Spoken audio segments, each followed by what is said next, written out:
the Zoom laptop.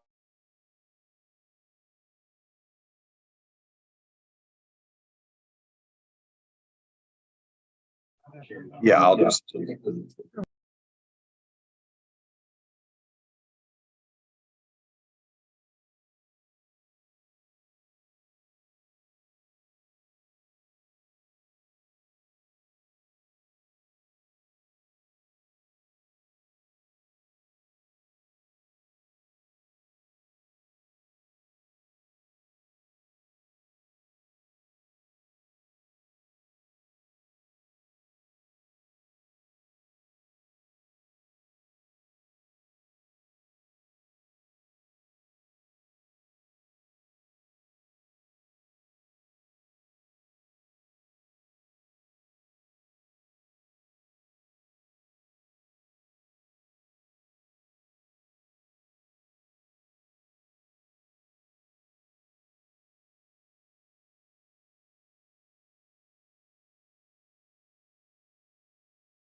We're good.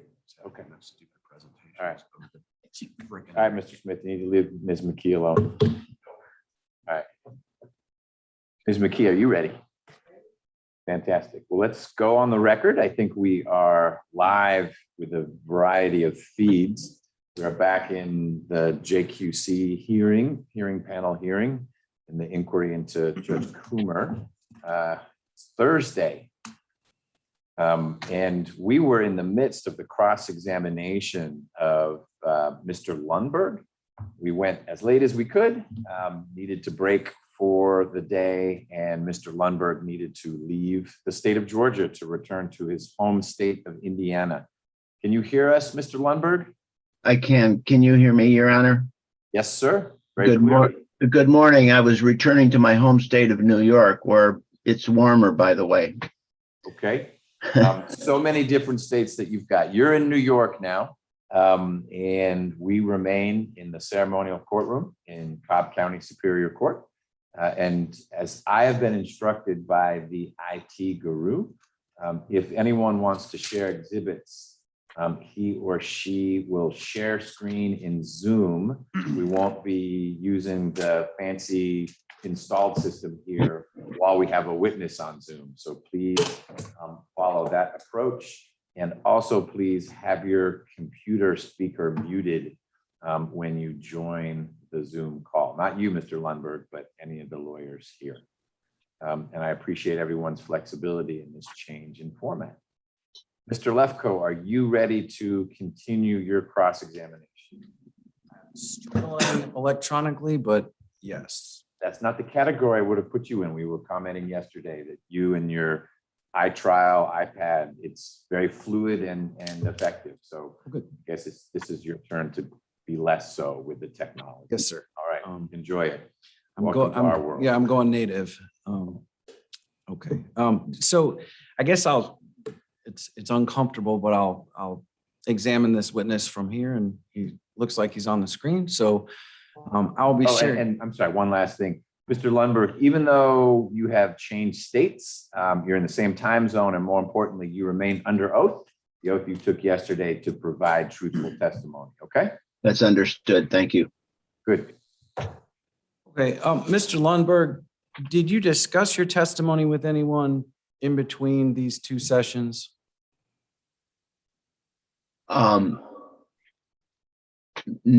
Well, no, I mean, I talked to Mr. Boring and Ms. Cross briefly as we were trying to make logistical arrangements for me to get back to New York last evening.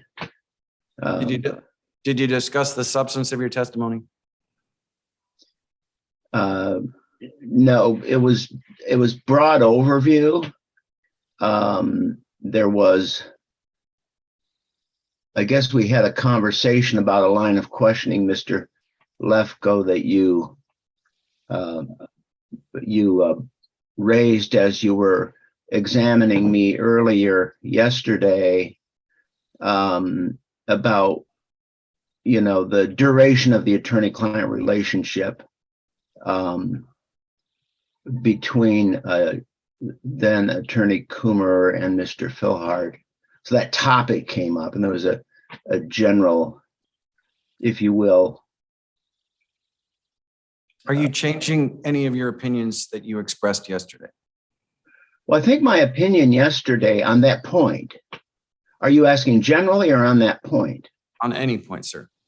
Oh, no, I'm not changing any of my opinions stated yesterday. The last place we left off, we were talking about diminished capacity. Remember that? I do. And I believe you started with no opinion, and then you kind of somewhat festered back in. Is that fair? Well, I didn't talk about diminished capacity in my direct examination, so you are exploring that for the first time here today. At least the more technical aspects of the diminished capacity rule 1.14. So I'm sorry, is there a question pending right now? Yes, sir. Here's my question. Rule 1.14 deals with diminished capacity at the time the lawyer provides services for the client, right? Yes, that's right. And you do not have any information one way or another whether Mr. Philhart was suffering from diminished capacity at the time Christian Coomer provided any services to him, do you?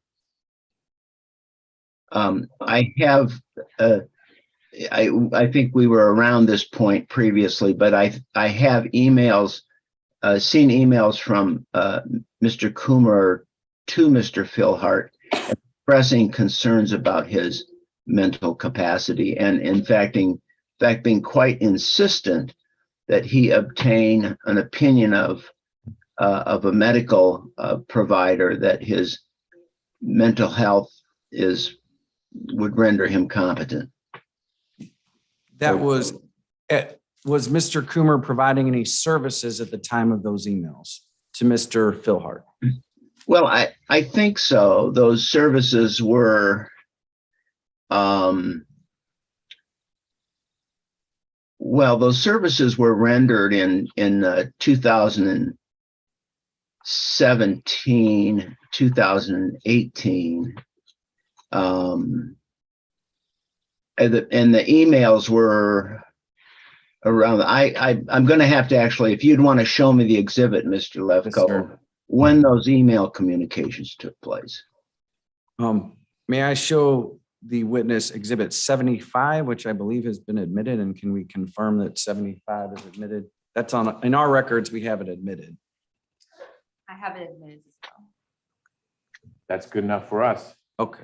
I'm going to show you exhibit 75, page 39. And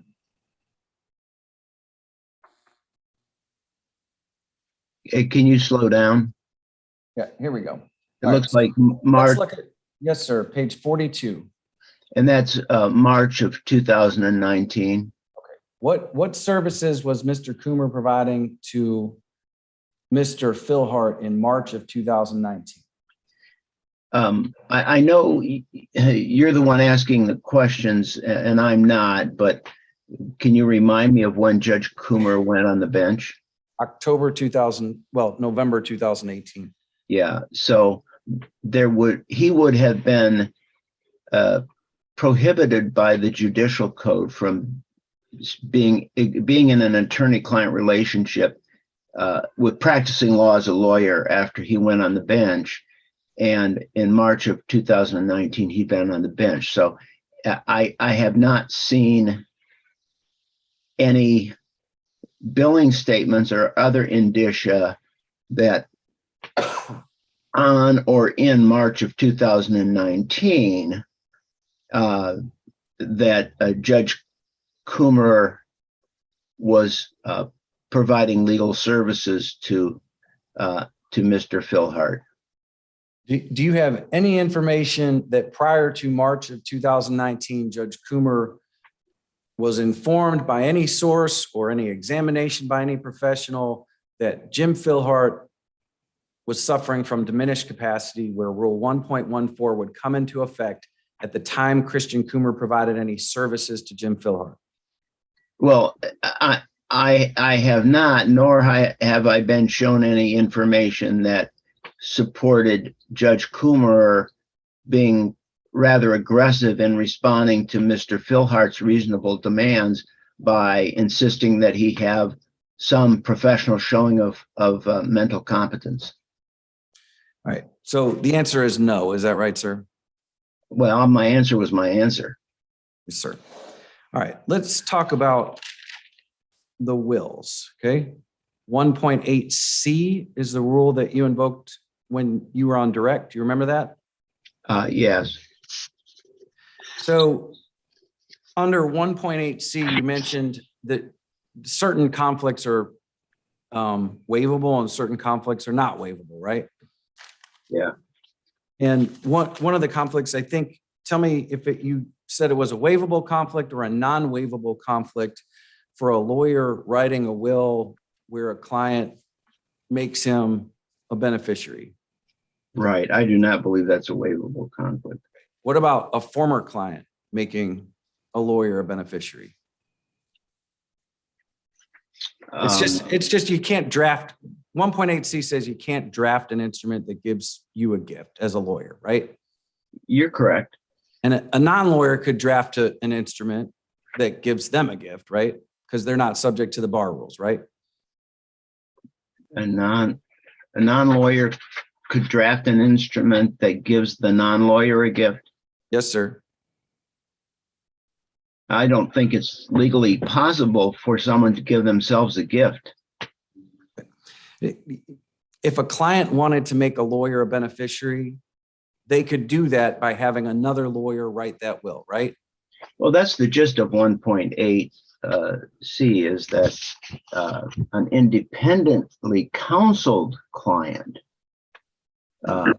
could make a, well, an independently counseled client could draft an instrument that gave the lawyer or members of the lawyer's close-ish family a gift or bequest or such. And not just that, but a client could, if he wished or she wished, give the lawyer gifts by making the lawyer payable on death recipients of accounts which would pass outside of the will, right?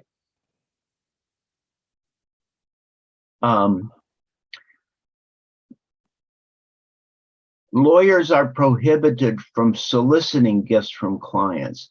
Clients are not prohibited from giving gifts to lawyers. Now, 1.8C is about drafting instruments that the lawyer drafting instruments that give a gift or a bequest. And so 1.8C doesn't come into effect when the client drafts his own payable on death form for a bank account, right? I can't say that. It could, in fact, the rule against taking gifts from clients or soliciting gifts from clients could be implicated if the lawyer proposed that the client do that. I'm not talking about a lawyer soliciting a gift. What if you have a very determined client and you tell the client, please don't give me anything, and despite your instruction, he puts in a handwritten list or in his will that he's giving you his guns? That is not prohibited by Rule 1.8C, right? No, at some point there is a limitation on the restrictions and people's rights as good Americans to do what they want with their property kicks in. And one of the things the wills, one of the things the bar rules talk about is client autonomy, right? Yeah, I'm trying to think whether the bar rules actually use the word autonomy. Rule 1.2 of the Rules of Professional Conduct largely carves out the areas where there's true client autonomy as far as defining the objectives of the representation. And then where the client has less autonomy, where the lawyer gets to determine the means, albeit in consultation with the client. I would have to look at the rule, but I'm not recalling right now that the actual word autonomy is used, but conceptually it's there. Now, you did not review depositions of Mr. Coomer or Mr. Philhart in this case, correct? No, same answer as yesterday. You did not review depositions of Mr. Philhart or As he Right. mentioned, you covered that pretty thoroughly yesterday. I'm just framing the next question. It was framed yesterday. Yes, sir. So without having the benefit of the deposition testimony in this case, you can't make an independent assessment whether what was in the will, regardless of who drafted, comported with Mr. Philhart's wishes. Is that fair?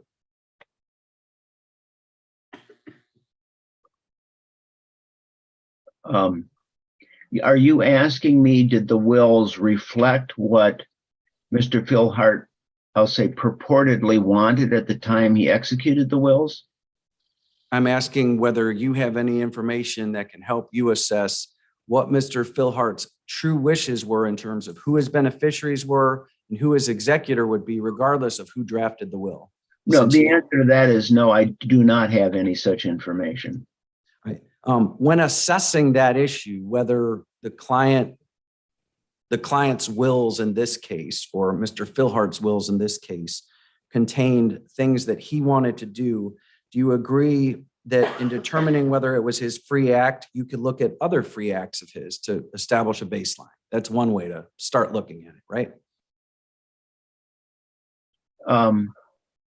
Let me just tell you, Mr. Lefkoe, that I have no expertise or training in mental health and mental competence issues. I'm not talking about competence, but if you had the benefit of deposition testimony or reviewing testimony of parties, whether it be a lawyer who drafted. we've covered it. He's made clear more information would be better, and there's a bunch of information he didn't have. Right? Yes, Yes, sir. so explore something different with him. We're covering today what we covered yesterday at this juncture.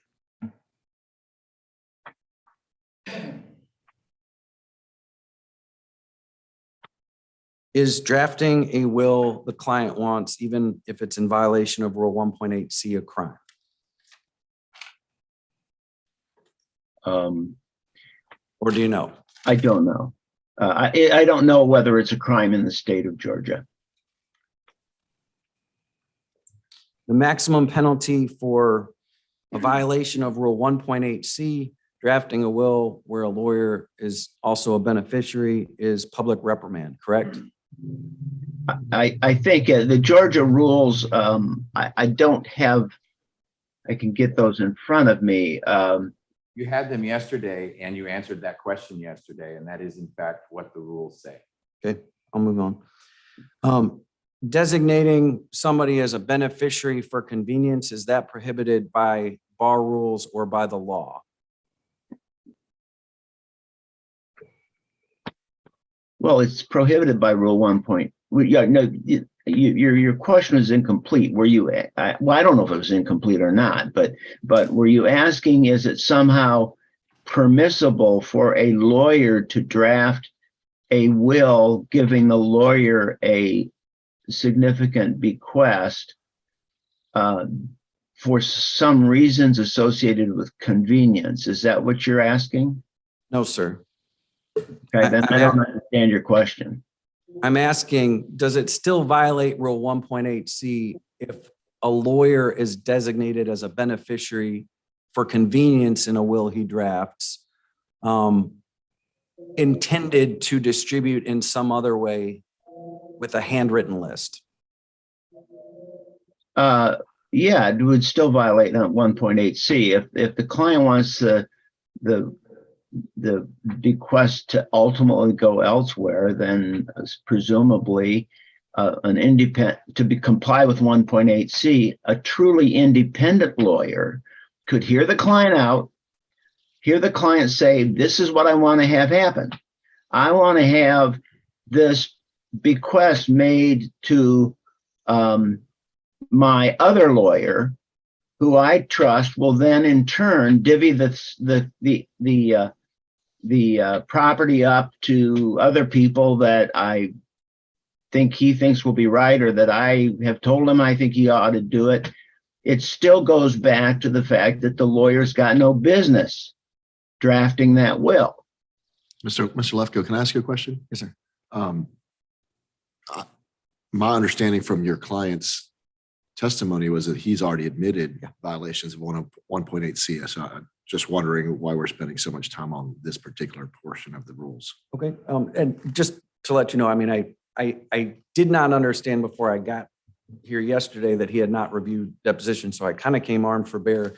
I've dropped it down to 4 pages. Okay. I'm just, okay, that's fine. I am gonna not stay here long. Okay, Yeah. that's fine.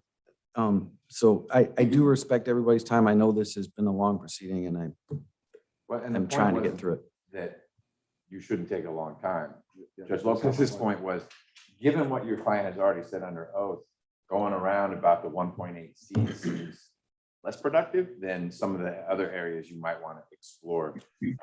Lundgren. Okay, that that's was the fair. question, Fair. as I understood it. On the loans,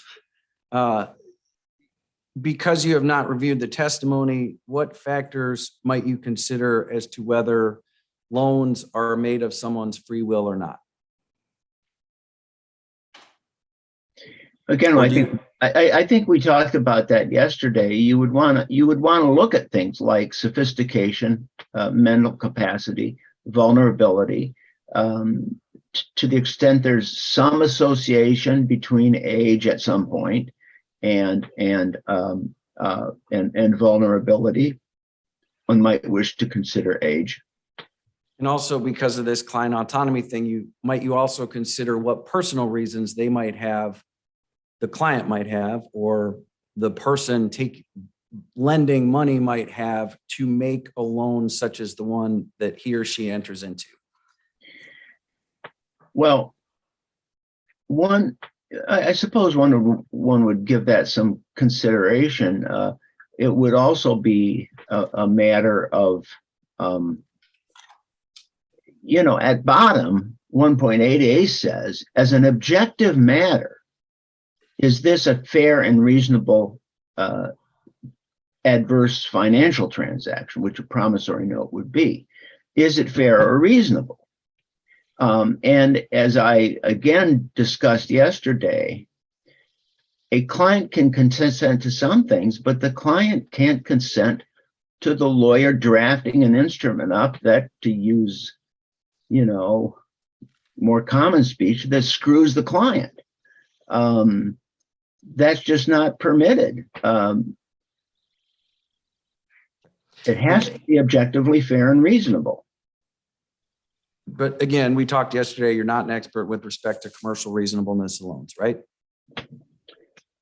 Correct. I would want to know what bank would lend on these terms, but sure. Let's look at bills, please. The issue of bills. When Rule 1.5 requires that a statement be provided to the client in cases of contingent fees, right?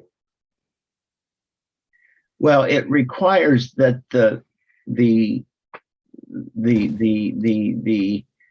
engagement, the terms of the engagement be in writing.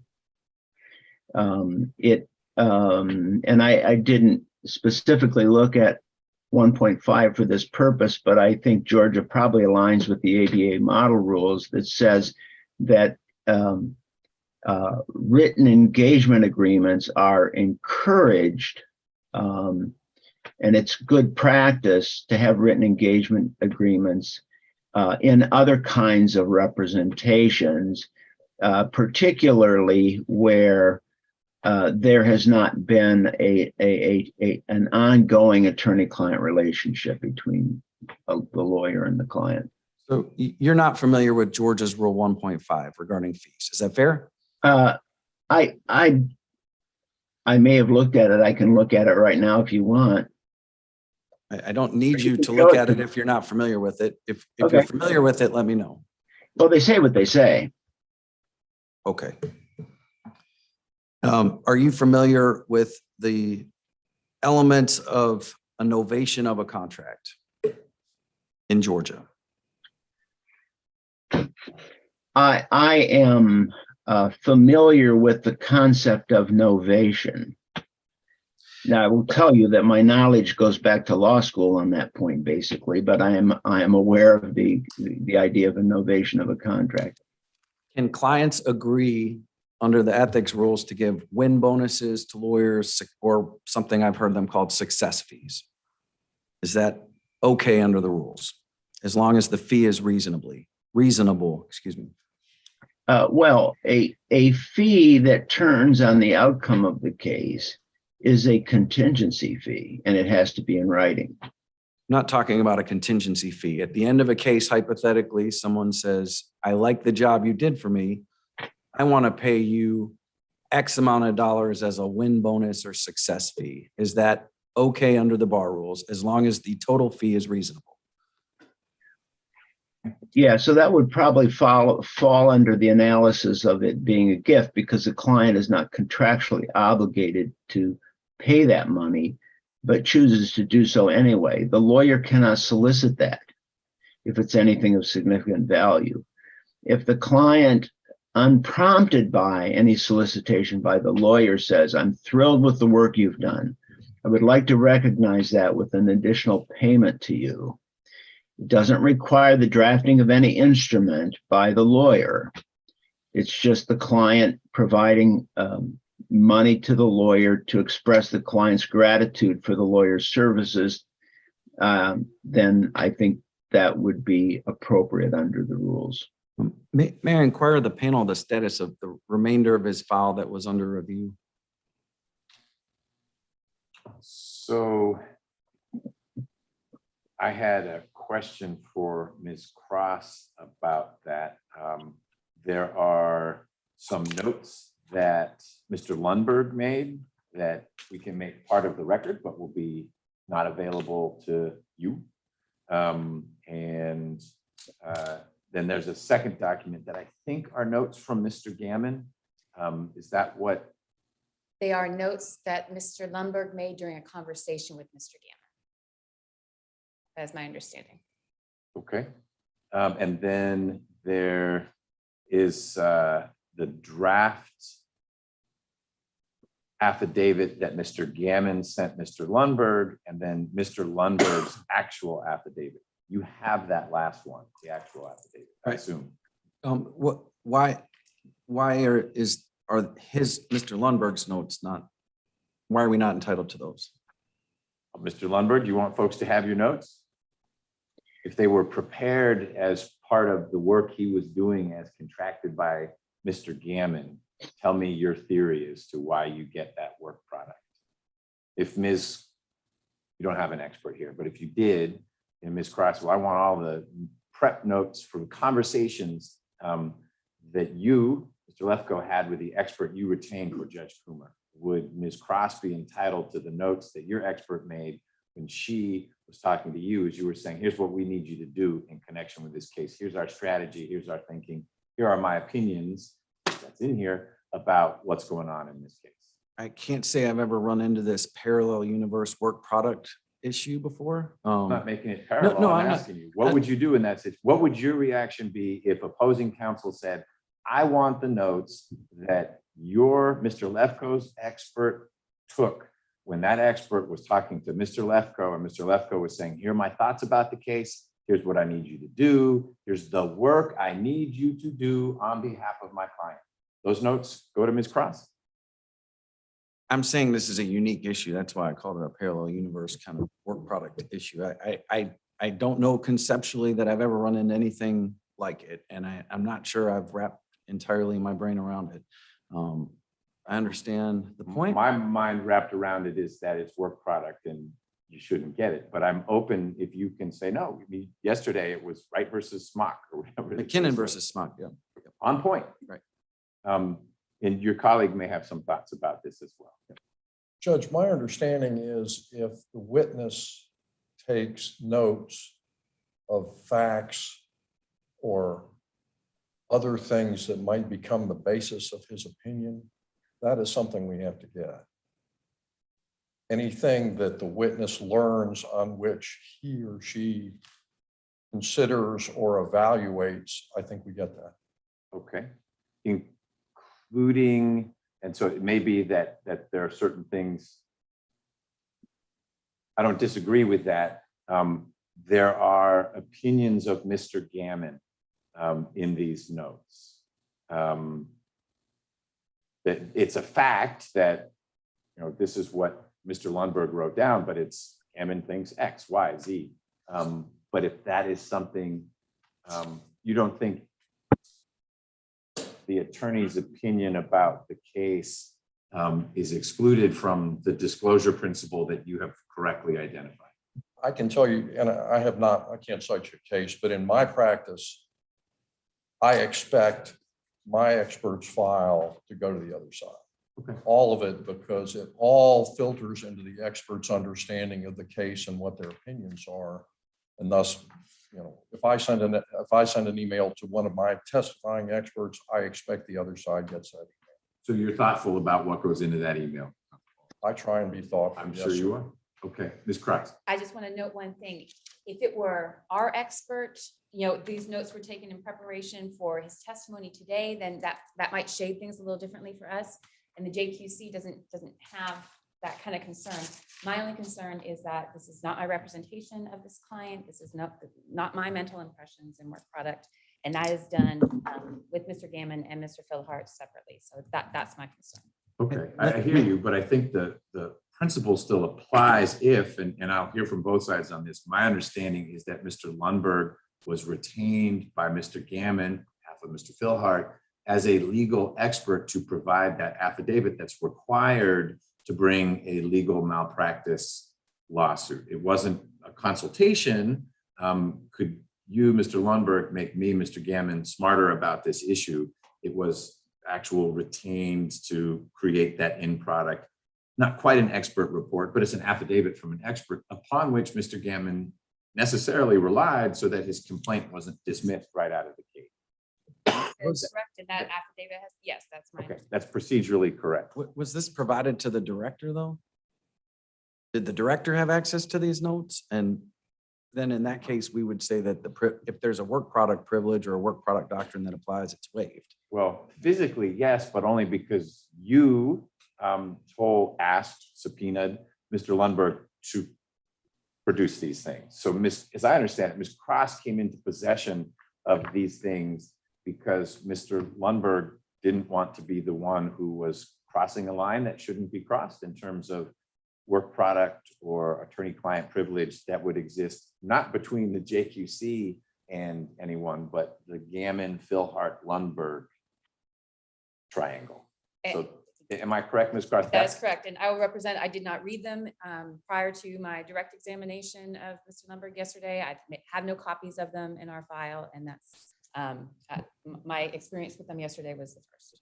Okay. So two things. I mean, I guess there's I don't one. know that we need to argue a whole lot more. I'm persuaded by what Mr. Kingma said. I think that both sides get these.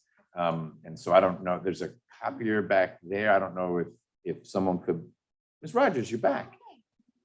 If you don't mind making 2 copies of this, because then we'll get one to the JQC and one to the director and one to Judge Coomer's team. I'm going to put them all together because they always go together. Well, Yeah. if you just make 2 copies of all this, that'll work. Thank you so much. Negative. So that may be all I have to ask. Okay. But I want to just look at the notes and determine if there's anything else I want to ask. And then I do, if you don't mind me talking to my co-counsel for 1 I second. don't. Thank you.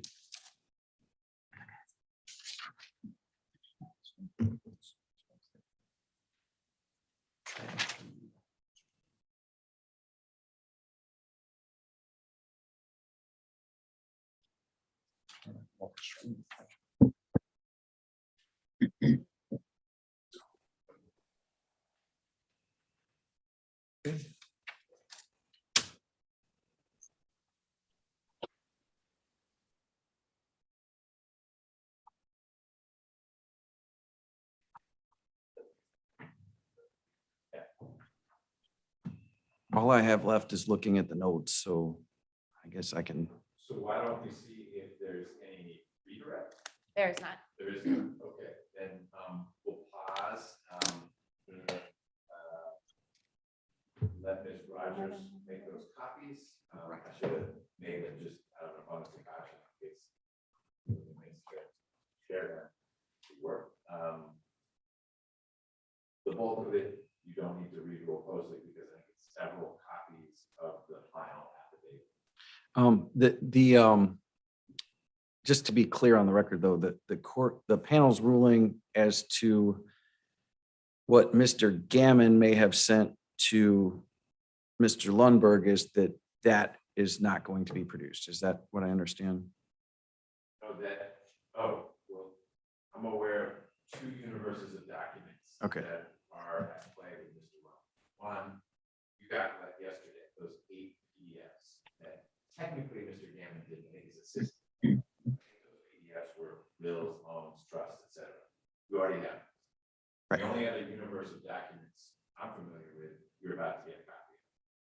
So if there's a 3rd group, help me understand what those are so that if we haven't ruled clearly, I can be clearer in that rule. I think there were notes, and this may not pertain to this witness, but there were notes from, I guess, my guesses would be the firm that referred the matter to Mr. Gammon for Mr. Philhart.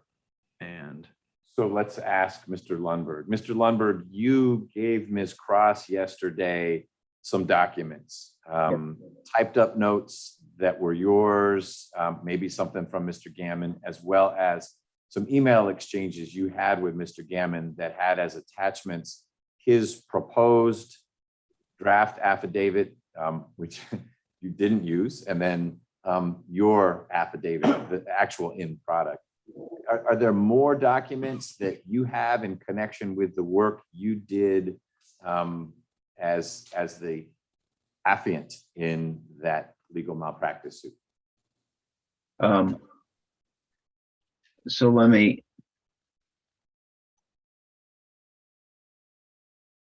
There are. What I tried to do was comply with the subpoena by providing literally everything I had that was part of my work that culminated in the affidavit. And most things were the attachments, these 8 attachments that we talked about. Some emails between myself and not Mr. Gammon directly. I think he's a little old school and goes through his paralegal. So I corresponded with his paralegal. He sent me some copies of the Georgia rules and his ideas about a draft affidavit, which we talked about. And then there are 2 sets of notes. And the way I practice is I'm a computer guy, so I don't write stuff on yellow pads. I just don't do it. It's everything's right into the computer. So I was taking a page or 2, maybe, I don't know, of notes as I was speaking to Mr. Gammon. Those were in there. The other set of notes is that I was creating essentially a condensation of the documents that I had been provided. So it would be my notes on the documents I'd been provided, my personal work product. There was nobody else privy to that. It was just me and my computer. That set of notes is in there. And then there was the invoice for my professional services, an unexecuted affidavit that formed the basis of a conversation with Mr. Gammon about my unexecuted affidavit that on which I took no notes, and then the executed version of that affidavit. And I can't absolutely swear, but I think no changes were made to the unexecuted, from between the unexecuted to the executed version. Well, that was a very thorough answer. It sounds like to condense it, it would be, yes, you gave us everything. Well put. Yeah. Okay. But Mr. Lefkoe, if there's something else you have in mind, I need you to articulate that. Otherwise, I think in your hands is everything. Let's see. I guess there are 2 separate things here. Before you ask any other questions, on the table was your question, which is, am I, Mr. Lefkoe, getting these other documents? And you haven't identified what the other documents are unless you now think they're in your hands.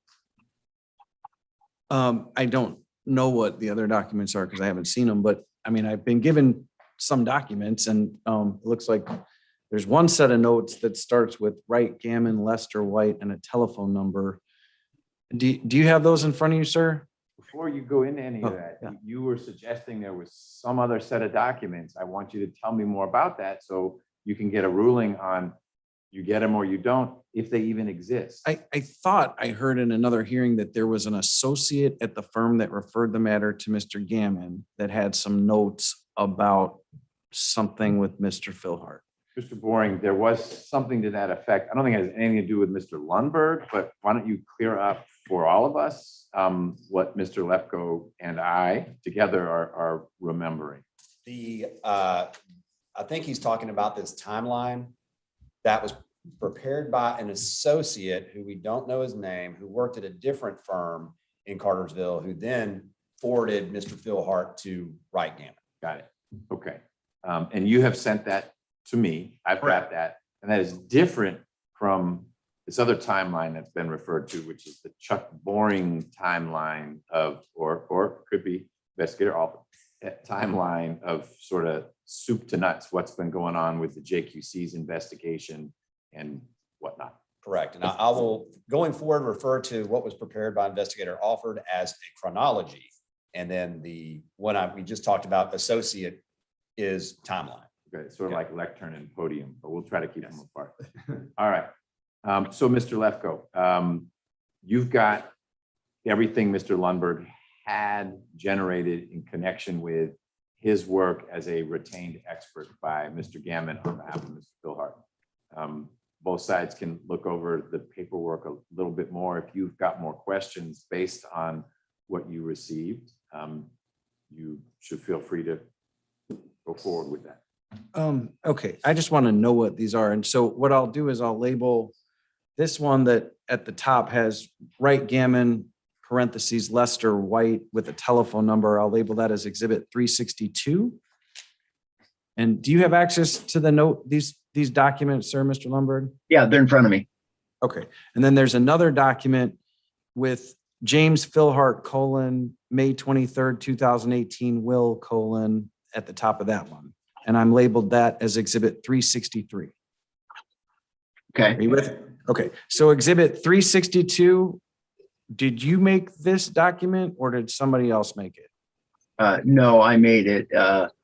I just to correct the record, by the way, and consistent with yesterday, and maybe the source of my misspeaking Lester Tate's name yesterday was that I had put his last name incorrectly in these notes as Lester White. That is Lester Tate, by the way, but he was not on that telephone call. That was just a very shorthand way of reminding myself that Mr. Tate had been the source of being referred, Mr. Gammon being referred to me. So as I am on the phone speaking with Wright Gammon, I am taking notes on my computer. So these are, if you will, a blend of what I'm hearing from Mr. Gammon about the basic situation, probably with a little bit of my own impressions thrown in.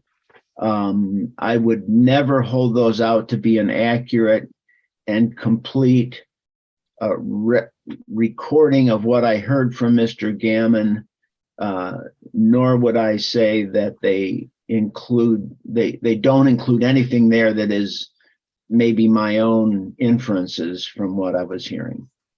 Okay. And Mr. Gammon suggested to you that a statute of limitations might run on one of the notes. So he was, quote, down to the damn wire, end quote. Did I read that correctly? I guess I don't think I would have put damn in there. So I would say he probably said something like that. Okay. And Mr. Gammon told you that he had the client request his file, right? That's on the last page, right? Right. And that's consistent with the emails from Mr. Philhart to Mr. Coomer. Did Mr. Gammon tell you any of the history between Christian Coomer and Lester Tate? If it's not in these notes, I can't say whether he did or he didn't. And then exhibit 363 with James Philhart at the top. Yeah, give me just a second to scroll down to that, because this is one huge PDF here that I'm looking at.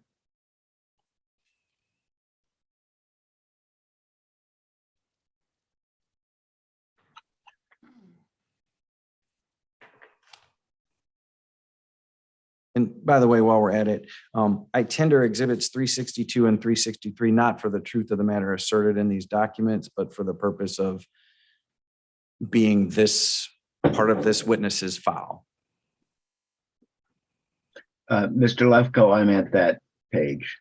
All right, before we get there, Ms. Cross, these should be made part of the record. I don't know about truth of the matter asserted or not. They're documents, and I think it's appropriate to make them part of the record.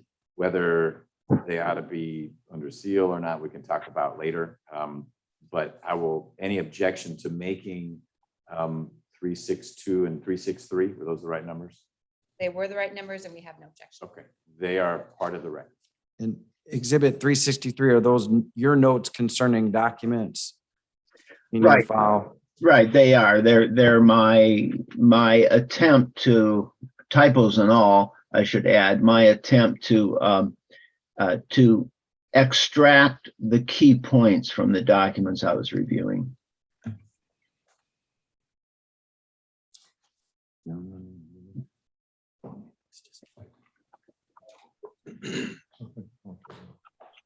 I don't have any further questions. Thank you. Thank you, Mr. Lundberg. One quick correction. 362 is already in the record. That's the giant stack of UBS documents. So we'll just make 363 will remain 363, which will be the extensive notes concerning the PDFs that were sent. And then Mr. Lundberg's notes that he made contemporaneously with a phone call with Wright Gammon will be 364. Okay, sorry about that. No problem.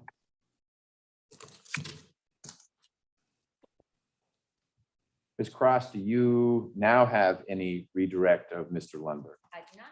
All right, Mr. Lundberg, thank you so much for your remote participation all the way from the Empire State.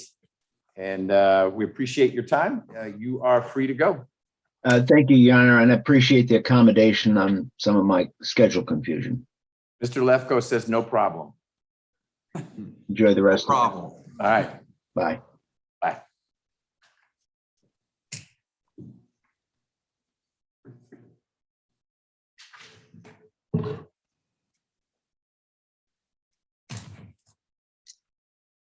No, that's our YouTube feed.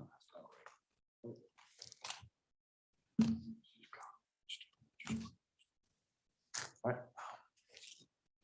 Mr. Boring or Ms. Cross, your next witness?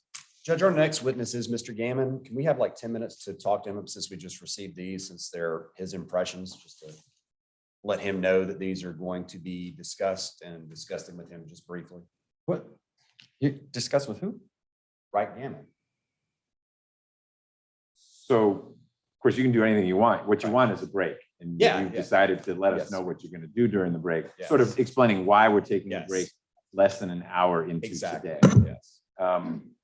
Not totally convenient, but I think I understand it.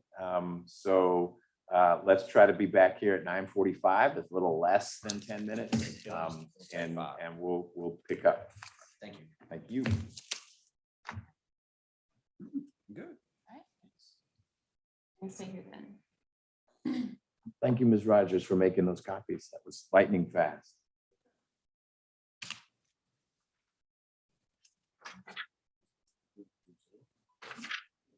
It is.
about the taxes.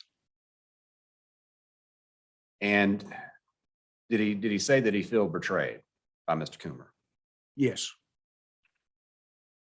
Now, did you ever hear him say anything like, you know, like he had some personal vendetta against Judge Coomer in that, like, I'm going to ruin him or anything like that?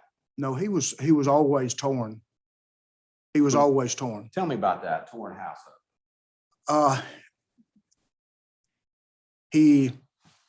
My feeling about it is that he was very grateful for getting the guardianship petition done.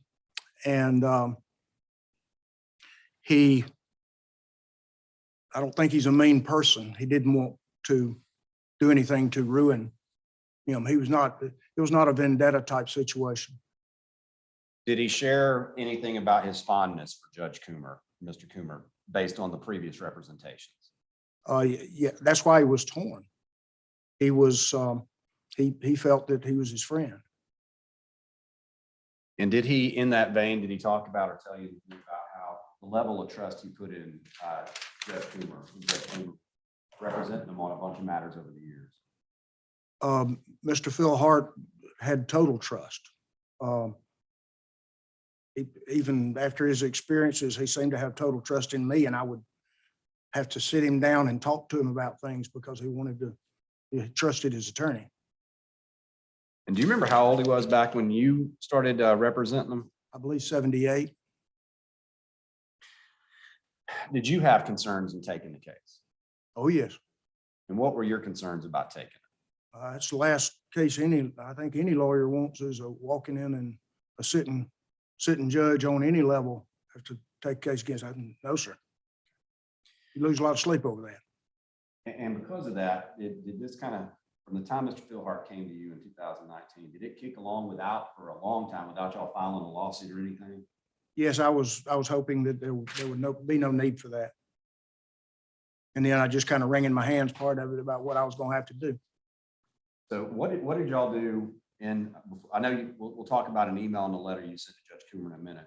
Between the time Mr. Phil Hart came to you and then when you send that letter, what did you counsel Mr. Phil Hart to do, and what what happened in trying to hopefully rectify this without having to take legal action?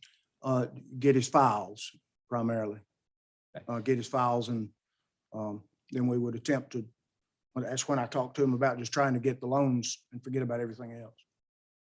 And at that point, with the attempts of Mr. Phil Hart to get his files back and billing invoices, were any of those successful?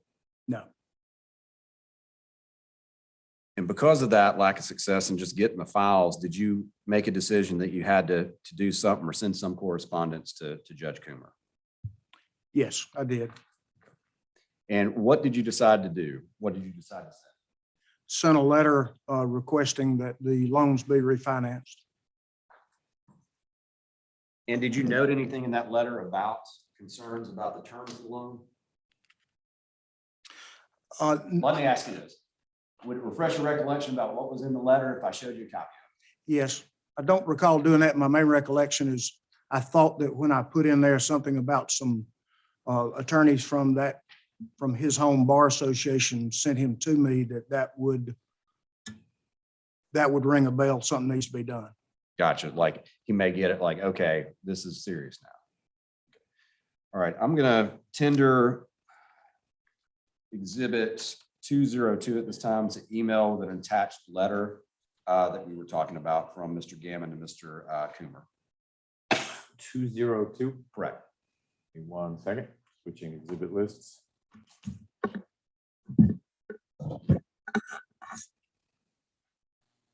All right, any objection to 202? No objection. Admitted. Are there other exhibits you'll be admitting through this witness? I will. Exhibits 203, 204, and 160. Mr. Lefkoe, any objections to 203, 204, or 160? Isn't 202 the same as 204? Well, any objection to it being in twice if it's the same? And if it's not, it's something different? Can we split the difference and call it, put it in 1.5 times? That's fine twice. as One well. was the actual letter, the other was an emailed version. Okay. Yeah. And 160.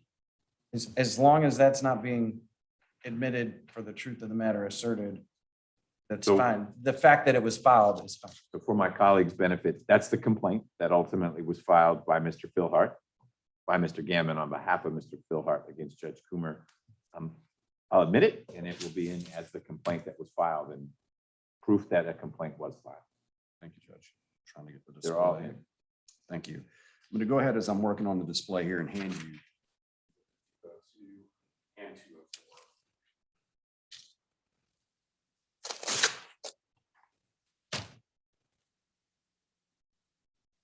202 being the email with the letter attached and 204 being the actual letter or copy. I think looking up with the Zoom did something to my.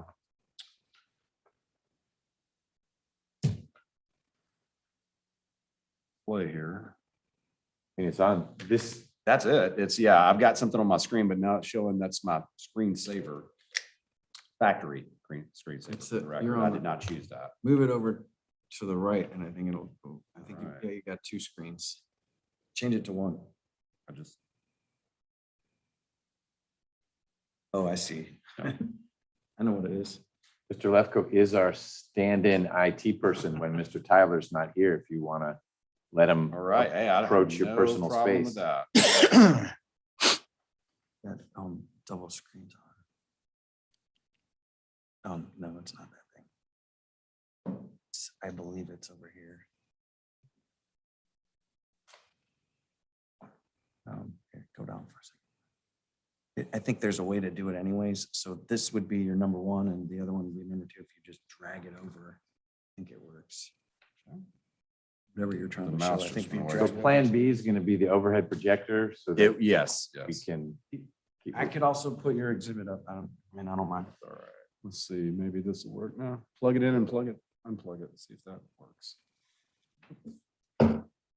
Alrighty done. So. What exhibit are you trying to put up? What do you want? It What do you want, is Chuck? let's just go to 204, the actual letter. Well, I'm going to go to 202 first, sorry. Thank you, Mr. Lefkoe. It's coming up. This thing's getting plugged in.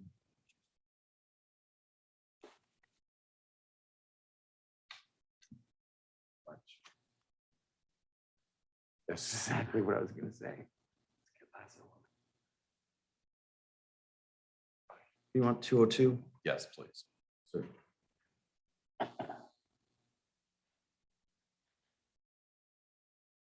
All right, Mr. Gammon, you see that on the screen? You got that letter up in front of you? I do. Okay, so on the 5th of November, 2019 is when you actually sent, or you had your, who's Connie Lane? One of my paralegals. And on that day, did she send the letter from you to Judge Coomer? She did. I'm Do you gonna- know, Mr. Gammon, if by this time, the 5th of November, 2019, Mr. Philhart had already asked Judge Coomer for his files, or was that a mission you gave to Mr. Philhart after you sent this letter? It's in evidence. I just don't remember when those emails were. You don't know, that's okay. It's already in the record. I of know Mr. the Boring. emails are there. I just don't remember the dates of them. Okay. I think. What are the dates? I know what it is. It's one's in April 19, 2 of them in May 19. So before. Okay. I'm sorry, what The question was, we have already in evidence emails from Mr. Philhart to your client saying, I want my file, I want an invoice, et cetera. And there was the back and forth. You need to get an evaluation, my words, not your client's. My question was simply, was all that before Mr. Gammon sent this letter? I didn't know the chronology. Answer, before. before the letter, and if I thought what I heard was you were establishing that it was before Mr. Gammon told him to get it, but I don't think that's what you were asking. No, I just wanted to know, this letter, as I understand it, was designed to stir the pot a little bit more, short of filing suit, because now that I'm been reminded, Mr. Philhart's emails didn't get the desired result, get me my file, et cetera. So now Mr. Gammon is going to send a letter, it sounds like, to a similar effect. Correct. I think there were some emails before Mr. Gammon was involved too from Mr. Philhart, but everything, whatever the emails were before the letter. Thank you. All right, we can scroll down to the next page of this exhibit. We'll just use that as well. Put it up there. Okay, so you got that. You see the screen, you see the letter that you Yes. sent? Okay. So tell the judge a little bit about the letter. I mean, the hearing panel about the letter that you wrote and what it says in there and what you were asking for. The first paragraph where it says he was referred by some Cherokee Circuit members of the bar, I knew there had already been an inability to get the file back, and I was hoping that that would let him realize that there was something afoot that he needed to address. The second paragraph, I did not try to go into all of the problems with the loan. I just said, he's not going to get this money back until after he dies if you don't repay it. And third paragraph, I asked him, would he be willing to refinance with a third party and go ahead and pay off the loans? So was what was your goal in sending this letter? I had secured Mr. Philhart's agreement to not to pursue any other action if he could just get the loans repaid, which took some time. And with somebody 78 years old, if you start a case, I don't know whether he's going to be there 3 or 4 years down the road. Right. And so I was just trying to get him his money back, his loans. Gotcha. Now, when you talk to him about those loans, when you're going over them with him, did you note anything that he didn't know about or didn't realize on the loans, or hadn't realized before that? I'm sorry. He was unaware that the loans were made to a holding company that had, I'm sure he had been able to see it, but it was not something that it seemed to be a surprise to him. Hold on one sec. I'm going to object and move to strike to the extent this witness is trying to testify as to what Mr. Philhart actually knew as opposed to what Mr. Philhart told him he knew. Is this based on what he said, your impression of what his knowledge of CAC was and how it was involved? Those are two separate things. What he said and what his knowledge was are two separate things. I don't have an objection to what he said he knew. I do have an objection to Mr. Gammon testifying as to what he thinks he knew or what he did know. Right. So I think you can proceed. Just what did he tell you? Right. So what did I'm sorry, I had a motion to strike on the last part of his testimony. Is that granted? I mean, but you know what really happens with strike? It's not like that's going to fall out of the transcript. We'll focus on what Mr. Gammon says Mr. Philhart told him. Yeah. Did you discuss with Mr. Philhart? Did you talk to him and talk to him about the significance of the loans being made to CAC versus being a personal loan to Mr. Coomer? I did. I explained to him the ramifications of that. And did he discuss with you or tell you about whether he actually understood that or not when he made these loans? He did. He advised that he did not understand that. Did you discuss the fact that these loans were completely unsecured? Yes. Okay. And what did he say? And what did you tell him about that? And how did he respond? He responded, I think he knew that they were unsecured. He did not know that his house was the security for one of the loans. Mm-hmm. And he stated his belief that he had been told by Judge Coomer he was going to repay them within a short period of time. Did he give you a time frame? A year. Judge Coomer, a year? Year. And did he think that whatever that address was on there was going to be some type of security? Did he voice about any opinion about what he thought the significance of an address in the loan was? Did he even get that? I cannot recall whether or not he knew the difference between the two notes. He was relying on his personal relationship with his attorney for repayment. He had trust in him. And did he tell you what his feelings were about the terms of the loans when you went over them as far as the years? how long it was and that type of thing. He said he'd be dead. Said he would be dead. It was too long.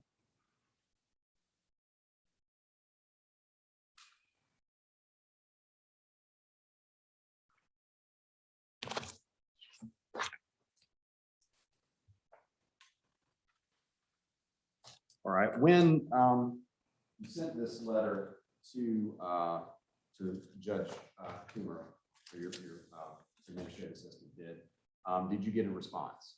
Received a phone call. And in that first phone call you received, who'd you receive it from? Judge Coomer. And in that phone call, what was the discussion with Judge Coomer? It was a short phone call. He asked if there was anything wrong with any of the notes. And I did not go into a list of anything.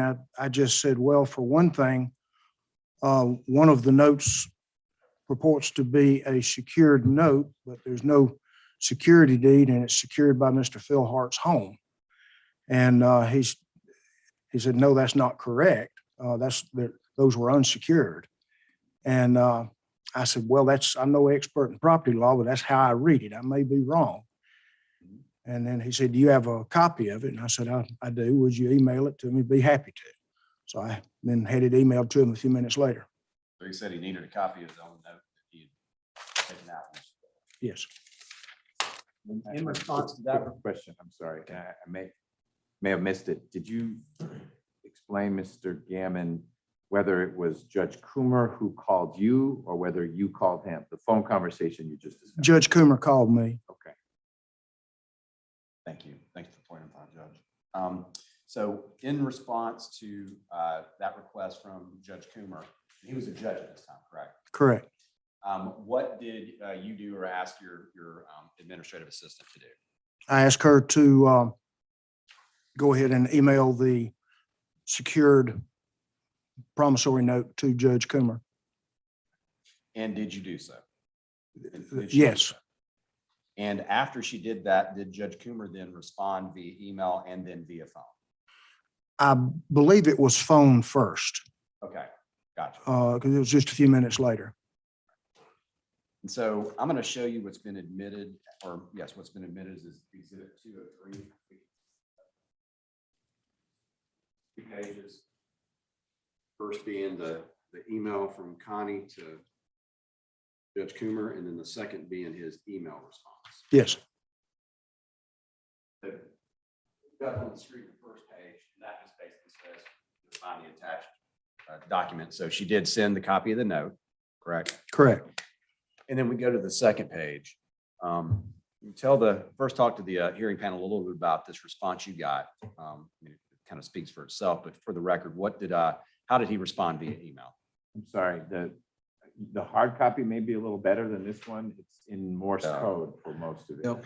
Maybe switch back to maybe if we can try the podium again. I maybe can it'll find it in work another on my exhibit computer. for you. I'm retracting all the things nice I said about Mr. Lefko and technology. What happened to this exhibit? This I did not do. This is a PDF that was provided to me. All right, hold on one second. It's actually not the exhibit either. What is it you want? It's Exhibit 203. That's not the one with the exhibit number on it. It is the first page. The first page. Oh, duh. Oh, yeah, okay, gotcha. You just want the email from November 7th up, right? That's correct.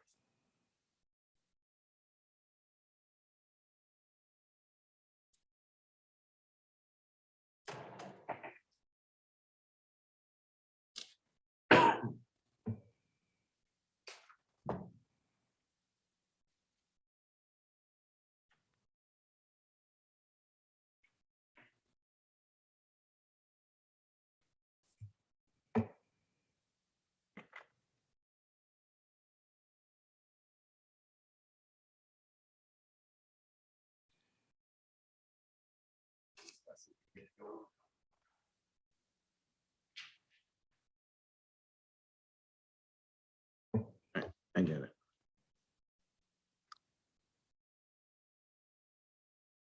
Upside down. It's up now on mine if you want it.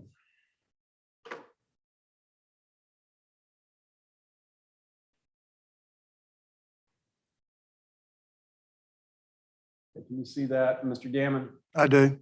Okay, so in this letter, Judge Coomer responds that the inclusion of that address was a scrivener's error, and then tells you what his address is, right? Correct. So he wanted to include his own address per this email. Said he did not note the discrepancy was not raised before today. He didn't recognize it, and then he suggested amending the document by just striking through it and putting that other address in its place. You see that? I do. Okay, and then he asked you if you identified any other errors and they create questions as to validity. If so, let's address those up front. Proceed to work on a universal resolution. Okay, is that pretty much the entirety of the email and the conversation with Judge Coomer electronically? Yes. Now, you talked about a phone call you received from Judge Coomer. Can you tell the hearing panel about that and how it struck you and what you decided based upon that? I believe it was shortly before the email. To be honest with you, I didn't even see the email for a substantial period of time after that because the phone call kind of told me what I needed to know. Right. He called me back on the phone and said, hey, Wright, that was a mistake, and he may have used the term scrivener's error at the time. He said, how about just scratch through my address or scratch through his address and write mine in there? That ought to fix it. Okay, have a great day. And hung up. And I just kind of sank back in my chair knowing what I had to do at that point. Did you even get a chance to respond or talk to him at that point, or did you just hang up? He just said, have a good day. And when you say you knew what you had to do, what did you know you were going to have to do at that point? File suit. So this is November of 2019, right? And when did you actually file suit? Thank you, Mr. Tyler. Thank you. March. Okay.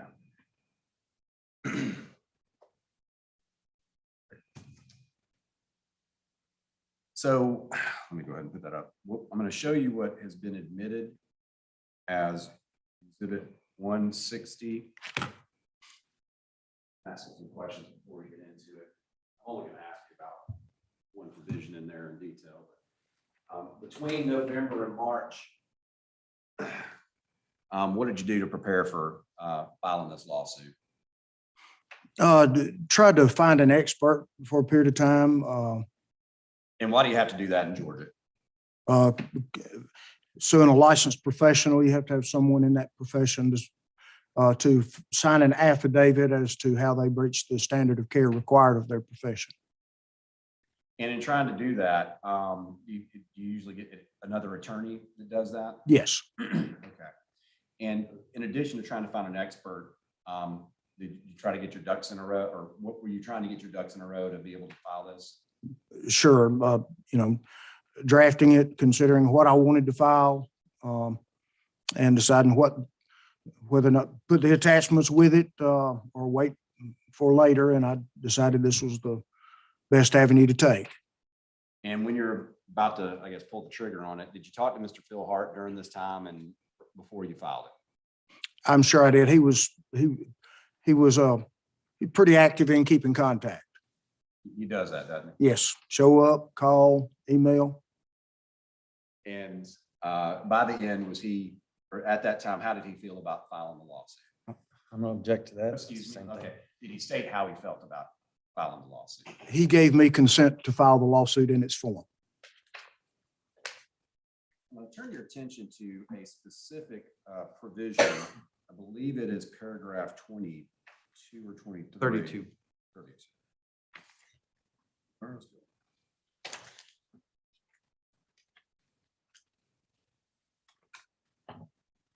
All right, you see paragraph 32, it's displayed on the screen. Yes. It says, during the time period encompassing the above transactions and occurrences, the defendant is suspected, had reason to know, or by exercise of the standard of care required by an attorney at law, would have come to the conclusion that the plaintiff was suffering from a diminished capacity or otherwise unable to act reasonably. And first of all, let me ask you this. Did you ever think from your time dealing with, or having an inkling during your time dealing with Mr. Philhart, based on the way he presented to you and the way he talked, that he was in any way incompetent? No, he's old and lonely and kind of isolated. He's got some issues. He's Yes. not incompetent. Did you have any thought that he was suffering from diminished capacity at all? No, if I had, I would have had a representative and sued in his capacity as representative. So what is the only reason, and who is the only reason that you put that paragraph in this lawsuit? It was because of the contents of the email that Judge Coomer had sent to Mr. Philhart the previous spring when he requested his file and told him he wouldn't deal with him unless he got a medical professional's opinion that he was competent. And do you remember the email, like right after Jim sent him one saying he wanted him off his documents and he was mad about the taxes, where Judge Coomer started talking about things that Jim had disclosed to him previously? You talking about the one where he said you got to go get an examination before I can deal with you? Let me show you. Hold on. Let me show you the actual. Maybe that'll. Folks are not talking around it.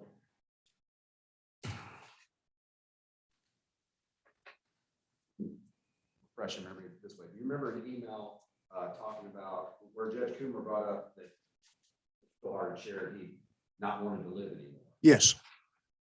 And within the context of that email, you remember seeing that email too, did that play into your reason to add that paragraph? Yes, there's no good way for a defendant to answer to that. Right. And why do you say that? Well, because he's dealing with him, taking out loans, handling his affairs, planning his estate. And if he thought that he was truly of diminished capacity or incompetent when he was doing so, as he may have been indicating in that email, then it creates a larger problem. But in the context of a lawsuit, he had to deny that he was in diminished capacity when he was dealing with him. Then he had to explain his email. Right. So that was included just because of what Judge Coomer said to Mr. Philhart. Correct. So filed the lawsuit on March 6th. And what happened after that? We resolved the case. Pretty quickly. Yes. Did Mr. Philhart get all of his money back and some because of some of the guardianship fees? He received back the amounts due on the loan and an additional $50,000 that he had been charged at the end of I think the day they won the guardianship. And did he ever get any money back from Mr. Coomer or anything like that before you filed the lawsuit and got into negotiations with his attorneys? No, not to my knowledge.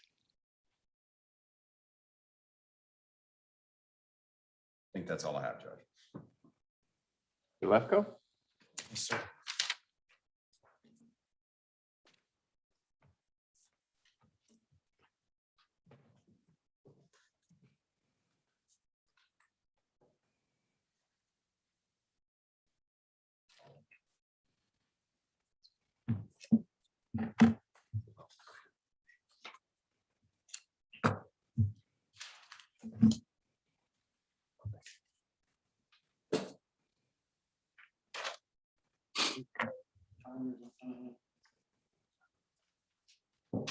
My assistant's going to bring you a couple stacks of documents in case you need to look at the documents themselves as opposed to what goes on the screen. All right, thank you. Stack is the right word. Gaggle of documents. We've used that word. Well-organized binder with a table of contents. It's kind of big. A lot of words. Do you want to give me the numbers before we start? 315, 306 through 311, 313, 316, 48, 75, well, I'll not give you the ones that are already admitted. 317, 77, 80, and 86. Good morning. It's morning. Good morning, Mr. Gammon. Good morning. My name's Mark Lefko. I represent Judge Coomer here. And it sounds like from what you're telling the panel that you've got a waiver of your privilege from Mr. Philhart as to communications with him. Is that fair? Have I got a written waiver? No, I'm not asking that. no. Did you get a waiver from Mr. Philhart of attorney-client privilege so that you could discuss those conversations? He has authorized me, yes, to talk to to anyone who asks. And there are portions of your file which were initially withheld from production, right? You recall that? Not really. You, in the hallway, I believe, before your testimony, you got to review some notes by your expert. Did you do that? I did. And it's like it was exhibits 363 and 364. Were those accurate? Like, let's start with 364. Was that an accurate summary of a conversation? I got to put this one on the Elmo, actually.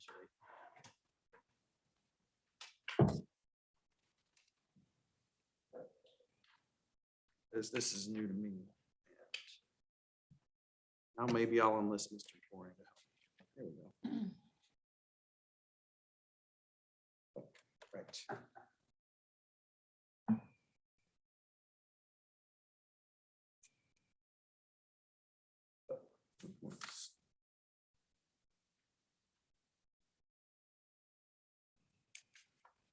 Initially,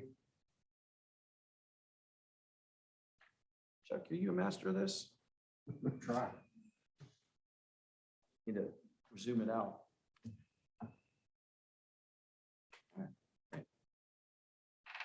Home courtroom. Okay. Looks like initially it's noted that it says Wright Gammon and then Lester White. So just so we're clear, these are not Mr. Gammon's notes. Right. So let's make sure you frame your questions appropriately. This is not anything Mr. Gammon created. Yes, sir. Okay. But did you tell Mr. Lundberg that you had been referred the case by Lester Tate? No, I wasn't referred the case by Lester Tate.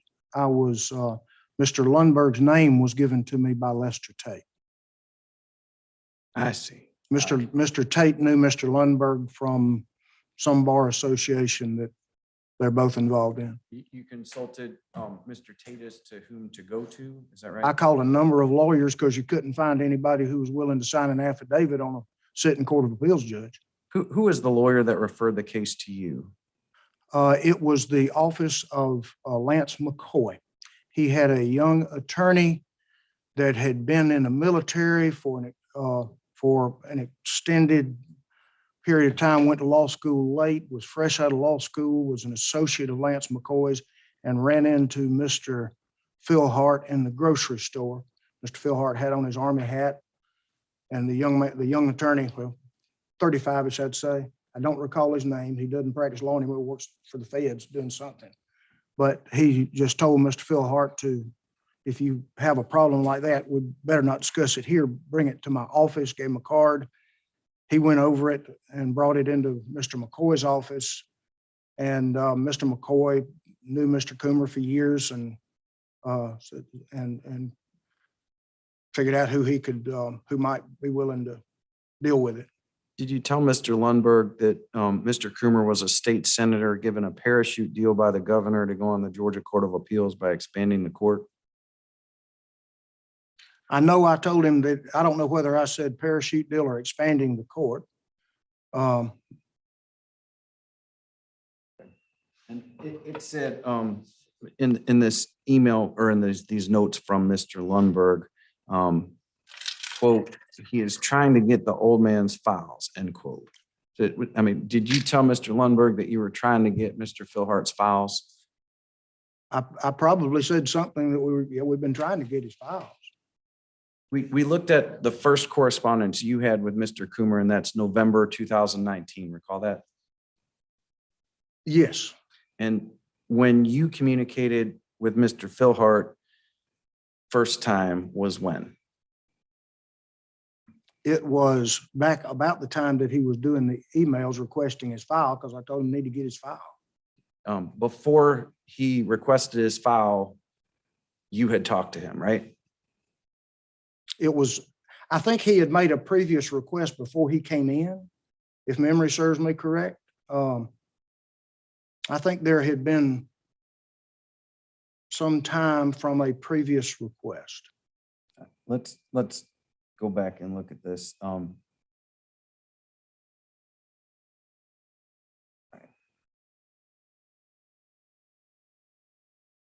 going to show you portions of Exhibit 75, which are emails between Mr.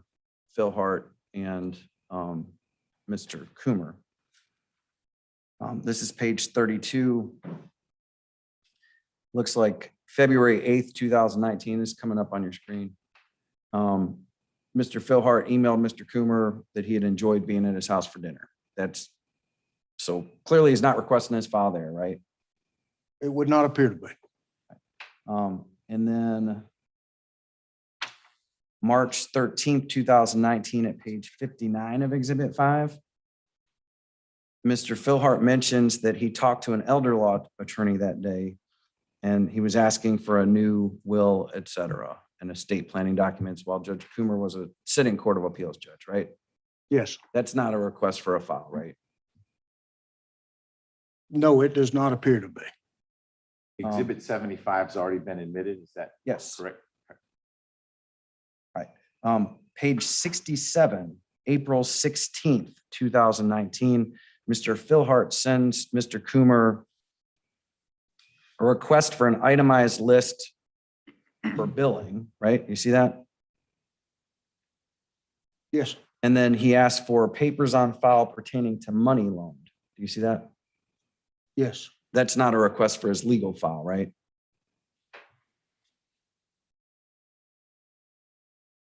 no, Mr. Coomer had represented Mr. Philhart in a guardianship proceeding that ended in 2016, right? I know it was a good, I'm assuming 2016, sure. And did Mr. Philhart say he had a need in terms of administering the guardianship when he met you to have his files or his papers relating to Wynell Waycaster? For administering the guardianship? No,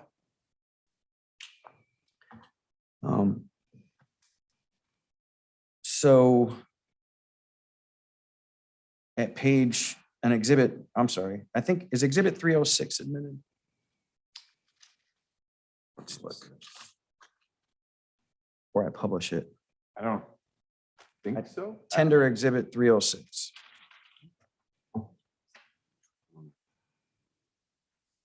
So while they're considering that, so this is April 16th, 2019 at page 67. Let's just pause Yeah. for a second. Yes, sir. Can we have the director's team look at 306 through 311? It's a bunch of emails, and if we could just admit those en masse, then Mr. Lefkoe can bounce among them as he sees fit. Yeah, no objection, Judge. All right, so 306 through 311 are admitted. Are there any objections to the list of exhibits, or do we need to do those? I'm still going through. Still going through, okay. Yeah, All when you drop 19 on them, right when you call the witness, they get some time to go through it. Yeah, I understand. Yep. Okay, but 306 through 311 are in.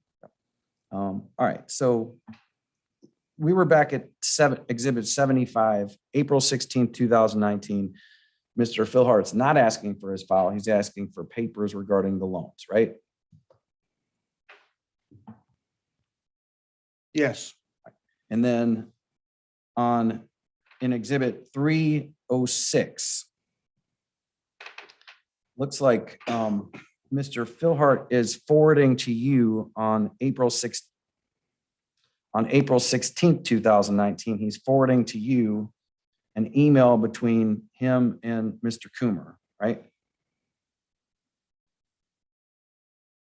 yes, And Connie at gammonanderson.com, that's what you use for your email, right? Yes, And so by that point, then you had talked to Mr. Philhart, right? I have. And I'm sure I have. you wanted him to get his file for the guardianship, is that right? No, he needed to get all of his papers. That was something you told him he needed to do, right? Yes, I didn't have much of anything except some notes. And he Did you needed to know- get his files because there was questions about his estate plan too. Right, I'd like to tender exhibit 80 at this time. That's the Adult Protective Services file. Judge, I'm going to object to admitting the entire APS file. Well, it may be relevant at some point, but not with this witness. I don't think that. What can Relevant witness- Mr. Gammon say? Have you ever seen the Adult Protective Services file? I have not seen the file. I may have seen something in it, but I don't know what's in it. So how are we not doing what you've tried to do before? Exhibit that a witness has never seen before, and you're asking them questions about something they couldn't lay a foundation for, they're not knowledgeable about.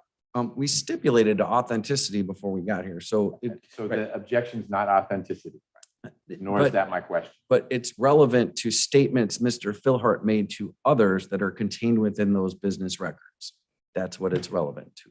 How does And this witness have an ability to do anything other than serve as a conduit? So you're putting up on the screen things that you'll narrate and the witness won't narrate. In other words, how is this the right witness for this exhibit? I'm going to ask whether he was told by Mr. Philhart that Chris Coomer had provided documents to Adult Protective Services on April 15th, 2019. Great, ask him that question. Were you informed by Mr. Philhart that Christian Coomer had provided documents to Adult Protective Services April 15th, 2019? And Judge, I'm going to object to like double or triple hearsay on that because Mr. Philhart would have had no way of knowing what Mr. Coomer provided to Adult Protective Services. This is like triple steps here. I don't. That is basically telling the witness how to not to answer it. If he knows, he knows. I don't know how Mr. Philhart would know or not know. Well, what's the good faith basis for asking the question? Right, how are you going to get that information through this witness where it's not hearsay? If he read it, someone told him, I'm ticking off the reasons, all of which would be hearsay, I think. We've talked about all these things that Mr. Philhart has said, and I'm asking if Mr. Philhart knew about it at that time, not whether it happened or not. Okay, is there an objection to whether this person knew what Mr. Philhart knew? I think he can ask him if I think, did Mr. Philhart talk to you about Adult Protective Services and what Mr. Coomer gave? Let's start with that. Yeah. So did Mr. Philhart tell you what Mr. Coomer may have given to Adult Protective Services in April 2019? Although I probably did, I don't have a recollection of knowing anything much about that until the response to discovery and the answer. I didn't have any of that. Did you inquire of Mr. Philhart as to what his reasons for entering into loans were with terms that went beyond his death? Yes, his understanding was that the loans would not be paid according to the terms, and Mr. Coomer was his friend. He told you that all the loans would not be paid according to the terms? Yeah, he always said that Mr. Coomer had told him he was going to pay them back within a year. All the loans or just one of the loans? That's what he indicated on all of them. Right. To my recollection, I don't know any different. So Exhibit 307, Mr. Philhart is again forwarding emails to you from Mr. Coomer, right? In April 19th, 2019, right? I'm sorry, this is 37, this is the, 307, okay, yes, yes, that's what's happening, right? yes, And in fact, in April 2019, you redid Mr. Philhart's estate planning, right? I did, You charged him for wills, right? yes. And who witnessed the wills? I don't know. And you knew he was, because you had wills executed by him, you knew at that time he was not suffering from diminished capacity, right? Correct. I would assume some of my office staff did. Right. And then we talked about this. Let me find the emails.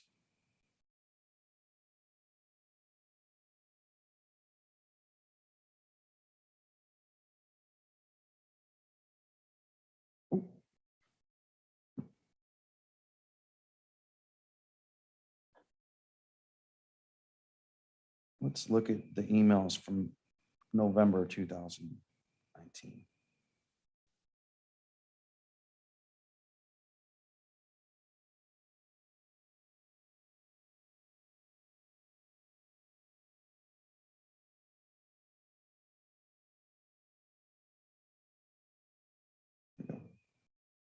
Okay.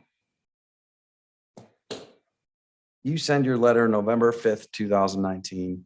Mr. Coomer immediately calls you, correct? It was real quick. It was real quick. Do you have an estimate of a time that you talked? I say hours, part of a day, not long. So, but November 5th, 2019, you've been advising Mr. Philhart in the background since April of 2019, right? Yes. And when Mr. Philhart came to you in April 2019, did he tell you he had any emergency need for the money? No, Did he tell you that Chris Coomer had pressured him into entering the loans? into entering the loans, no. Or that Chris Coomer had defrauded him into entering the loans? He did not use that, he did not use a term of art. Did he say that Mr. Coomer told him anything that was untrue before he entered into the loans? It's always been my understanding that he was relying on Mr. Coomer's promise to repay the loans within a short period of time, and that's why he agreed to terms of a loan where he couldn't get paid back. Did Mr. Philhart tell you that he was friends with Chris Coomer? Yes, he considered him a friend. And did he tell you that he was friends with other lawyers in town?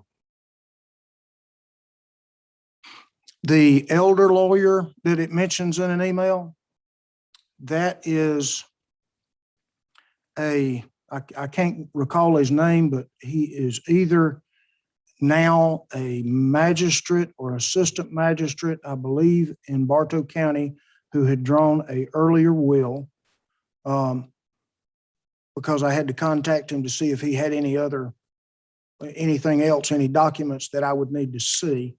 And I think that person would come the closest to my knowledge, because he had come to a VA or Patriot Riders meeting and talked to him about drawing wills and so forth. Other than that, I don't know. Right. I have no knowledge of him being friends with any other lawyer. During your phone call with Mr. Coomer, you identified one issue with the loans, which Correct. was the security address, right? Correct. And there was no security deed on the with accompanying the loan, right? Correct. And sometimes in notes you have an address in there that's here's where you make payments, right? Sure. This was in the wrong place for that, though, right?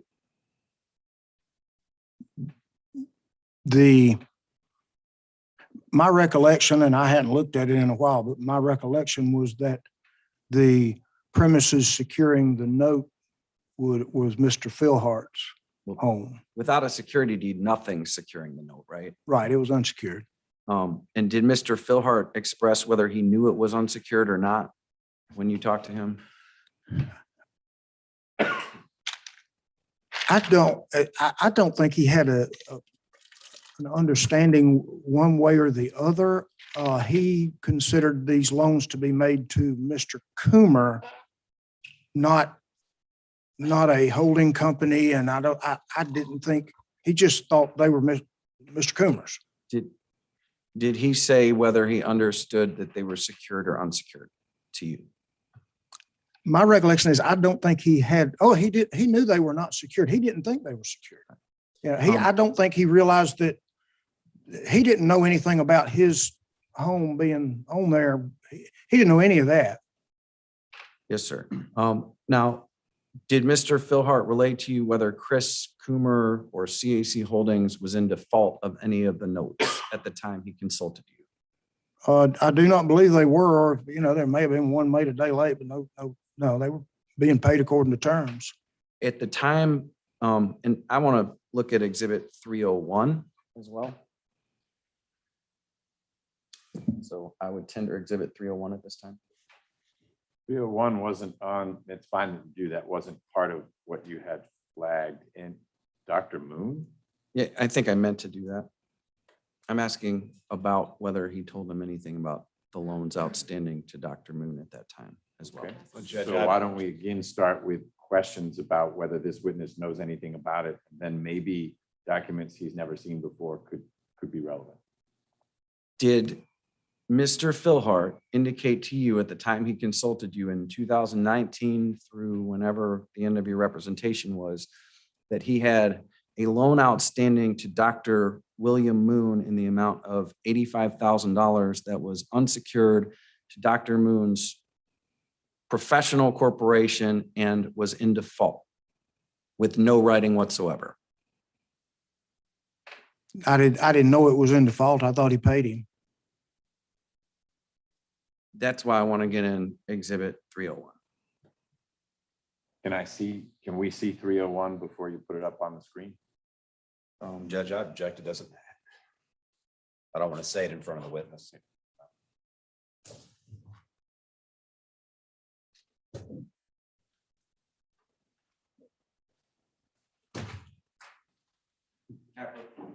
You may.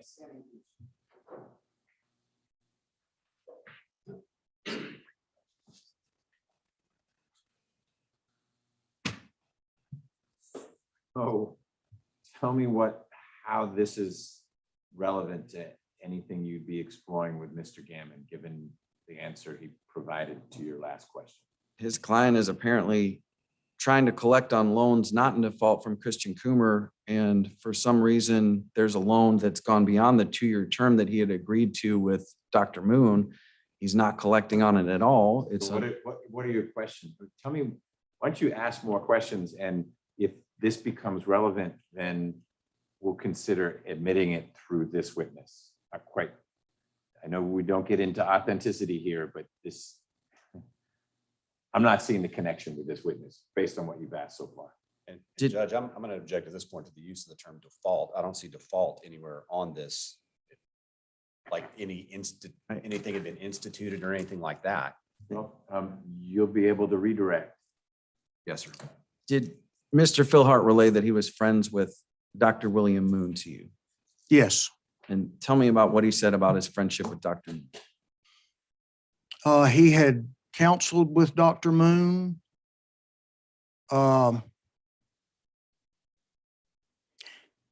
He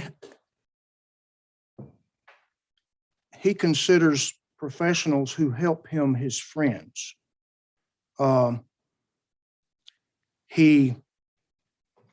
understanding after, from speaking with all parties is it was a professional relationship. Mr. Philhart considered him his friend. I think he made him he had a previous will where he was executor. So the only time I talked to Dr. Moon is Mr. Philhart, in response to the judge's email from the previous spring, went to Dr. Moon to get evaluated. And if he'd have asked me, I would have told him, don't do that. There's no need to do that, but he did. And then I received a call, or I called Dr. Moon to say, what happened? Why is he over there? He's okay. Okay. And that's all that I ever knew about Dr. Moon, except he did say one time that Dr. Moon had a tough period of time, but he was his friend and ended up paying it off. So that's what I know about that. Did Mr. Philhart say why he was trying to enforce or call for early repayment of loans from Mr. Coomer, whereas from his other friend, he was not asking for early repayment. It was the loan, it was the trust, it was the will, it was the taxes, it was everything. So he mentioned the taxes to you, right? Yes, And that ticked him right off, right? he was upset about that. So let's look at some emails here. Actually, let me ask you this. Did Mr. Philhart relay to you that he was upset about a heat pump that wasn't working in his house? Not that I recall. Let me show you the January 15th, 2019 email in Exhibit 75. Which is page 13. And have you seen this email? I'm sure I have. All right. And do you see where Mr. Philhart relays to Mr. Coomer that he's very upset? And he's talking about he could have made more money, right? You see that? Yes, Had he not loaned Christian Coomer money, he could have made more money. You see that? yes, And then he says something about having problems with his heat pump. Do you see that? I do. And you understand, as a sitting Court of Appeals judge, Judge Coomer couldn't represent Mr. Philhart with respect to his heat pump or going after somebody that he thought was responsible for his heat pump, right?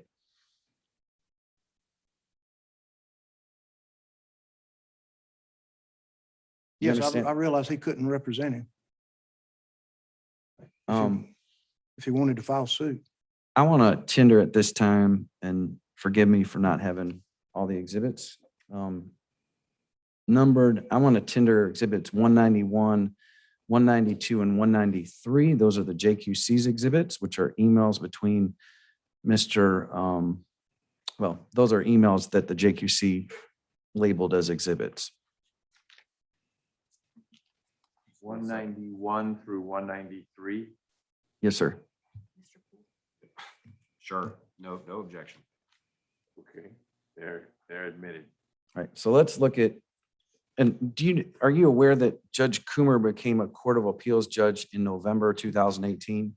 Yes, And as of that time, then he would have no longer been able to do free legal work for Mr. Philhart, right? yes, So then, as of December 2019, in Exhibit 191,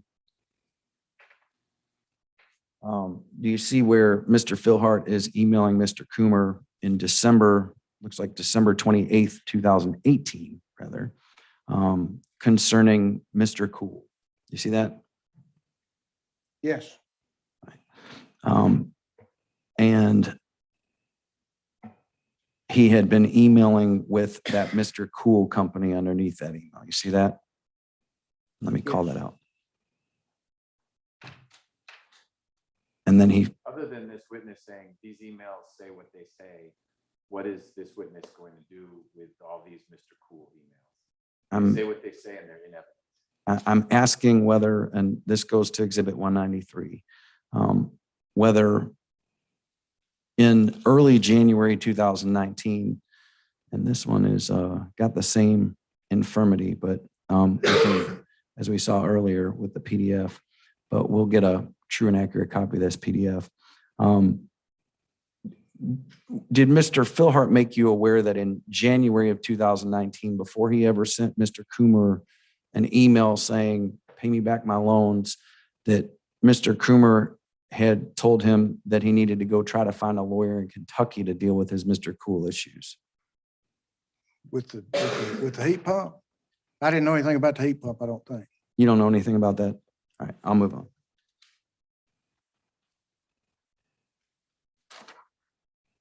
Did you tell somebody that there was a gaggle of lawyers in Cartersville that referred this case to you at some point? A gaggle? Yes, sir. I don't think so. Okay. I know that term, but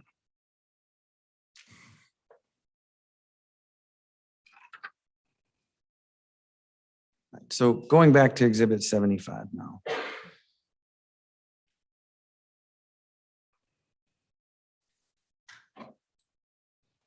And we were talking about the November correspondence. Yes, November 5th, 2019, you send something to Mr. Coomer and you say, what? Can I'm you sorry. What did you say to Mr. Coomer? In the letter or in the phone In the letter. conversations? In the letter. So this was from, In the letter, please go refinance the loans and pay him off. you said, Mr. Jim Philhart came in to see me concerning his estate and the 2 loans and was referred by some Cherokee Circuit members of the bar, right? Yes. Was it just that one guy who referred it or were there more? Well, it was, I would say, I had contact with 2 of the 3 members of a firm, so plural. Did you tell Mr. Lundberg that there were some Cartersville lawyers who smelled a rat? I don't know. It's possible. So what your letter says is Mr. Philhart's requesting that you repay the loans to him through refinancing. I'm sorry. You That's see- my request. Yes. That was your request. Okay. Prior to litigation and personal injury cases, you've written demand letters which say, pay me this sum of money within this many days before, right?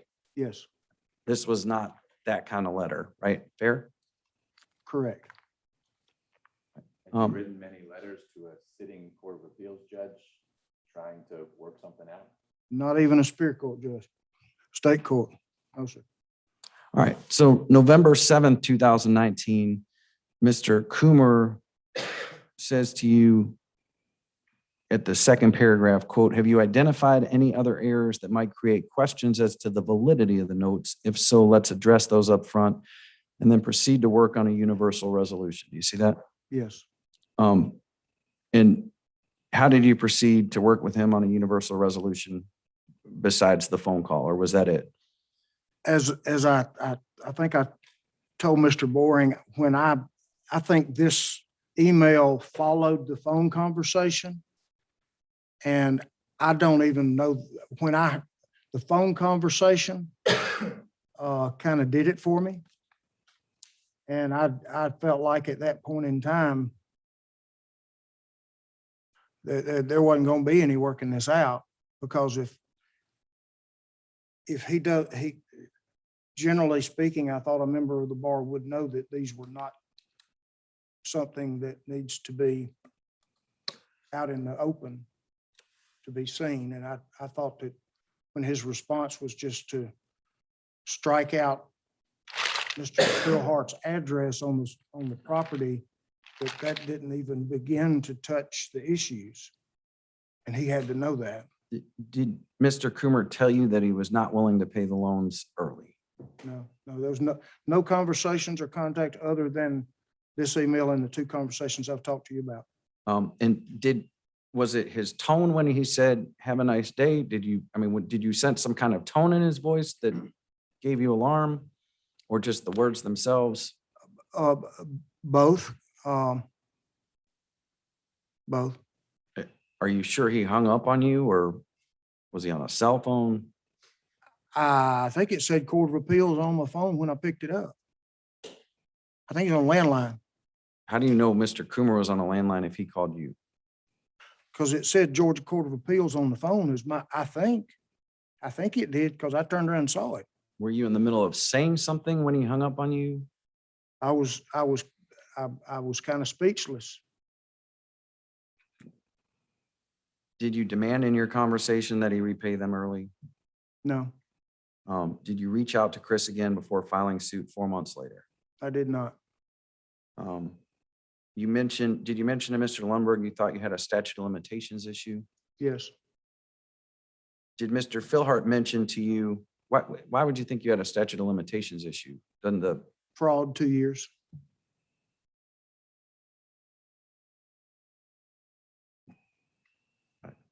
you live in tort land like I do too, sometimes, right? Yes. Did Mr. Philhart tell you that he didn't need the money he loaned and he would have kept it in his estate until he died? I don't think we ever had a conversation about that, one way or the other.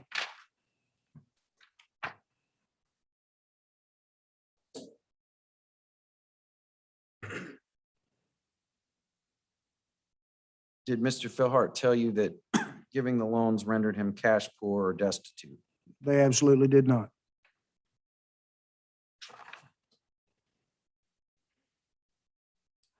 Um,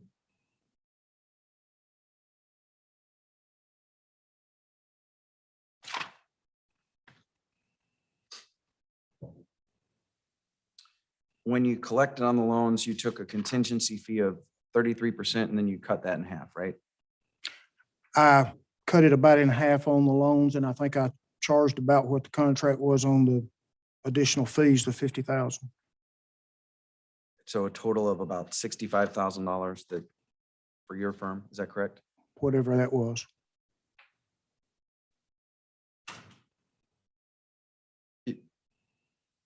Did you do anything with the file that was provided to you for Mr. Philhart? What, When we provided you the file, did you do anything with it? when I received his paperwork, Yes, sir. I assume it's all at my office unless Mr. Philhart took some with him when the case was over with. I mean, did you look at it? Did you review it? His documents, Yes, sir. I'm sure I did. And you understand there were no depositions in the case, right? No depositions in his case. That's correct. You filed suit and within a couple months, the case was settled, resolved, and done, right? That's correct. And Mr. Coomer paid off the loans before any settlement agreement was entered into, correct? I'm sure the documents would reflect accurately that.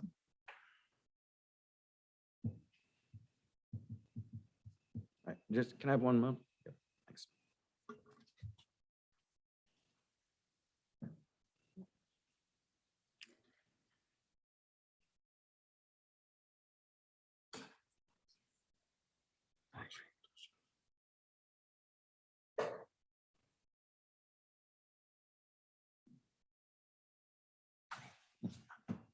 No further questions.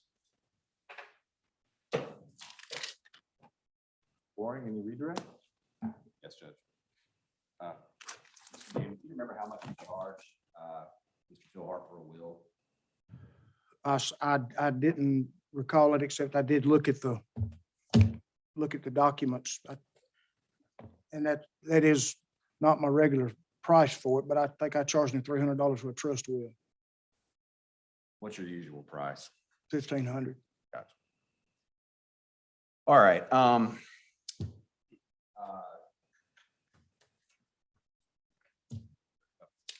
going to tender Exhibit 305. I think this is one of Mr. Lefko's exhibits he provided.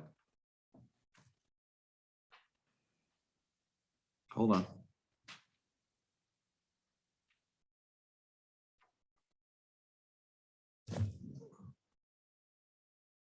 Well, I would say he scanned a rule because now he's asking him about emails between Mr. Philhart and Dr. Moon. Judge, he was asked about if Mr. Philhart had sent any emails about trying to recover his papers or invoices and that type of thing, and when they happen, that type of stuff. I'm going to ask him if he's seen this particular email. That's Because it would go to whether Can we see 305, please? I think it may be actually part of Exhibit 75. It is part of Exhibit 75. But not the part where he forwards it to Dr. Moon. You know what? I'll withdraw my objection. 305 is fine.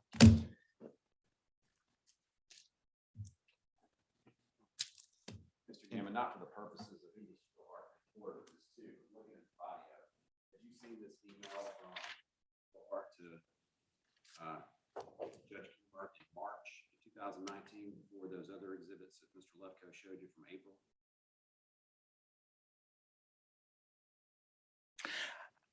I know I've seen it. As to exactly when I saw it and when I got it, I'm not sure. And so before all those other, this email, you've seen it. You know what? I think it speaks for itself. I won't ask. So I don't know if it was actually, was it admitted? It is admitted. So it sounds like it's in twice. It's in exclusively, and then it's also part of 75. May I ask a question about exhibit 305 then? Of the witness, or I wasn't sure if Mr. Boring was No, I've still done. got questions. Oh, okay, Done with never mind. that topic. Right. You were done. Right. Same confusion. I was thinking he's about to let me go. Yeah. No such Close, luck. you're close. Where is exhibit 301? That invoice? 301 is not, it didn't come in. It's up here, and in fact, if you would take it back, that would be. I will. great. Give it to- Did Mr. Phil Hart ever discuss with you whether he paid, Dr. Moon paid him back? Yes, And did Dr. Moon pay him back? that was my understanding. Don't object. And now I would tender 305. Or I'm sorry, was that? You don't need to tender anything right now. The question, you asked the same question, sort of, and the second one, I'll sustain an objection if it's speculation. And I'll rephrase it. That's what it is. Mr. Gammon, did Mr. Phil Hart tell you that Dr. Moon paid him back? Yes, And you mentioned during cross-examination with Mr. Lefkoe that Dr. Moon had some troubles or some problems. Do you remember what that was during the time he was paying him back? I think if memory serves me, there was an employee he had that stole money. There was some kind of problem, and there was a period of time he was late with payments, but that was okay, and that he was fine with Dr. Moon. I didn't ever get into that. So you don't know what the reason, the problems that Dr. Moon had while he was paying him back? I wanted to say that there was an employee problem is what I mean, Jim like- mentioned, but nothing specific, nothing. Okay. All right. Mr. Lefkoe asked you some questions about that conversation and the issue you had with what Mr. Coomer said to you in that phone call. Did you have a problem with striking something on a legal document? Well, it wouldn't change my client's legal position at all. And he asked questions about whether Jim was cash poor. Specific, I don't know if you have the knowledge of this when I ask. The $130,000 loan made in September 2018, did Mr. Phil Hart discuss with you what he had to do to be able to actually make that loan to Mr. Coomer to get those funds? One of the loans, and I couldn't tell you which, he had to liquidate part of a stock fund, and I had in my possession the emails that Mr. Coomer drafted to send to Mr. Phil Hart for him to send to his stockbroker, And why would he have to liquidate the stocks to make the loan? because his money was in stock funds, not cash. And Mr. Lefkoe asked some questions about I guess, the percentage of your fees and that type of thing. Did you overcharge Mr. Phil Hart any for your work in this case? I think generally in this business on just a regular legal or medical malpractice case, you're going to charge 45% contingency fee. I charge less because I didn't like it. Didn't like it a bit. Thank you. May I recross for a minute? Sure. I thought that's why you were getting up. Yeah. I tender 305 at this time. 305. This is Dr. Moon. 301. All right, any objection to 301? I don't have an objection, Judge. All right, 301 is admitted. Did Mr. Phil Hart tell you whose idea it was to sell the stocks?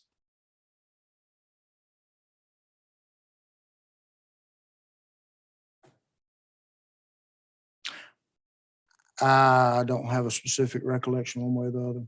Did Mr. Phil Hart tell you that he told Chris Coomer that he had sold stocks?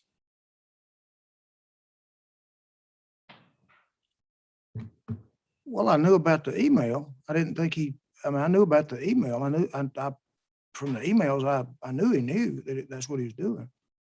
You knew that before he sold stocks, that there was an email asking about tax consequences of selling stocks, right? Wasn't there an email that he was supposed to send to his stockbroker? Asking about what the tax consequences would be if he sold stocks, right? Yes. Did Mr. Phil Hart say that Chris Coomer had convinced him to sell his stocks? No, not that I can recall. Or advised, did Mr. Phil Hart tell you that Chris Coomer had advised him regarding the tax consequences of selling his stocks? No, I think that, trying to remember, I'm thinking, in my mind, I'm seeing emails, not conversations. I don't have any recollection of conversations about those issues Yes, sir. with Mr. Phil Hart. No further questions. Nothing further, may he be excused. Now may Mr. Gammon leave? All right, thank you, sir, for your time. Thank you, Your Honor. So we're going to take, I know it's a second morning break, but this would be closer to when we would have a morning break. We'll keep it to as close to 10 minutes as we can manage on our end. We'll just probably break for lunch a little bit later, maybe 12:30-ish, or if there's a natural break, depending on how the witnesses flow. Who is the director's next witness? Shane Sinyard is the next witness, Judge, and I believe that'll take us to lunch. Okay, great. Anything, Mr. Kingma, from Judge Coomer's side? Yeah, brief scheduling question. My understanding from last night was that Chuck was going to have witnesses through the afternoon. You said something that made me think maybe we needed to start calling witnesses. Let's check right now on the director's forecast. Okay, we have, this morning actually went a little faster than I thought with the Zoom and with Mr. Gammon, but we have Shane Sinyard here now to testify, should take us to lunch. I don't know if he'll take us after, he's not that long of a witness.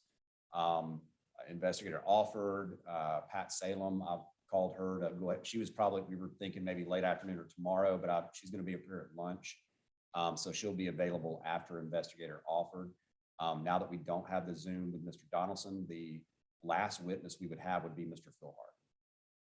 So assuming you want to avoid having Mr. Phil Hart come down here today for a little bit and then also tomorrow, do you both think, now that you know the witnesses that the director is going to call, that will get us through the end of the day? Or perhaps, Mr. Kingma, do you need someone here?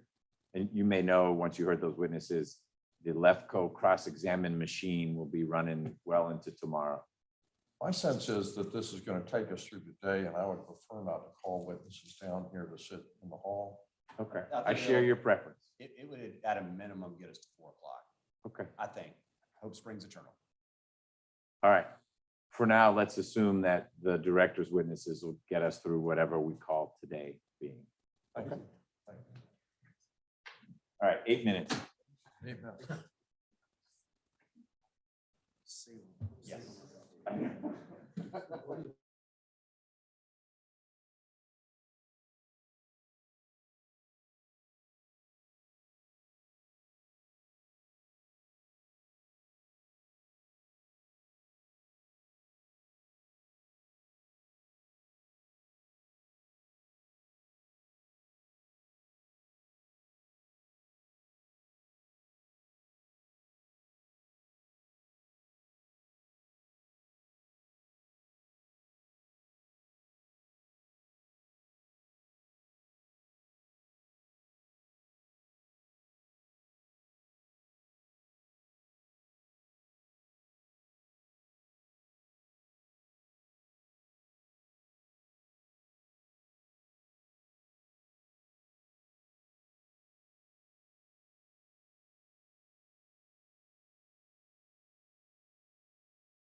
It's another exhibit.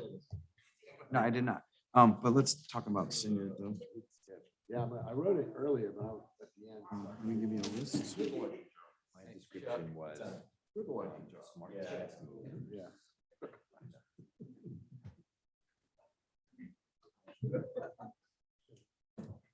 Yeah.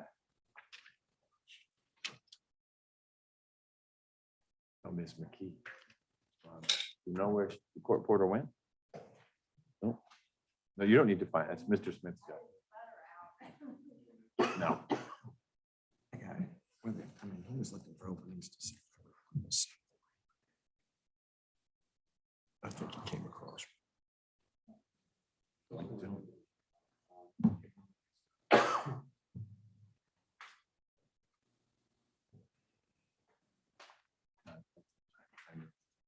this person?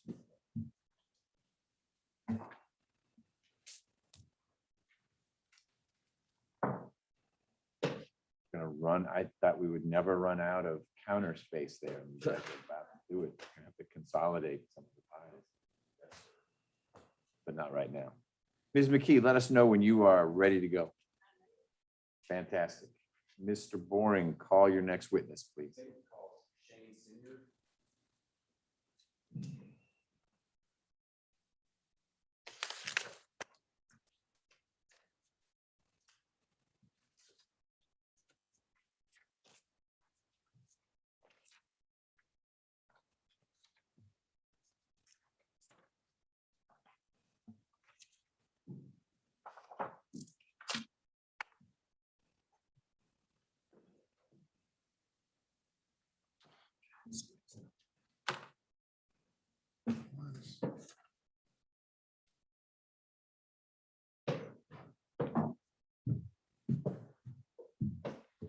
Mr. Senior, raise your right hand.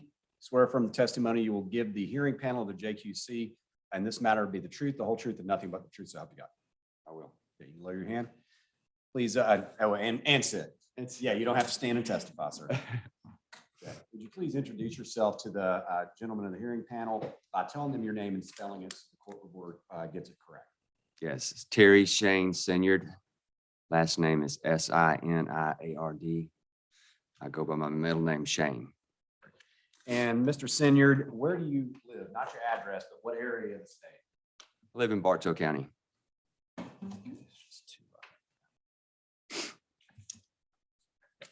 So what type of work do you do? I'm a mortgage loan originator, And what company do you work with? SWBC Mortgage, for the How long last 18 years. Sorry, for the last 18 years. Have you worked your entire career in the mortgage industry? No, I have an engineering degree, and I spent the first 15 years working in manufacturing.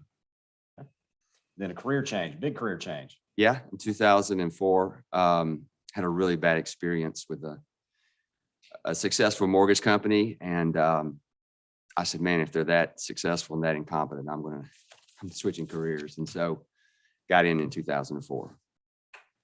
Now, tell the hearing panel a little bit what you do on a day-to-day basis, your responsibilities at SWBC, and what your role is in the process of mortgages.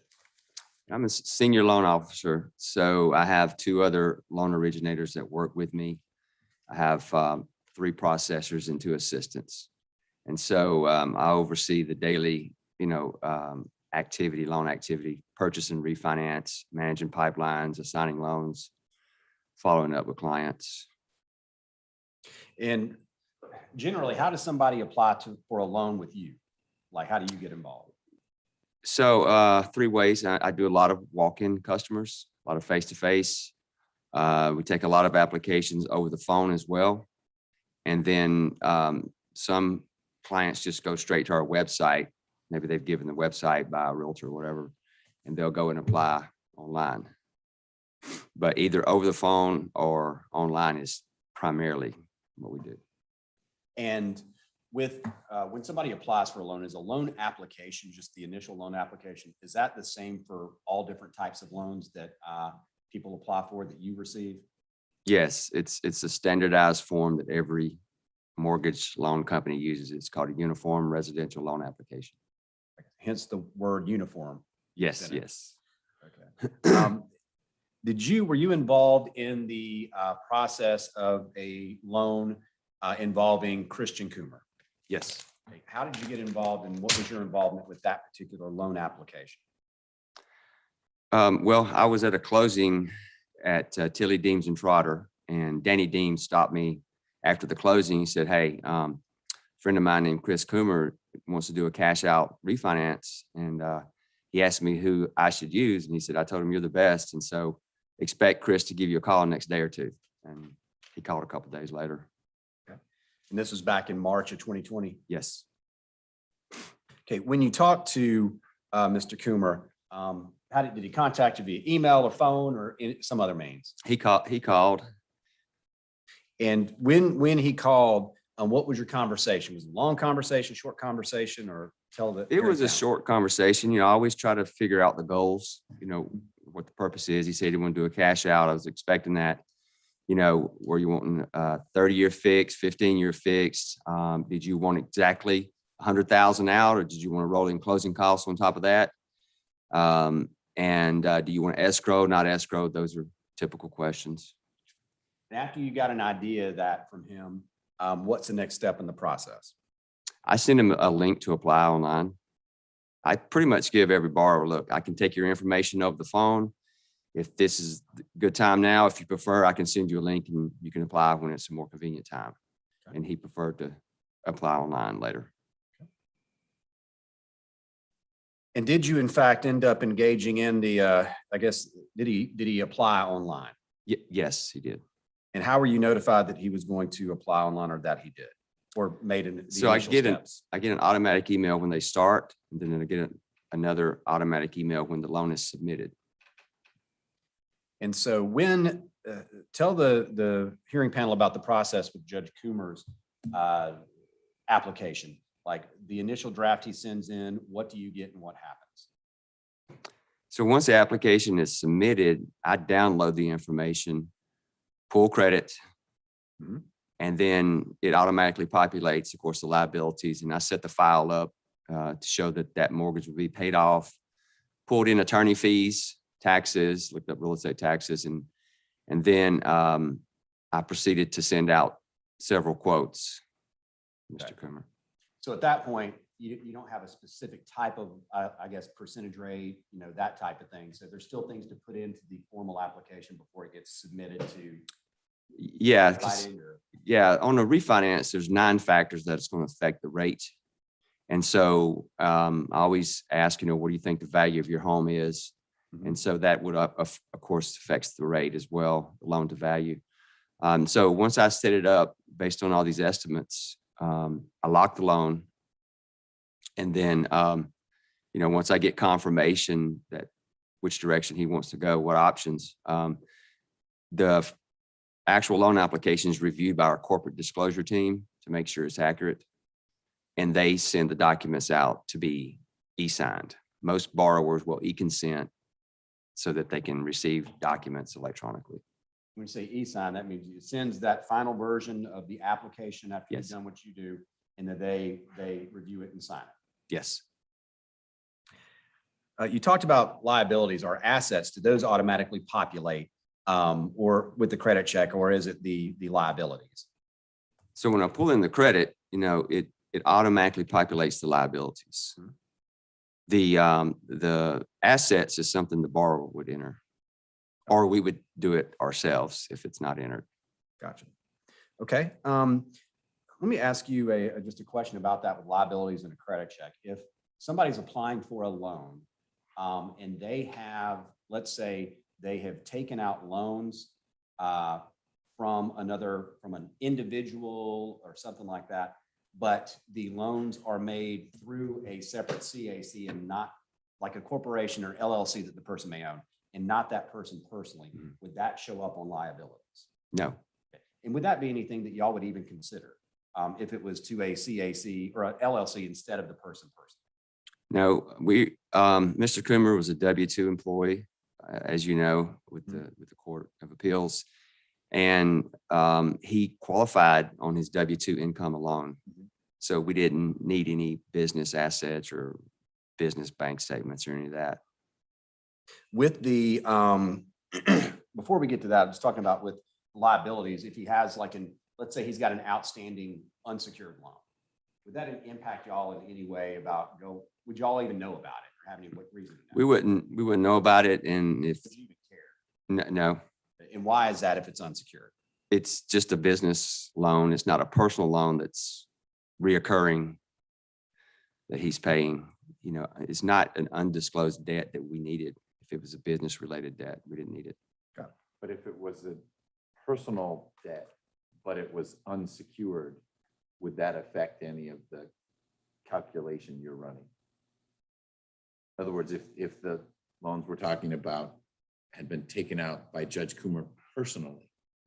If it was a personal debt that he was required to pay back from his personal account, yes. If it would affect us because we'd see that reoccurring debt. If it's a business account paid through a business, whether it's unsecured or not by the business, then we wouldn't care about that. Okay, but back to the secured, unsecured, if it was a personal obligation, but it was unsecured, it still factors in, but it doesn't factor in as much because yours would be secured, or how do you work through that? Well, if it's a personal secured debt, a personal unsecured debt, I don't know if I'm answering your question correctly, but basically, whether it's unsecured or not, if it's paid through the business, that's all, you know, we don't care about that. Right, but it's not this, my hypothetical is, it's a personal unsecured debt, should be disclosed, but it wasn't. Then you learn about it. Does it change any of the math you do because it's unsecured personal debt? Yes, it would change. And why is that? Wouldn't you take priority over that through your secured debt? It wouldn't take priority over our secured debt. No, right, your secured debt would take priority over. Oh, right. Yeah, that's Right. correct. Yes. So I'm just trying to figure out why it would be material to the decision-making you're doing. Do we issue this loan or not? Do we extend this credit or not? If there was unsecured personal debt on the balance sheet. I mean, if we knew that there was a debt out there unsecured, then that would be important if he had to pay it back personally. Okay. And I know you brought up, in the end, let's just kind of jump way ahead. With this particular loan, given the equity, well, let me stop there. Given this particular type of loan and his financial circumstances, in the end, with the assets and liabilities after you go through the process, would that impact his ability to be approved or not? No. Before he sent in his application, he being Mr. Coomer, did you ever have any discussions or tell him that? Did he have any way of knowing that? No. And so regardless of what the end game is, you expect your people who are sending in the uniform residential loan applications to be truthful with what they put on there. Just to get this stopped, leading the witness. Okay. Is that sustained or? Well, it I'll depends rephrase. how his next question goes. It's a point well taken, and we'll see where Mr. Boring goes next. Water. Is this my water? Okay, thank you. I don't know if somebody left it here. It's I'm getting communal over it. water. It's Cobb County. It's community water. It's all good. We share in this Thank you. jurisdiction. Thank you. You can pass it around. Mr. Senator, regardless of what, God, now I can't even remember what I asked. Okay. Regardless of whether in the end, you're going to, in the analysis, the person's going to be approved for a loan with assets or liabilities or without those, do you still as a loan officer expect and want the person to be truthful on their application? Yes.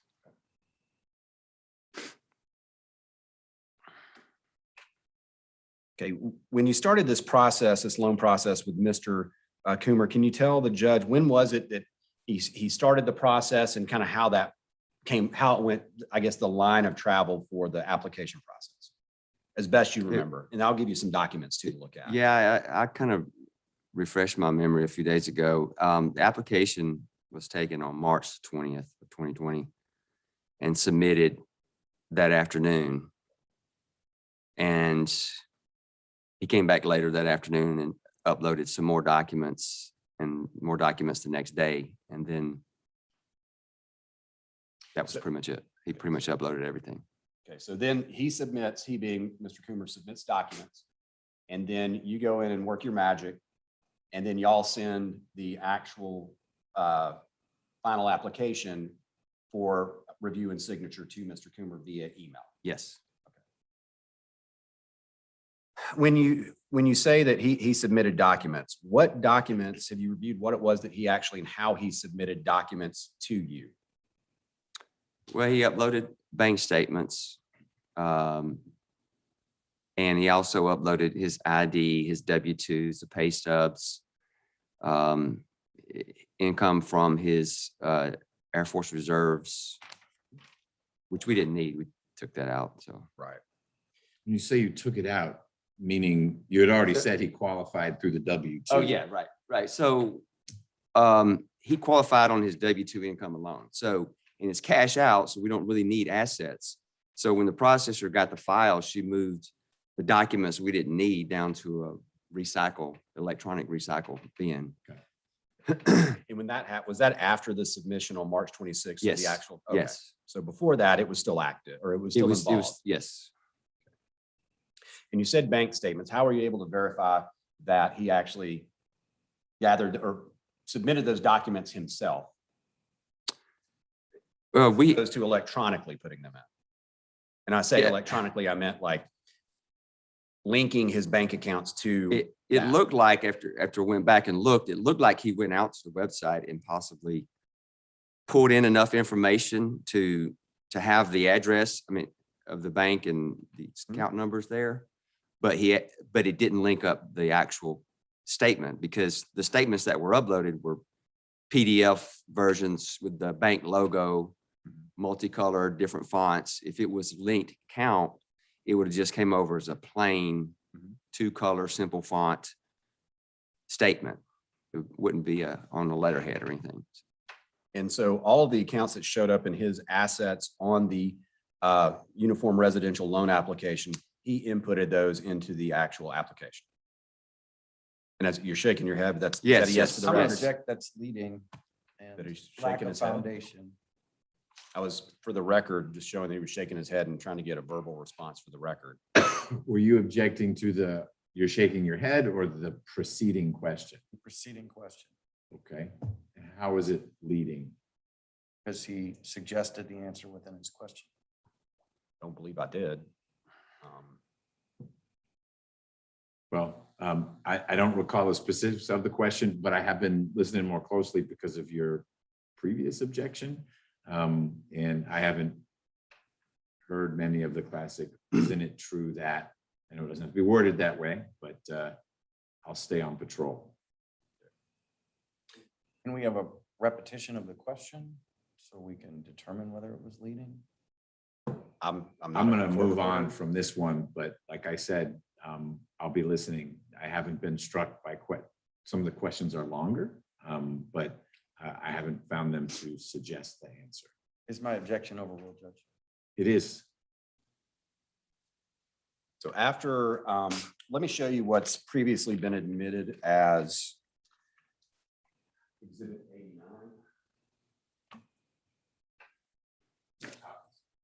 Okay.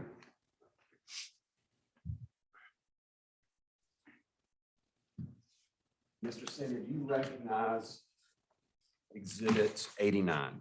Yes, Okay. How do you recognize that? that was the initial loan application submitted. And how are you able to recognize that? Have you recently reviewed your file about this case? Yes, all of the assets are listed Mhm. and both jobs are listed. And that would have been the initial application information he entered at the beginning. Okay. What is the date of that application?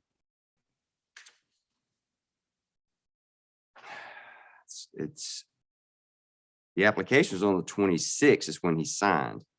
So that's March 26th when he signed that yes. application. Okay. Yes, And would it have been between the 20th and the 26th when he submitted the bank statements and that type of thing that were eventually, that went to that application. Yes, they were submitted on the 20th, March 20th and March 21st. All right. On that loan application, gonna turn your attention to page.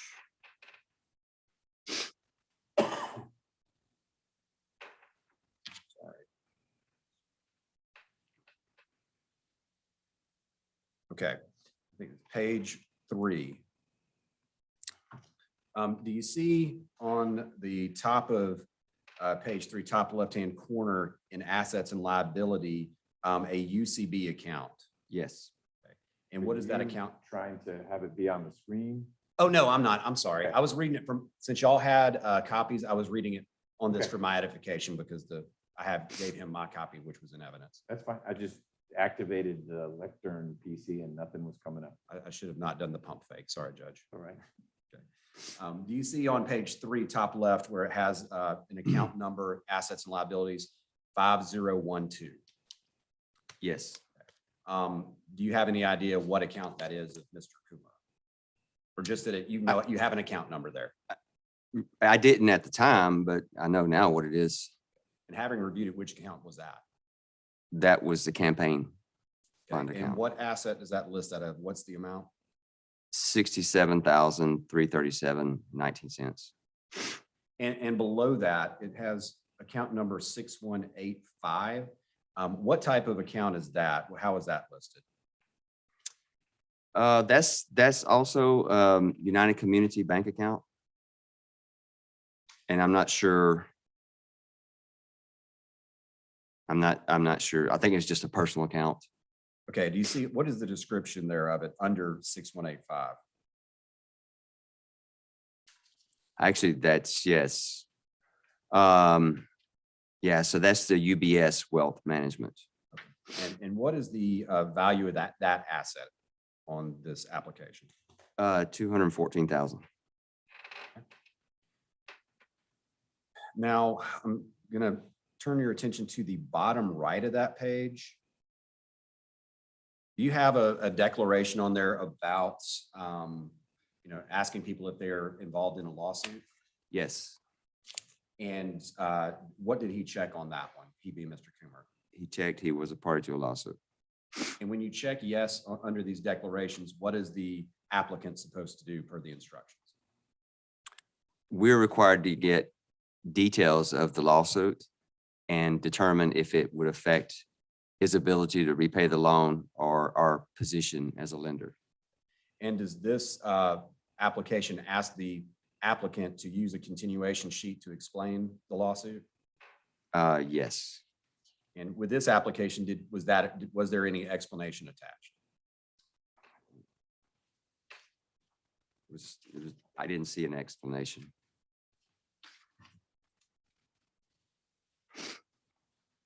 Where was the lawsuit box? I'm sorry, Judge. Still It's trying on- to find the accounts, but I finally found. It's page 3. Section 8. Lower right corner. It's lower, well, See it. yes, left. And Mr. Winter found it. good, thank you. And then going to the end of the document on page 6 of 6. You said this was submitted, emailed, the final version, this emailed to Judge Coomer, Mr. Coomer, yes, Judge Coomer. And so at that point, on the 26th of March, 2020, did he in fact sign this application Yes, and signed it electronically? yes. Okay, do you all also have what's called borrower disclosures or borrower certificate and authorization? Yes. Finger exhibit 265. It's the borrower certification and authorization.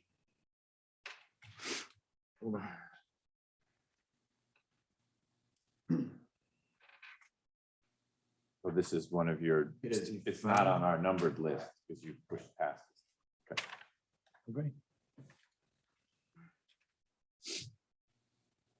Mr. Lefkoe, do you have any objection to 265? No. Admit it.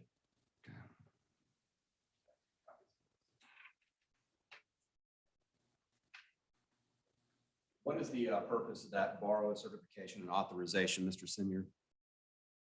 We send that to the employer when we're doing employment verifications, or to a bank when we're trying to get deposits, assets verified. Okay, with this particular document,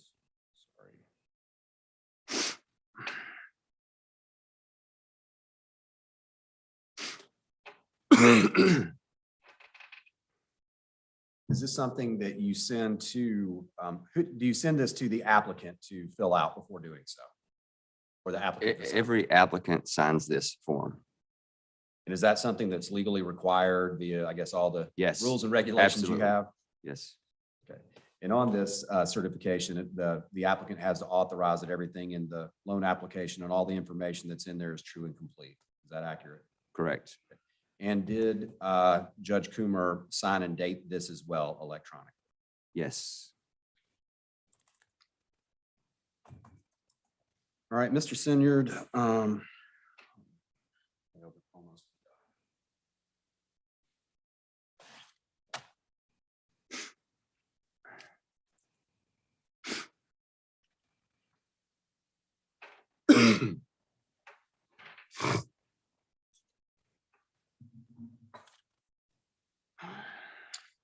All right, after the application process, well, you talked about when it goes to, I guess, the next stage after the application, the next stage of people that are processing will look at the loan application, look at what type of loan, and then decide what they're going to consider and what they don't. Would that be accurate? That's correct. Okay, and like when you said that there are liabilities and assets and all this information that Judge Coomer has submitted, what do they do with that if they don't need it? They put it in the recycle bin. They take it out of the file on a cash out refinance. We don't need assets. It took all that out. We didn't need to verify the income from the second job. It took all that out. Remove that from the loan application before it went to underwriting. And so on the final, I guess, the final day when the loan is processed and everybody comes in and signs a refinance, is all that stuff taken out of what is the final thing that was done, I guess, in April of this case? Yes, in our electronic file, we have the loan application marked 1003, which is a form number, 1003 initial, then 1003 final. And the final one is the one that's signed after everything is verified. It's signed at the attorney's office. Once the application was submitted on March 26th by Judge Coomer, did you have any other personal involvement in this case, or did it just move on to somebody else and you were done?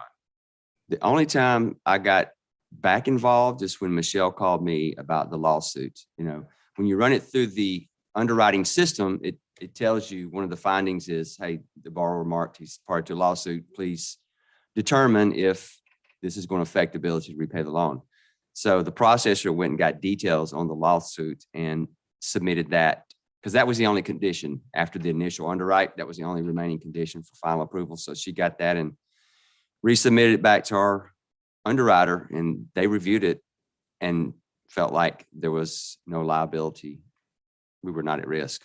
So. And was that because of it had been, did the attorneys for Mr. Coomer send you information about insurance that he had allegedly to cover? Yes. The costs? Yes. Of the lawsuit? Yes. And I object this. I move to strike that. He's talking about hearsay. He was not involved. He testified he's not involved in that process. And now he's saying stuff about what other people within the process did or may have received or reviewed. I move to strike. Judge, I think he actually said he got back involved after, because I'd asked him if he was done at that point, and he said he got back involved because of the issues with the lawsuit. That was my understanding, but let's just clarify. So, Mr. Senior, did you in fact receive, or folks on your team received, whatever information you referred to from people who represented themselves as Judge Coomer's attorneys? That was in effect, hey, we've got insurance for this, don't worry. I did not personally get involved in that. I was getting an update on the loan application, and the processor told me, here's the only remaining condition. It's their job to go out and get the documentation. I never physically received that documentation. The processor did, and in the end, the processor said all clear for Yes, whatever reason. yes. Okay. So we can disregard whatever part of that exchange you want us to disregard, Mr. Lefkoe, because it does sound like this witness knows that because someone else, other than Mr. Philhart or your client, told him. Yes, sir. So Thank do you you. want us to disregard the fact that your client had insurance that made the lawsuit not a liability for purposes of issuing this loan? No, the question suggested that somehow the bank was told that insurance would pay it, which is not what the bank was Oh, told. wouldn't pay. Okay. No. What I was saying is that his questions were suggesting that somebody on our team suggested insurance would pay. And he's not a party to that conversation. That's not how it Got it. was phrased or said. So is there any, now that I've asked a couple questions of Mr. Senior, any remedial action you want me to take in connection with your objection? To strike that testimony concerning What what, Mr. Senior may have heard someone else say they heard from a lawyer. right. Okay, we'll disregard that. Thank you. All right, I have nothing further, Judge. all right. So let's go. Questions for Mr. Senior. Yes, and I'm adding a document. Please, that that was would be sent to great. me. I think it was yesterday, or was it yesterday you sent me the senior stuff? I think, yes, yesterday, Mr. Senior did found something to refresh his recollection, which was sent to me yesterday, and I sent it to him. Okay. Hold on, let me just pull that document.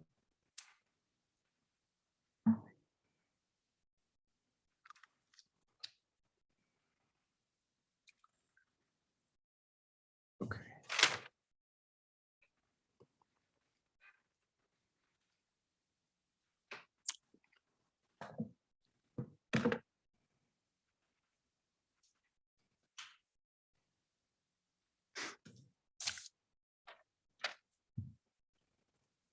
Okay. Let me list off exhibits, if that's okay. It's the routine now. We're ready for it. Seems to go faster that way when we do. 87 through 95, 98, and 99.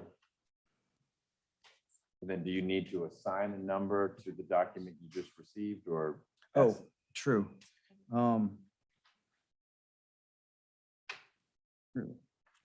What's the next number?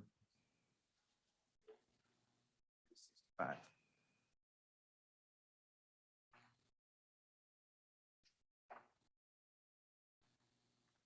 And that 365 would be the loan application activity. No objection to any of that? Yeah, we don't have any objection, Judge. I mean, we'll make objections at the time if we need to, for similar objections that he had about it being hearsay with another person in the Okay. company. But for purposes of the record, 87 through 95, 98, 99, and 365 are all admitted.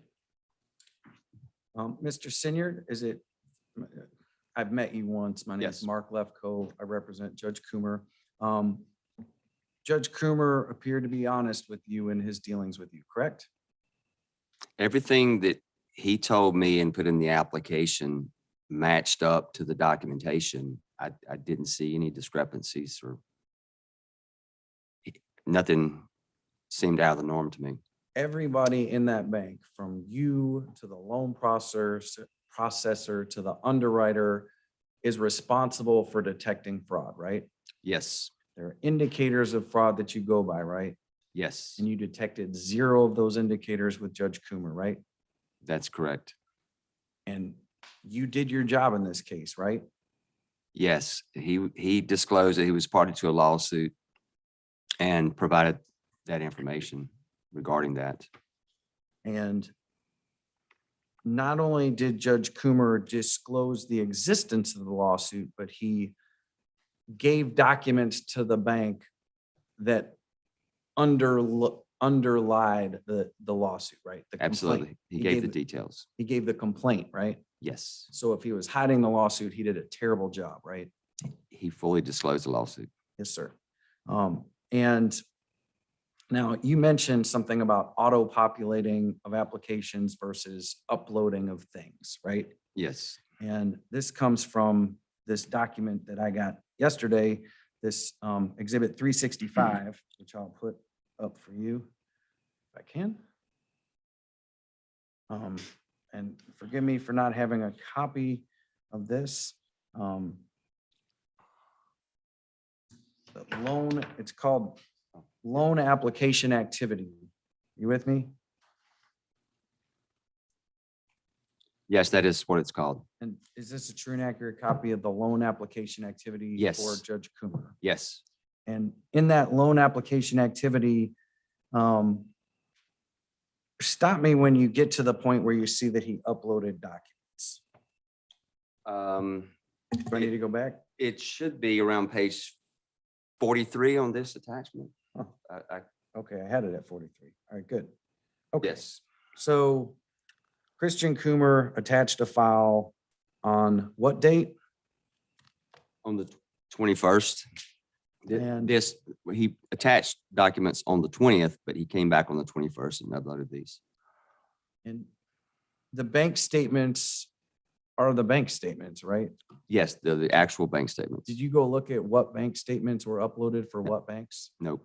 So you don't know if these are UBS bank statements or UCB bank statements? I didn't know until I actually went back and refreshed my memory on it. I saw the application with the assets and then I moved on down the line. You're talking about back at the time of the application, right? Right at the time of the application, yeah. And do you know whether these bank statements that were uploaded as opposed to being linked to the bank process were UCB bank statements or UBS bank statements? They were physical bank statements uploaded later Right. From which bank, sir? from United Community Bank on the 21st. These are United Community Bank accounts. And on the 20th, the UBS account was Where's the uploaded. upload of the UCB account, bank statements? Is that on this page? Because I only The- see one date. Um, We're looking at page 43 of 50 of exhibit 365, right? Yeah, those two bank statements are United Community Bank statements. How do you know that? Because I opened the link. Also, when someone uploads a document, it timestamps it. And I could see where the USB was uploaded on the 20th and United Community Bank accounts were uploaded on the 21st. Okay, so when he submitted, you didn't bring the bank statements, No, right? no. That he uploaded, right? They were just uploaded. And Mr. Boring, for some reason, didn't ask for those bank statements from you, though he asked for this document from you, right? Objection, Judge. no. He just provided that to me. No, what happened was I kept getting a lot of questions about linking the bank account. So in preparation for this meeting, I went back and reviewed the file and I could see that there were physical bank statements uploaded. But now it makes sense. It looks like he maybe went out to the website of each of the banks and it auto-populated the address and the account numbers, but he didn't actually link the bank statements themselves. Because when I went back and looked at this, I realized, well, we've had several versions of this online application, okay? So he didn't pull in the actual bank statements, link them up. They were physically uploaded later. And I don't know if that makes a difference or not, but I just wanted to make sure I understood. And I got all these questions about were they linked accounts, but they weren't actually pulled in. They were actually uploaded. Did the numbers of the amounts in the bank accounts match up to the statements? Have you checked that? I haven't checked that. Right, so when somebody links a bank account and a bank to your application process, that may overwrite the data that's already been put into the form, right? Yes, And that could include amounts and addresses, right? yes, it could. Yes, Um, Absolutely. We'll talk about this in a minute when we look at the application, but usually people, when they put what they have and who they owe and things of that sort, don't put the exact address of their bank, right? yes, they never do that. Never do that. Never. Okay, fair. By the fact that in Judge Coomer's application, there were addresses of United Community Bank Mhm. suggests to you that at some point there was a link between your application. That's correct. Wait, let me finish there. Between your application process and the UCB bank portal, I guess you would call it, right? Correct. Would we And- be able to get, if it becomes of interest to us, what Judge Coomer uploaded in those PDFs? It sounds like you were able to look at them just recently. Yeah. So if it became of interest and we either asked through Judge Coomer's lawyers or the director's team, you could get us what's in those PDFs. Okay, great. But Making the request, but we may. based Not that you'll upon have that. your review of what's in the PDFs, one of the things that's in the PDFs is the name of the 5012 account, right? Mhm. Is that a yes, sir? Yes, Including Christian Coomer campaign, right? that is correct. So if Christian Coomer was trying to hide the fact that that account was in his campaign's name, he did a terrible job, right? It's very clear that it's a campaign fund with his name on it. He And that not was hiding. very clear at the time of the application process, right? That's correct. And Mr. Senior, did you understand that those funds were not his personal funds? I never reviewed the funds. The campaign account funds that are listed here, $67,337.19. Did you understand those were not his personal assets? I didn't. I took the application, I ran it through underwriting. Everything checked off. I moved it on to the processor. She saw we didn't need the assets, and so she took them out. Thank you. Other people besides you were looking at this, right? An underwriter as well. Is there any note anywhere where somebody writes, hey, I'm confused. Is this this campaign account, is it his personal asset? No, Um, that was never a question. Was anybody misled No. that this was his personal asset? No.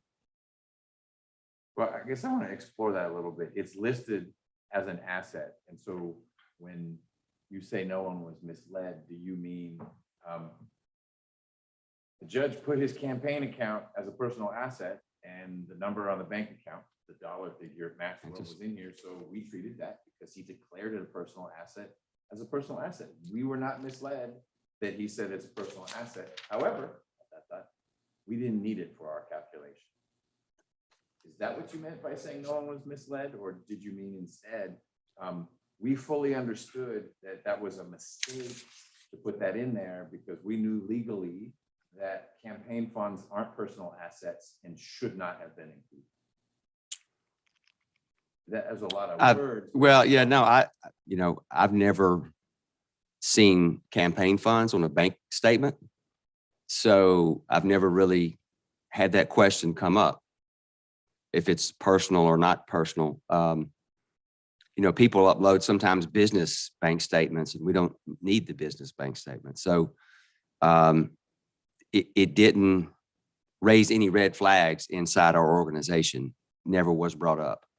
If the assets in that United Community Bank accounts had been necessary because the judge didn't W-2 qualify, Mhm. if that's the right term, would this have played out differently? Yes, You're the loan officer. Oh, sorry. Go ahead, sir. Let's say the application that we're looking at right now did not list that campaign finance checking account. In other words, the net worth would go down by about $60,000 or $70,000. Would you have still made the loan? absolutely. Mr. Coomer has super high credit scores and no debt, basically no debt. Super high credit scores suggest that he's not somebody who routinely does not pay his debts when they come due, correct? That is correct.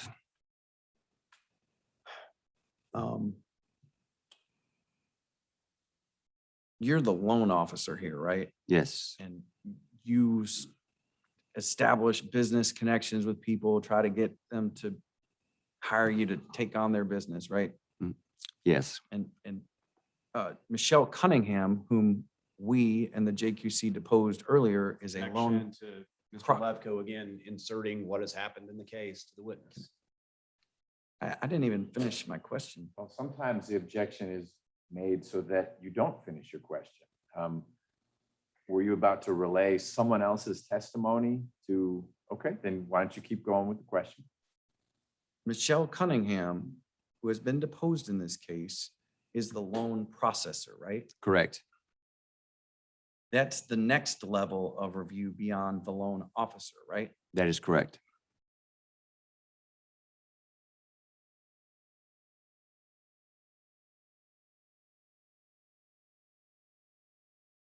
Now, is there a record in this loan exhibit 365 loan application activity as to when the bank's information from UCB auto-populated into the form? The application itself. The same day he applied, yes, on the 20th. That's the auto-populate date? Is it in this loan application history? I don't know if you got all of it in there, but yes, it would be in there. Well, can you point me to a page where I can see where the link occurs?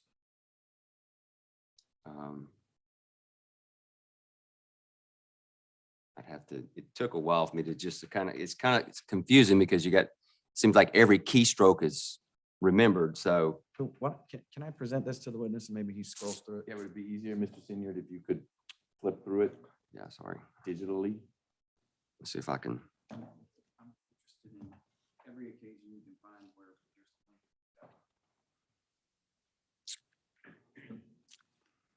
Before you do that, is that type of issue, that type of, I don't know if you call it a transaction, that type of occurrence going to be reflected in this document? Yeah, every keystroke is reflected in this So a document. link to a bank would be in there, you think, or do you know? I think it would be, yes. It wouldn't be the actual link, but if they went out, which it appeared, I came across something that looked like he went out to each of the bank to get the bank's information off of that.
So it looks like around page 23, there was some activity where he went out and Linked accounts? linked some accounts up, yeah. Okay, so let's flag that and then keep going through the document and see if there are any other links, please.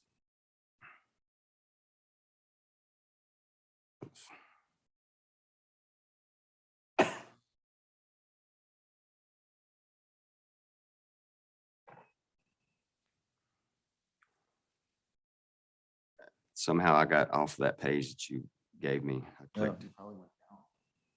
So. Sorry about that. Yeah, I don't know. Okay. Thanks.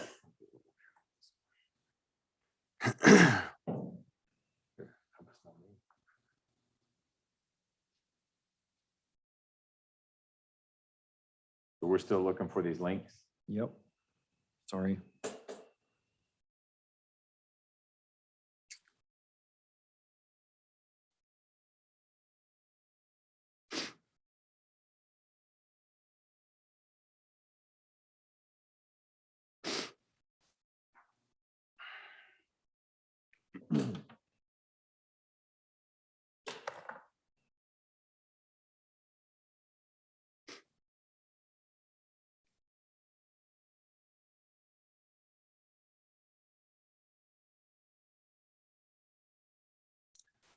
Every time I try to scroll down, it does that for me.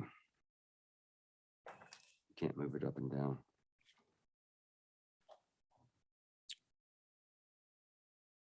Sorry, could you do this when I try to scroll down, that's when it takes me off the page instead of going sideways. That was, That's fine. Sorry about that.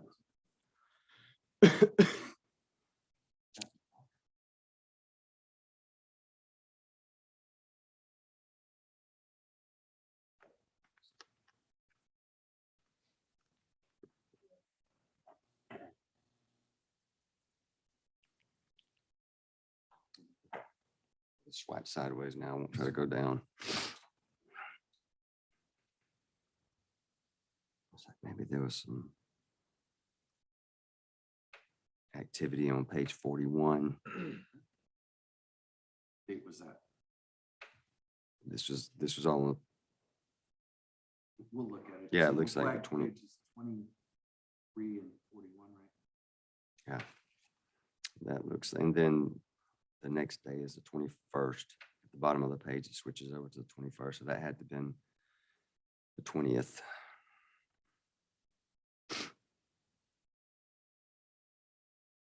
And then the linked bank statements are on page 43, What is the date?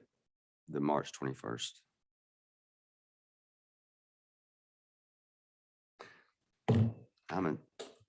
I'm assuming that hot link there, that hyperlink would probably open up the actual account. Ms. McKee, you don't need to be taken. Their exchange, you don't need to be taken down anymore. I don't know if you were. Okay, good. I'll wait for the high sign from Mr. Lefko. Mhm. So we'll put those on the screen. Any other numbers? It just,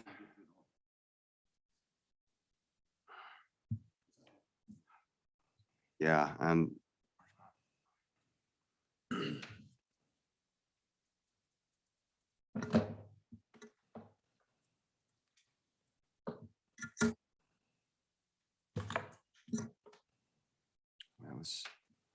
that's the only ones I could come across quickly.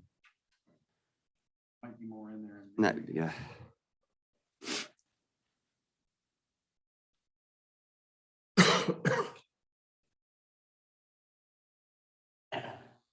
Okay, can we go back on the record? Yes, we're back on the record. Did you say page 23 of exhibit 365 was one place where you noticed a link between bank accounts and the application process at SWBC? It's where he went to the bank. Apparently a link to the bank, but not an actual PDF. The PDFs that were uploaded are on those hyperlinks, and it's listed as, that's how I knew that, well, that's one of the reasons I knew that it was uploaded separate than internally when you're inside the bank account. Okay, so page 23, there is a line item for UBS Wealth Management Bank Statement. Do you see that? Yes, And then you see a bank statement for Thrift Savings Plan Retirement. Do you see that? yes. Right. So those are two accounts where statements were uploaded, right? Or are those No, links? they were listed, but they weren't uploaded that way. They weren't attached. So how are they incorporated into the mortgage application? They were uploaded separately. Uploaded meaning statements uploaded? Yes, a PDF statement. And then for those two accounts, then your application process did not link with the institution. That's correct. Mr.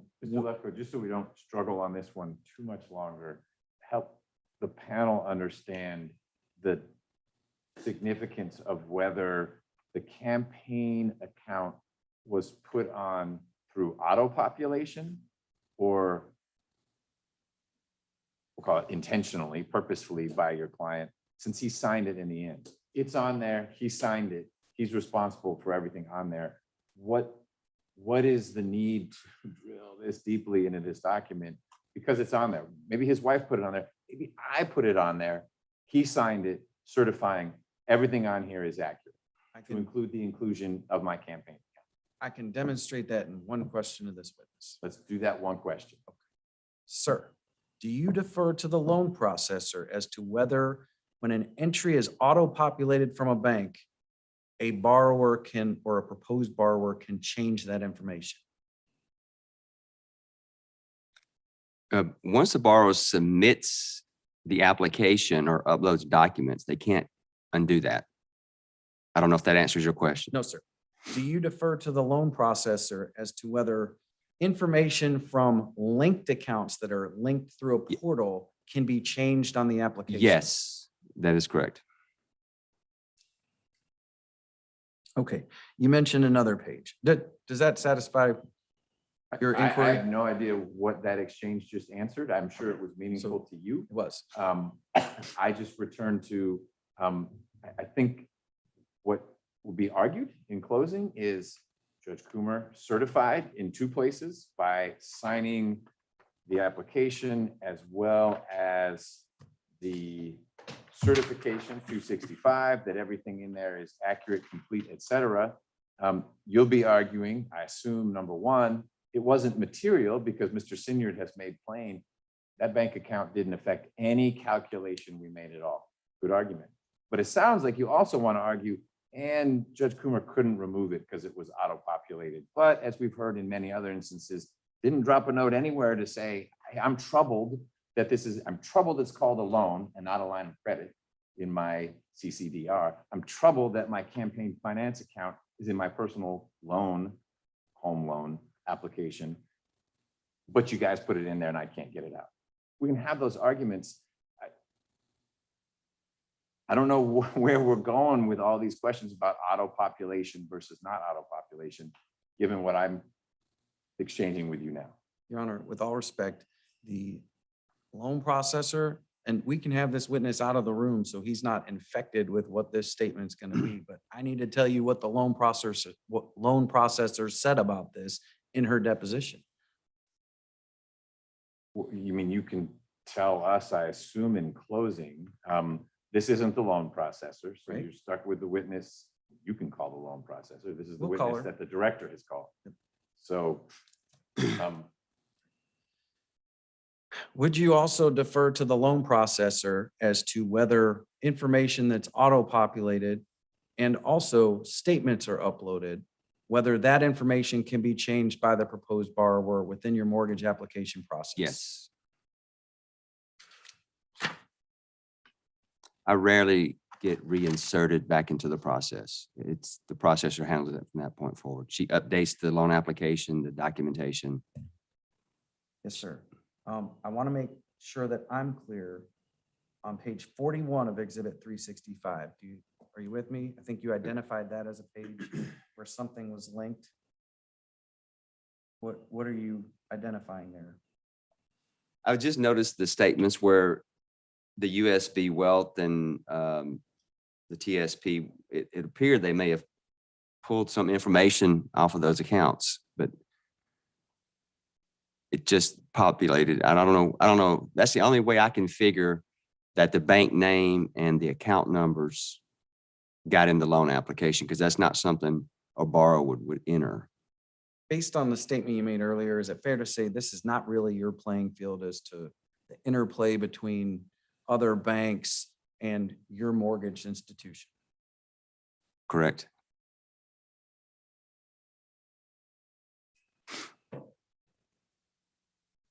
Judge Coomer did not knowingly make any deliberate misstatement, misrepresentation, or omission to SWC Mortgage, did he? Objection. I know you ask it real fast, but I object. That's an improper question.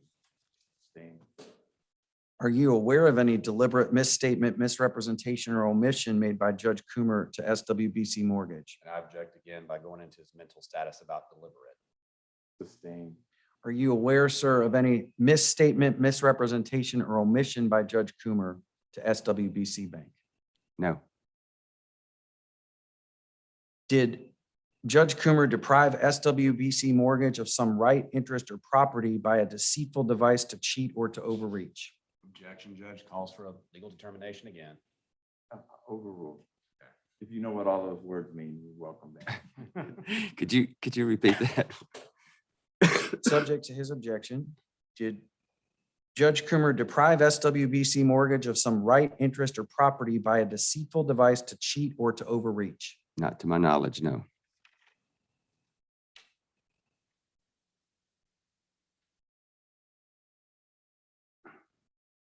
Did you tell Judge Coomer that he was qualified based on his income Yes, early in the process, right? yes, Before he made his longer mortgage application, right? well, once I got the application and I reviewed the credit and the liabilities and income, it was an easy, super easy loan with very low debt ratios and high scores. And Okay, let's look at exhibit 87.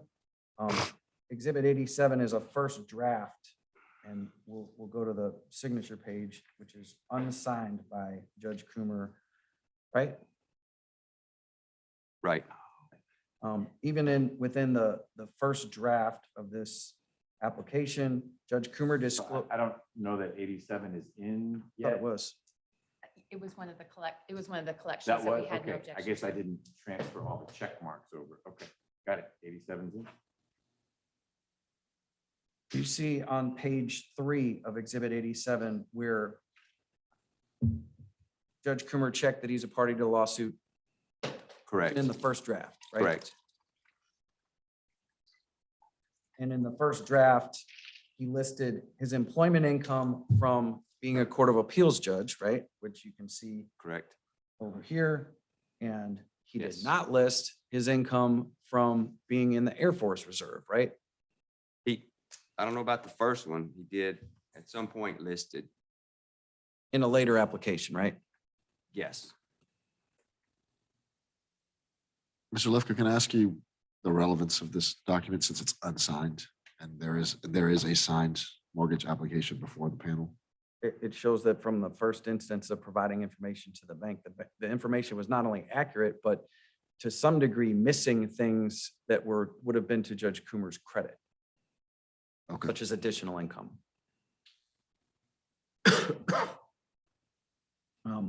There was not even an asset listed on this application, right? Like his house.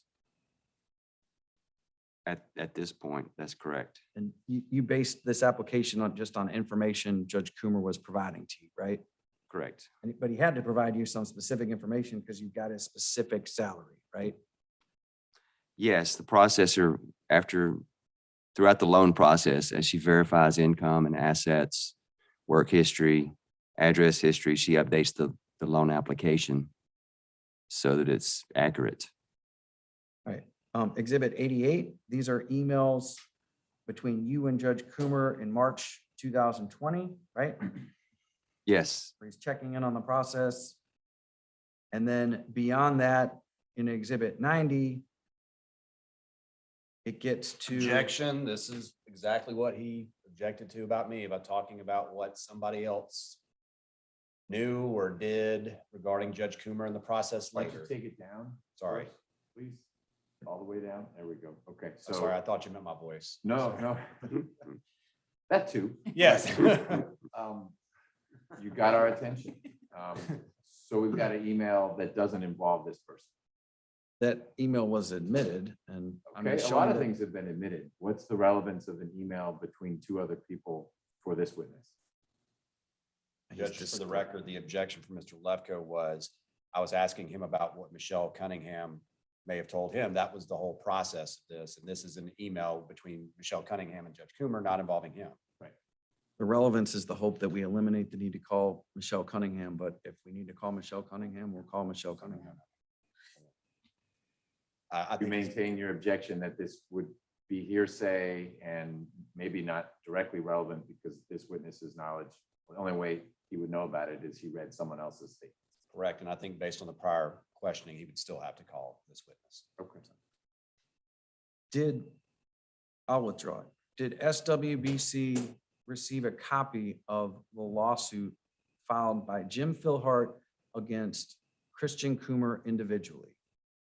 yes, And did you understand from that lawsuit that Jim Philhart was suing Christian Coomer individually, seeking to hold him liable for a debt? I didn't understand any of that. The underwriter and underwriting management reviewed that document. Okay, let's look at exhibit 94. This is the final application dated April 21st, 2020. Do you see the, oh, I don't have it up. You see the signature line, April 21st, 2020. Yes, And let's go look at what information was provided by Judge Coomer. First off, this is a refinance of a primary residence, right? correct, And the amount of the loan was $105,500, right? correct, At a 3.25% interest rate, correct? correct. Was that a commercially reasonable interest rate at the time of this loan? Yes. You miss interest rates like that? Oh, my God. The party's over with. Back to engineering? All We're still doing good, so. right. So what Judge Coomer listed as income, and his job, his employment information was the Court of Appeals job. Do you see that? Yes, And a prior employer of Christian Coomer, attorney at law. Do you see that? correct. Yes, Do you see where he even listed his Department of Defense income on this final application? it's not listed on there. Just the only income Christian Coomer is disclosing on the final application is his income from the Court of Appeals, right? Correct. What's this exhibit number again, please? Exhibit number 94. Mr. Senior, didn't you tell us that the processor or someone dropped that income off the final? That's correct. So She what- removed all the assets. She removed the income. It's just less paperwork. It's not needed. And we closed 862 loans and she processed most of them. So it was extremely busy time and it's just extra time and paperwork that we didn't need. So I guess to my point, so would that have been the processor who actually did Yes. that? And Correct. And removed Correct. the assets, removed the Correct. income? Thank you. But when Christian Coomer signs an application that just lists one income and doesn't list the other, you don't consider that to be fraud, right? I do not know. Do you see on the final application on page 3 where Christian Coomer again checks he was a party to a lawsuit? right? Yes, And that information had been vetted by people beyond the loan officer, which is you, right? that is correct.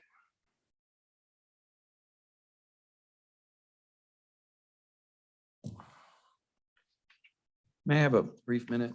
Yep.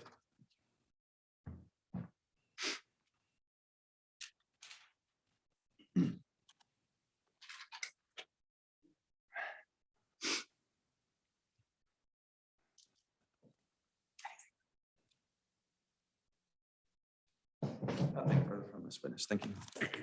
Mr. Boring? Two questions. I think it's difficult. I know that's risky for an attorney Yeah, to say that. Well, we've learned boring math. Hell, 2 boring equals math. 5. No pun intended. Okay.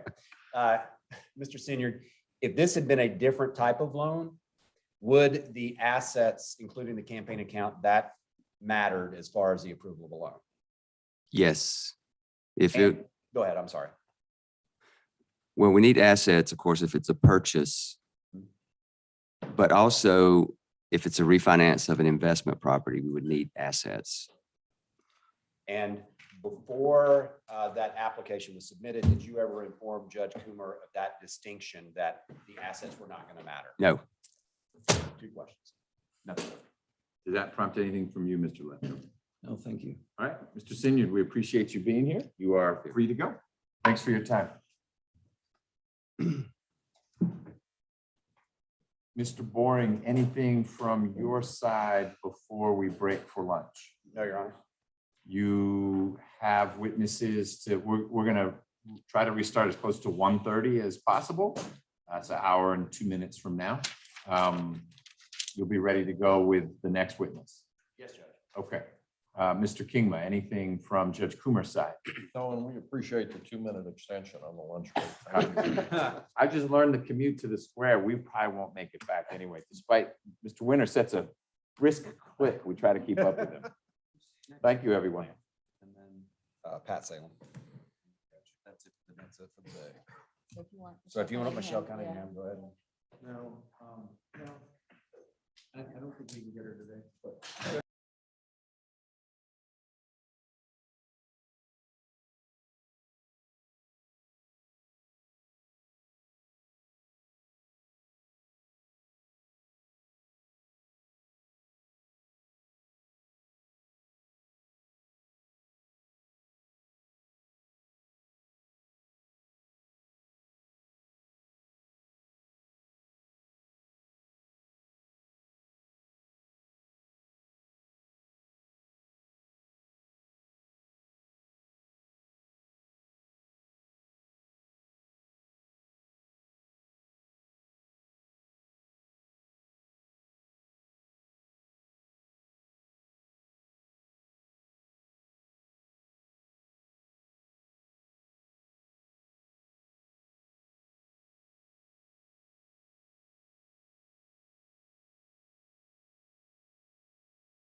Cooper, did you have a good lunch? Appreciate you being here. Didn't think you get called on today, huh? Should ask yesterday's guy. All right, we're back on the record in the matter of Judge Coomer. Mr. Boring, your next witness, please. Witness is investigator Alford. I think at this time we wanted to bring up the issue of the K. Smith memo. I've given you copies about the work product yesterday. And we are going to go into issues that are it's contradictory what she told. Some things are contradictory what she told investigator Alford. So I think the issue of whether this is disclosable now is appropriate to raise, as we brought up yesterday. Maybe that we need to give a copy to opposing counsel on this limited issue. So, yes. Are you saying that you think that only some of it should be disclosed, or because of the fact that even some of it's going to be used, it ought to be disclosed? I think in looking at this, there is nothing that needs to be redacted. I think the entire memo can be redacted. It doesn't have any extraneous opinions or thoughts by investigator Alford. It's pretty much just factual about what either she said or didn't say. So I agree, and I think it should, but you said something that confused me a little bit, that it should be shared for this limited purpose. And I mean, not this witness, not other work product memos for other witnesses. Okay. Sorry, that was not. okay, I agree that the K. Smith memo should be provided to Judge Coomer's team. So if you've got a copy of that, that's great. If not, I think we've got an extra one up here. I was printing one, but if you got one, we can go ahead and see now if you haven't. Ms. Veal's Oh, you here, got it? Thank you. adding value. Yes, every day. So may we address the scope of the waiver of work product? So you just got what you asked for. Tell me why that makes you unhappy. It doesn't make me unhappy that I got these pieces of paper. Okay. It's work product being used as both a sword and a shield. And that's what I have a fundamental issue with. And I think if this work product gets produced to us, in fairness, other work products should get produced to us. So we've gone through this before in writing and orally, and the ruling I made is that work product, if it is not in some way exculpatory to the defense, ought not to be disclosed unless the author of the work product wants to disclose it. I don't know that what you just received is going to prove particularly exculpatory, but now the author of the, I say the author, I'll say the owner of, so the director's office, they want to use it because it sounds like it will impeach some of what Ms. Smith had to say. And so I think your argument about sword and shield would apply if Mr. Boring was saying, I'm going to use it, but I'm not going to share it. Because he's using it in a way that I don't think advances your client's cause, and it's not directly your client, but it sounds like it's meant to undercut things Ms. Smith said that I think were favorable to some of the arguments you've been making. Mr. Boring is wisely agreeing that you ought to get that document. The other memorandums that investigator Alford prepared from his interactions with other witnesses remain work product and don't become not work product because this memo for this witness is disclosed. If you think I'm analyzing it the wrong way, other than your original disagreement that the concept of work product ought not to apply in this context, I'm happy to hear about that. But I don't think the proper analysis is, oh, the door's been opened because we, Judge Coomer's team, are receiving one memo that investigator Alford prepared. We ought to get all of them. You're getting the part that either is now exculpatory, I don't think it is, or the director wants to use, and he can't use it without you getting it as well. That's how I'm seeing it, but I'm happy to try to view it from a different way. I understand your Honor's ruling. I just would like that made. I know kind of what your position or what your thoughts on it are. And I do disagree, but I think we've briefed this already. I don't want to spend a lot of time on it. I just would like a ruling on whether we get other work products. Okay. At this point, this is the only disclosable work product of the universe that's been provided to us to review. We'll continue reviewing, and the panel may sua sponte say, hey, you need to hand over X. Mr. Boring. I thought there was a timeline that the panel had under in-camera review. So there is both a timeline and a chronology. The chronology is something that Mr. Alford investigator Alford prepared. Long ago, we talked about that. Much more recently was brought to our attention the timeline, which is what the associate who was in the military who encountered Mr. Philhart in Cartersville, but the unnamed associate. Which one are you referring to? The former. The being chronology. Chronology, yeah, Okay. my mistake in terms. No, it was called a timeline before, so we just, I think, have redesignated it. And right now, that's in it's staying in its current posture of not disclosed. Thank you. You bet. Mr. Boring? State would call investigator Alford.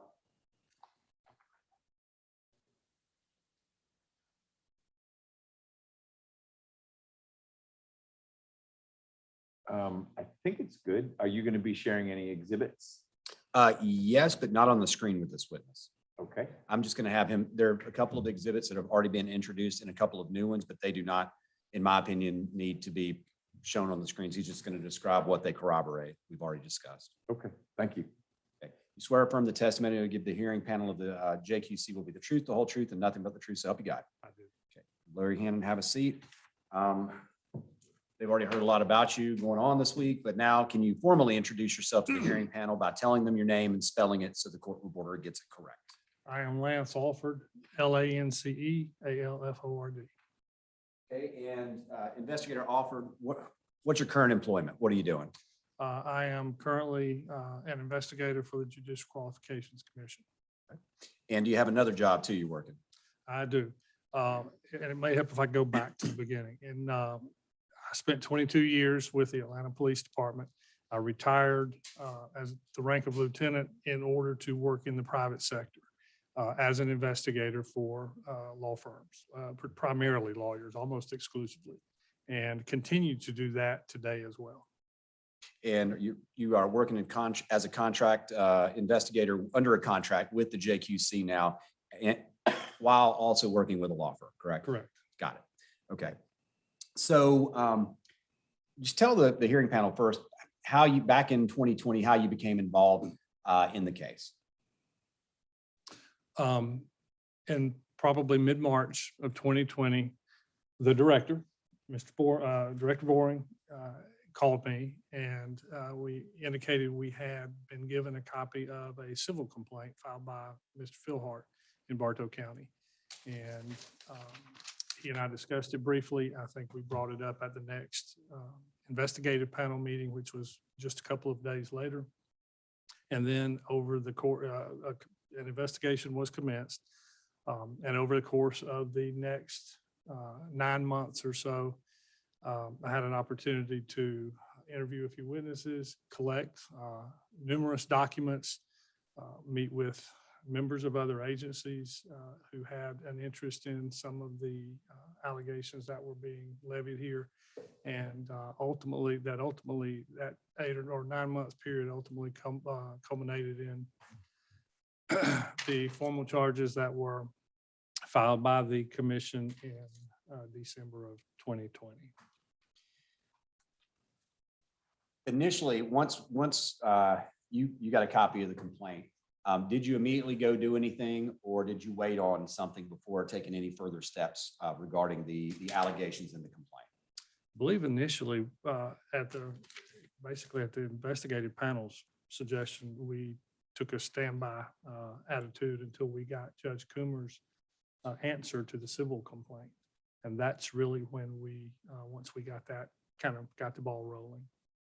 After the civil complaint was received, did you have contact with Mr. Philhart and his attorney, Yes. Wright Gammon? Okay, tell the hearing panel, just generally speaking, what you did over those next couple of months regarding meeting with them and collecting documents in the case. I don't have any objection to him saying when he met with them, et cetera, but I do object to the extent that he believes that question calls for him to describe what people said. That's hearsay. I'm just talking about generally now. We'll get into Mr. Philhart in a minute about specific questions, but right now, just generally, his meetings, just telling the hearing panel kind of the line of events of what he did in his investigation. We're not going to go into any detail at this Okay, point. I think it was a good alert. I suspect this witness knows, but better safe than sorry. So when you're asking investigator Alford specifically, what did someone say? That will be a cue to Judge Coomer's lawyers to decide, is that hearsay or is that something we're going to let it? Yes, sir. So over the next couple of months, just tell the hearing panel, what did you do? Who did you speak with? And the dinner, like what type of gathering of documents did you do in the case? I met with Mr. Gammon and a member of the FBI at Mr. Gammon's office in mid-April. And the purpose of that was to collect Mr. Gammon's file on the Philhart matter. We spoke for a brief time with Mr. Gammon, but it was just the three of us. We returned those documents, or the FBI actually took the documents and then returned them, but we were provided copies of the entire file. After a week or so, I set up an interview with Mr. Philhart through Mr. Gammon and had an opportunity to meet with Mr. Philhart and Mr. Gammon up at Mr. Gammon's office. That meeting produced information regarding I think the adult investigator or the adult protective services. Contacted them to get a copy of their report on their investigation involving Mr. Philhart. Over the course of the next few months, we met with the Georgia Bureau of Investigation on the matter. I think we collected a number of bank records involving Mr. Coomer's bank accounts. Mr. Philhart provided a number of records to us, his own records, over the course of the next few months. And basically, much of the summer of 2020 was spent in document review. And when you spoke with Mr. Philhart and Mr. Gammon, do you remember how many times just over the course of this investigation you actually spoke with Mr. Philhart? I met in person with Mr. Philhart twice at Mr. Gammon's office. I spoke with Mr. Philhart one time, I believe subsequent to that, on the phone. And then in early December, I visited Mr. Philhart to collect some other documents we had asked him to provide for us 4 times. And when you saw him, excuse me, did you have had you received the answer to the lawsuit from Judge Coomer? Yes. So you're reviewing bank records, that type of thing throughout the summer. At some point in looking at or reviewing the bank records for the purposes of your investigation, did you notice any possible issues concerning, without getting into details about it, but just generally things that look concerning regarding transfers in and out of Judge Coomer's campaign account within his law firm and things of that nature? Yes. Okay. And did we notify the Ethics Commission about that at that point? Within short order, we did, yes.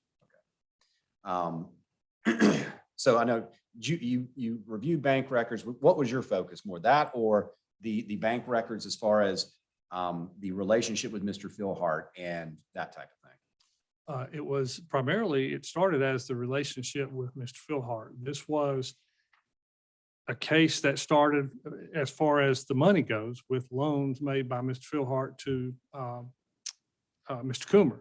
And so there was just some basic tracing of the money. Did Mr. Philhart really have the money? Where did the money go? Where did it go from its first repository? So it was, and the initial assessment was just confirming that this money really got paid to Mr. Coomer, and Mr. Philhart just wasn't pulling this out of thin air. Once we got looking at those records, though, we were able to identify what I thought were curious transfers between some of Mr. Coomer's accounts. You and I discussed those, and then additional steps were taken at that point.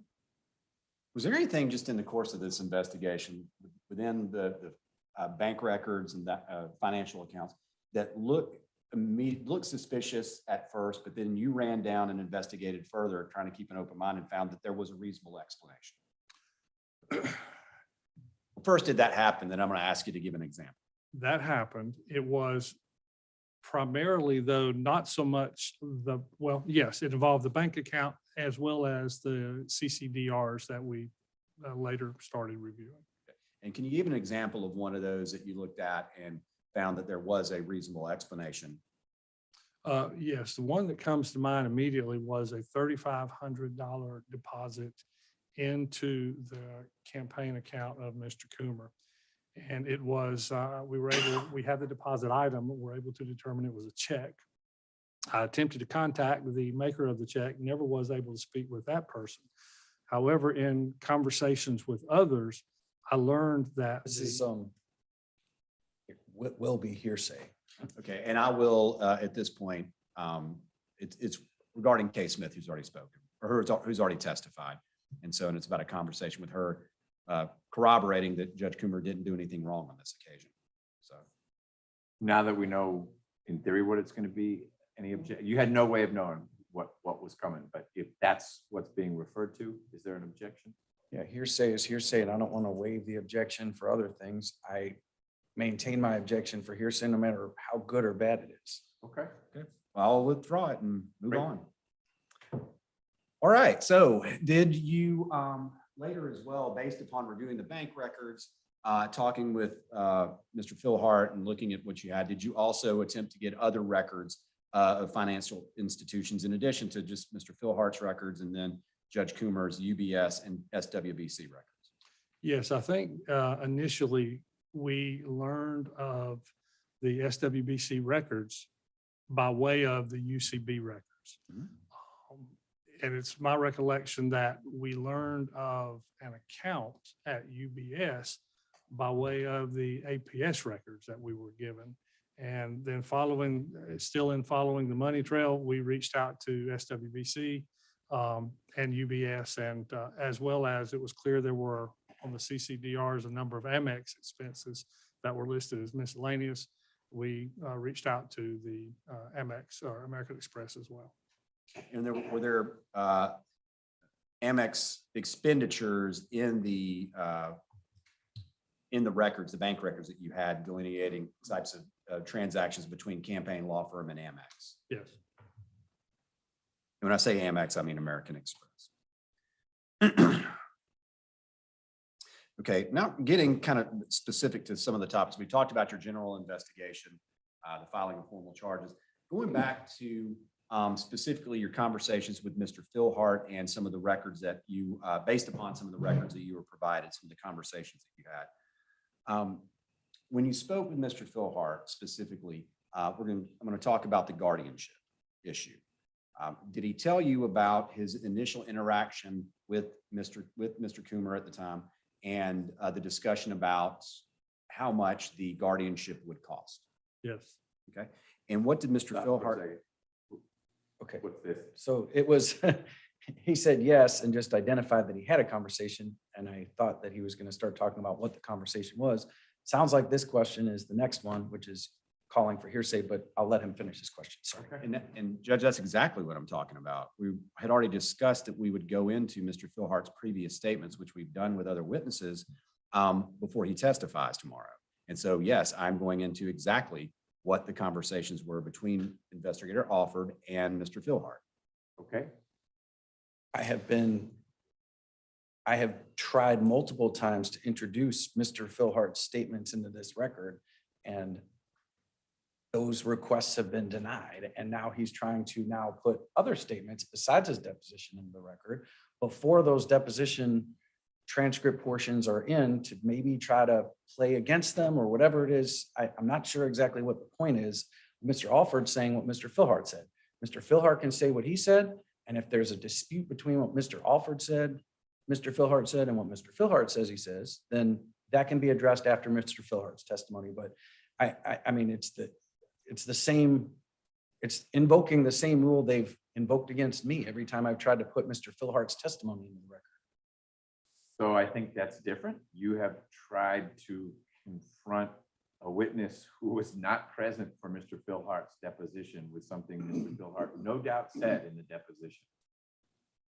This is a question of a witness. What did Mr. Phil Hart say to you? Now that may be hearsay and you may want to make that objection. I overrule any objection of, wait a minute, this is inequitable because I couldn't get in witness X's deposition as an exhibit in the cross-examination of witness Y. who was not present for the deposition. I stand by that ruling, and it doesn't affect your ability to object to hearsay here. I think Mr. Boring's observation was, in the past, you have not objected when he or Ms. Cross has asked a witness, what did Mr. Philhart say to you? And similarly, the director's team hasn't objected when you or maybe Mr. Kingma may have asked someone, what did Mr. Philhart say to you? But no one's waived anything by not objecting in the past. What I see before us now is a series of questions from Mr. Boring. What did Mr. Philhart say to you, Investigator Alford? Nothing to do with the deposition. It has everything to do with hearsay if you want to object to it. And say, I choose now to object to what Mr. Philhart said because that would be hearsay. And if that's your objection, I'm happy to, one, let Mr. Boring respond, and then two, rule on.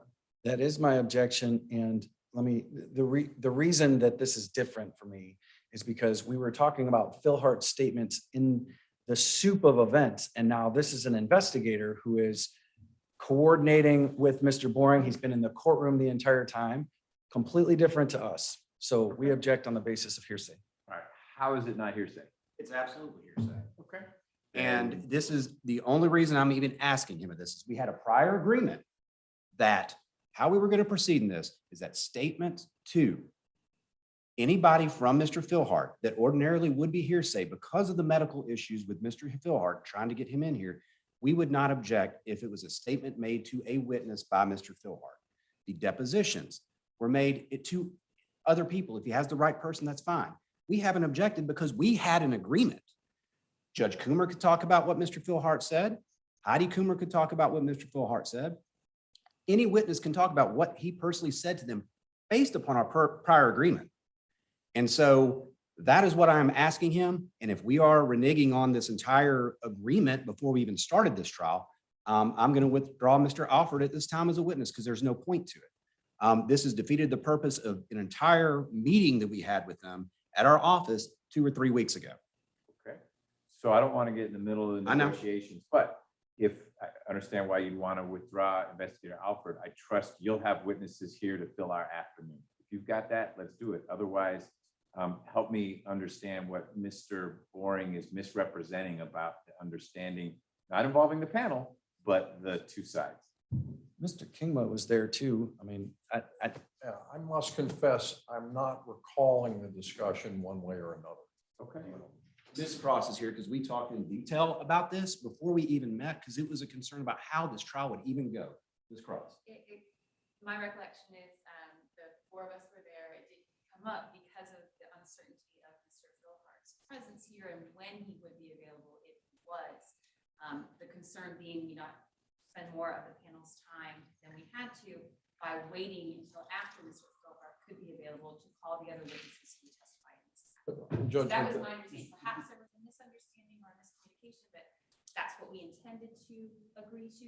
That's what I understood we agreed to. And that's how we've operated up until this point. Hold on, let me just chip in one more thing, and then I certainly want to hear from that side, and Mr. Lopez may have something to say as well. I do recall a larger discussion in which I was involved where it was mentioned that witnesses might come out of order in two dimensions. One, we might actually hear from some defense witnesses before the director had rested, different issue. But because of Mr. Philhart's unknown availability, that there might be some otherwise impeaching or bolstering, properly bolstering, depending on what Mr. Philhart's testimony was, witnesses who would come before Mr. Philhart. That's my recollection, but now, before you go, was there something you wanted to add? I just want to ask, so it's my understanding under the current Georgia Evidence Code that if a witness is going to testify at trial, it is not hearsay for purposes of this hearing. I'm pretty sure that the new, I call it new, that it's like a 9-year-old code, but the current evidence code allows for testimony to be given that would otherwise be hearsay so long as that witness is going to testify. And my understanding is that Mr. Philhart will be testifying tomorrow, and anything that Investigator Alford said that he said can be tested on cross-examination otherwise through the actual witness. Is my understanding of the Georgia Evidence Code incorrect? and I'm not familiar with it working exactly that way. I think that would pertain to inconsistent statements, prior inconsistent statements to impeach the witness. I will look it up. How about Happily. this? Why don't you let, if I could impose on the panel to let our team talk about this? I will say, I don't renege on agreements, and I would have never agreed to anything remotely like what was said, but it doesn't matter. I will powwow with them and see if we can come to some understanding. Okay, Is that fair? let's take two. And let me say for the record, I recall Judge McBurney, the discussion that you referenced. I probably remember things you say better than things we say. Well, shucks. So which is thoughtful of me. But give us 2 minutes. Let's see. Okay.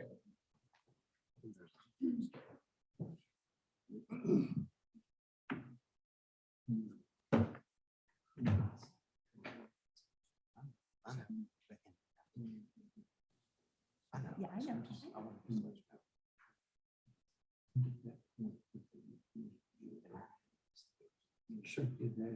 Sure. Sure. I got it. Okay. Okay. Thank you. Yeah.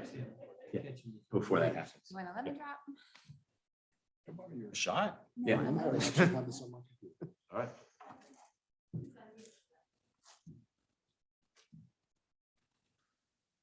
Yes, I would love. Okay, yes, have a candy. All right. Anyone else? Would you like?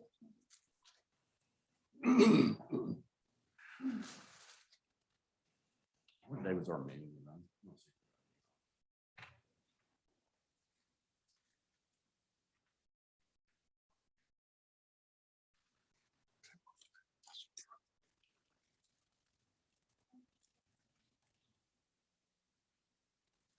Thanks. I bet you Judge Lopez would though. Yeah. Leave a lifesaver for him. Yeah. Is there like a pink or a yellow? All right, great.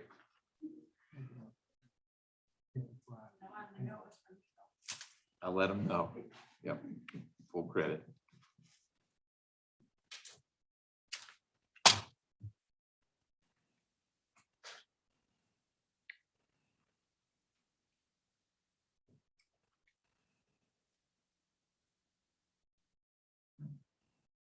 We're waiting on Mr. Lopez.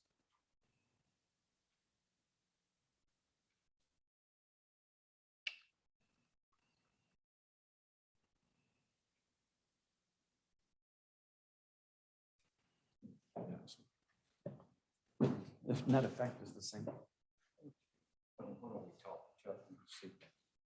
Hey, Chuck.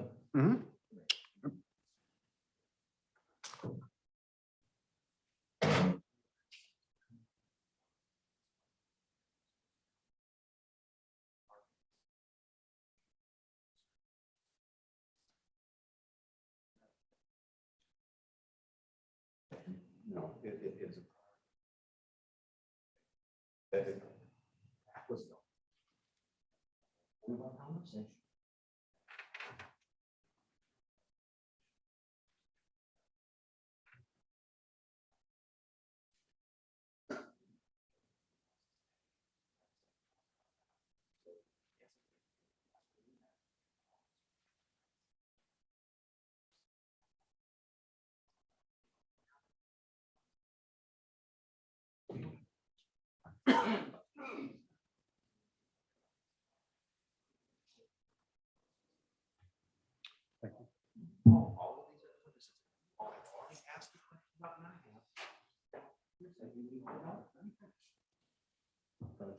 Thank you, man. Hey. We're having. Yeah, no, it went real smoothly with the Zoom call this morning. She was all over. We did.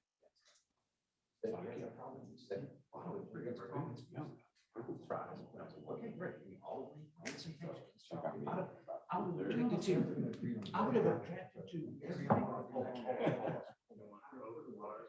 We're good. We had the pure water and Jack has been taking care of that.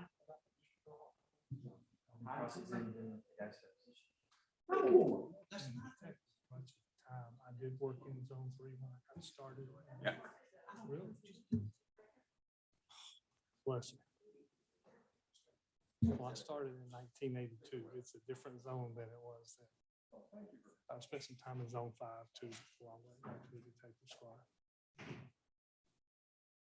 Judge McBurney, long story short, I still don't remember what council said to each other. But I do think regardless whether it gets in today or it gets in next week, it seems like it's getting in. So we are not going to object over, I'm making this position over objection, obviously. That's okay. Internal objection. Internal. Yes. Correct. Okay. But for purposes of letting the man get on doing what he can testify as to what Mr. Philhart told him. And then Mr. Philhart obviously can testify as to what he said. Sure. And let me add this layer on top of that. And we won't get into any more testimony until Judge Lopez is back, but it's not a jury setting. We've got former judge, very experienced individual. I think much like with suppression hearings and whatnot, we're in a better position to judge the weight we ought to give that which is hearsay as opposed to direct testimony. So I will say this, I think it is a well-placed objection if it's made that it would be hearsay. My colleague is looking up his version of the evidence code and he'll get back to us. But if the objections aren't going to be made because of discussions that were just had, we'll move forward. But trust us, we'll be mindful when a witness says, Mr. Philhart said, versus tomorrow, hopefully, Mr. Philhart saying, here's what I said, or here's what I say now. So, great. Thank you.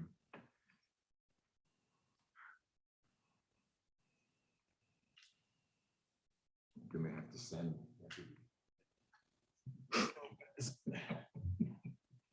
He take his phone out next time. That's good sound.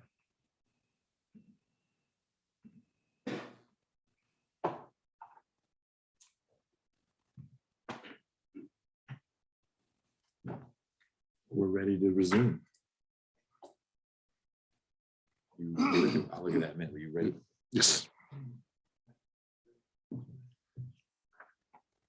So we're going to resume with the direct examination.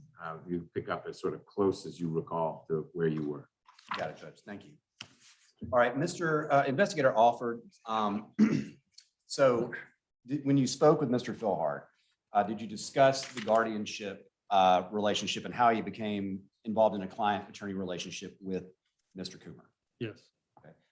Did he talk about their discussions about the cost of, or how much it would cost for Mr. Coomer to represent him in the guardianship? Yes. Okay. And what did Mr. Philhart tell you about his discussions with Mr. Coomer? Mr. Philhart said to me that he believed, or Mr. Philhart relayed to me that Judge Coomer, then Attorney Coomer, had said to him this would be very expensive. Everything we've heard about this being an uphill battle and so forth, that's exactly what Mr. Philhart said to me. But Judge Coomer had said to him, this is going to be an uphill battle, and had quoted, according to Mr. Philhart, a $20,000 to $30,000 fee. And that he had asked for a $20,000 retainer during that discussion. And this conversation was back in the spring of 2020? That I had with Mr. Yes, Philhart, with yes. Mr. Philhart, yes. Correct. Okay. Did you ask him anything further about how he made that, or did he discussed the retainer? Yes. Okay. And did he talk about actually how he made the payment to Mr. Coomer about, or how he made the payment of the retainer to Mr. Coomer? Yes. And how, what did he say happened and how that went down about getting that money to Mr.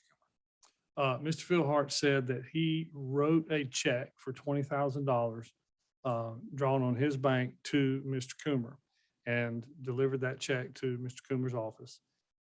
And my apologies, Judge Coomer, Mr. Coomer, I'll call. I'm sorry, I was calling him Mr. Coomer because he wasn't a judge yet. Any way you wish me to refer. But was there anything out of the ordinary about that Mr. Philhart remembered about trying to cash that check, or Mr. Coomer, his office, trying to cash the check? Yeah, so he wrote the check and delivered the check to Mr. Coomer's office. He said a short time later, I took it to be that day. He got a call from someone at Mr. Coomer's office saying that there was a problem in depositing the check. They weren't able to do that. So he went to Mr. Philhart, went to Mr. Coomer's office And according to Mr. Philhart, Mr. Coomer drove Mr. Philhart to the bank where Mr. Philhart cashed his own check and then handed, I believe, $20,000 to Mr. Coomer. And was it in cash? That was my understanding. And you actually collected and found the check, carbon copy of the retainer, money that was taken out from Mr. Philhart, correct? The carbon copy of the check Yes. that he delivered to Mr. Coomer, correct? And did you actually see something on the check that possibly would have corroborated what the issue would have been with him Mr. Coomer's office trying to, I guess, cash it initially? All we had was a copy of the carbon. We don't have the back of the check. So I don't know exactly how, from the bank's perspective, that transpired. But on the face of the carbon, the check was dated 1 year prior to the time that it was delivered. And it has been my experience personally that a check dated over 180 days from that time is likely not to be honored by the bank. That's that check we've already seen. It says 2014 instead of 2015. Correct. Okay. Now, did Mr. Philhart discuss with you I guess, the next amount of money that he paid Mr. Coomer at the time? Yes. Okay. And what did he say about that? How much and how did he get that money to Mr. Coomer? During one of the early interviews with Mr. Philhart, he originally said that Mr. Coomer had requested an additional $10,000 on that case several weeks later. Once we got into both Mr. Coomer's records as well as Mr. Philhart's records, it was clear there was a $10,000 check that changed hands. However, it was not several weeks later, it was several months later. The original $20,000 and the case began in April, and the $10,000 was delivered in late August, I believe. So about 4 months later. Correct. And did that match up with did you at some point come into a possession of the invoices and billing statements of Judge Coomer involving his relationship with Mr. Philhart? Yes. And did those billing statements and invoices match up? Yes. Okay. And you said you reviewed Judge Coomer's answer in the case. Correct. Okay. Based upon that, did you review that and compare that with the invoices and the balance that was in Judge Coomer's, or how much money he had worked and earned on the initial retainer and that $10,000, or before he got the $10,000, and how that compared to what the answer in the case said? Generally, it is my recollection that at the time Judge Coomer noted on his invoice, and in addition to backed up by the bank records of Judge Coomer, that there was a $10,000 payment as noted. At the answer of Mr. Coomer to the civil complaint, I believe he indicated there was, even after the receipt of the $10,000, there would have been a balance owed to or by Mr. Philhart on the work performed to that point. It is my recollection that there was actually still a credit of some dollar figure. I don't recall off the top of my head. It seems like it may have been several $1,000s. I don't recall for sure. And we've got those invoices in the record, so those will reflect accurately what you're talking about. Correct.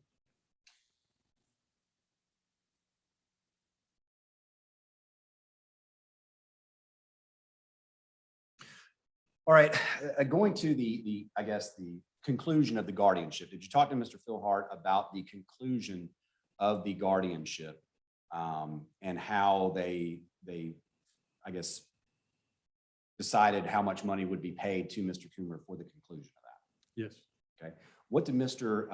Philhart say about that interaction and how he paid Mr. Coomer $50,000 at the end of this in June of 2016? Mr. Philhart said that the day following the conclusion of the trial, he went to Mr. Coomer's office, and his words were he went to settle up. So he asked Judge Coomer, Mr. Coomer, what he owed him for that. And he said that Mr. Coomer said $50,000. And Mr. Philhart said, wow, great, okay. And that I think the next day he brought a $50,000 check, I believe, to Mr. Coomer. And with the $50,000 check and the $20,000 retainer, looking at the bank records, have you been able to actually locate where that money went into Judge Coomer's accounts? No.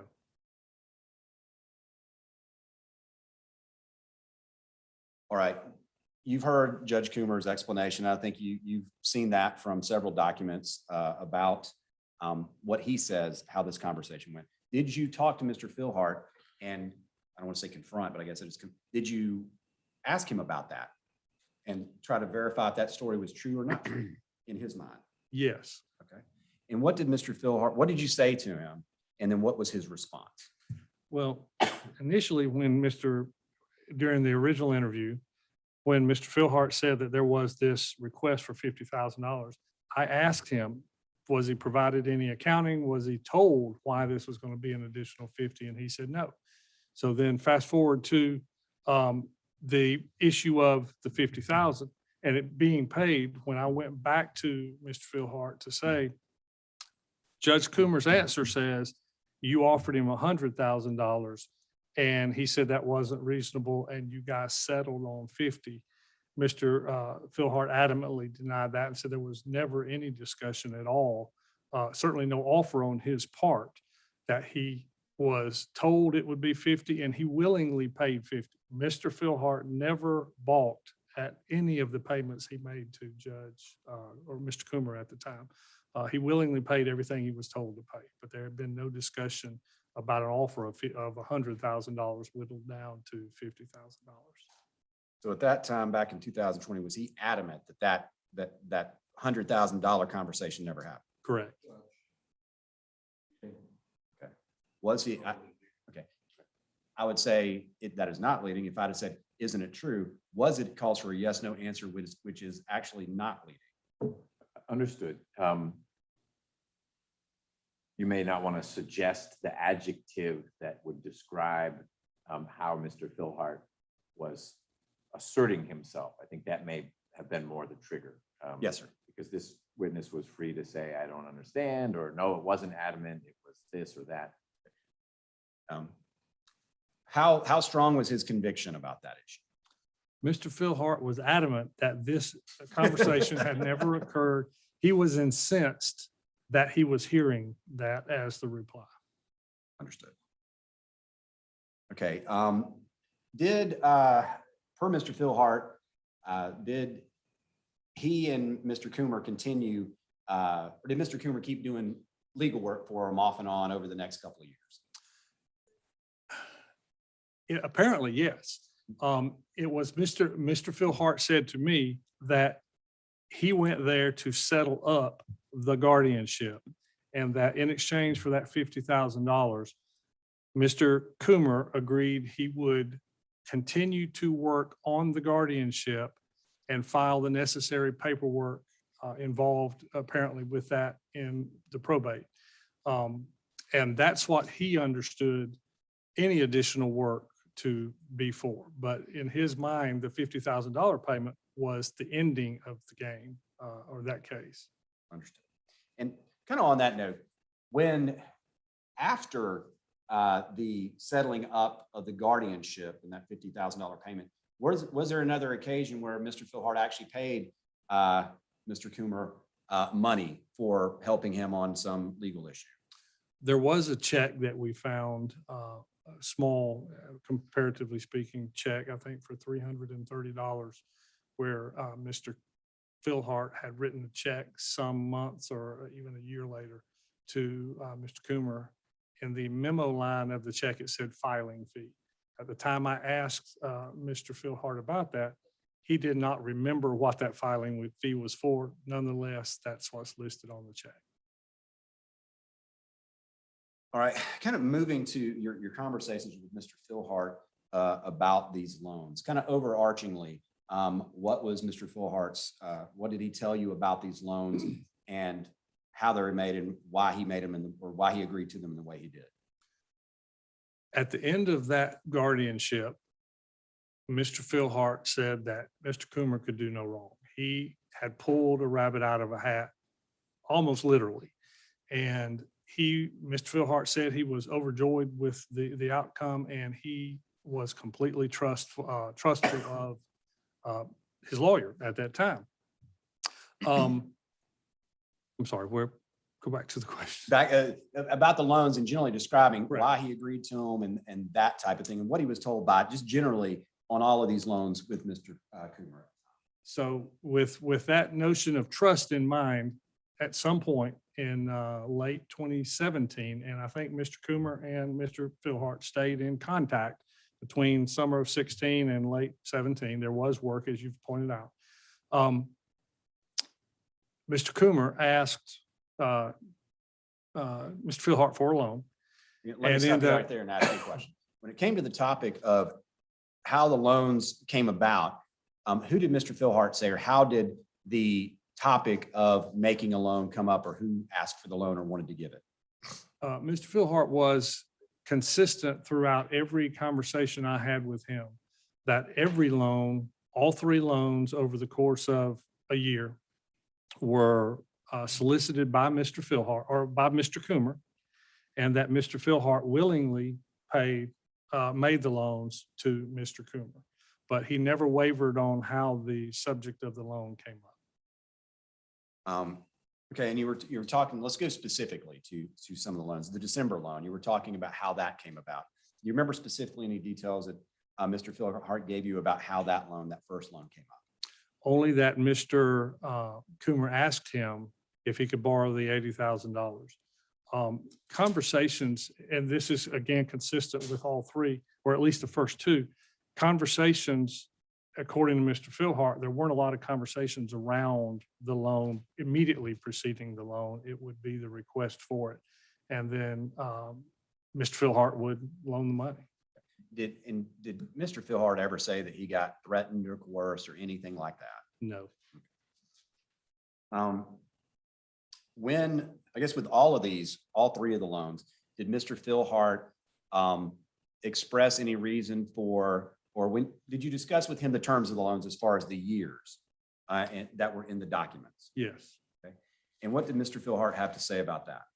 Mr. Philhart was consistent in his response on all of those, and that is he trusted his lawyer, Mr. Coomer, implicitly, and he was aware of the terms of, I think, all three of the notes. He also understood, he said he understood that Mr. Coomer had agreed he would repay each of those notes within a year period of time. So what was written on there wasn't nearly as important as what his confidant is saying he will do to him. And we know, in fact, that the first one was repaid in about 4 months.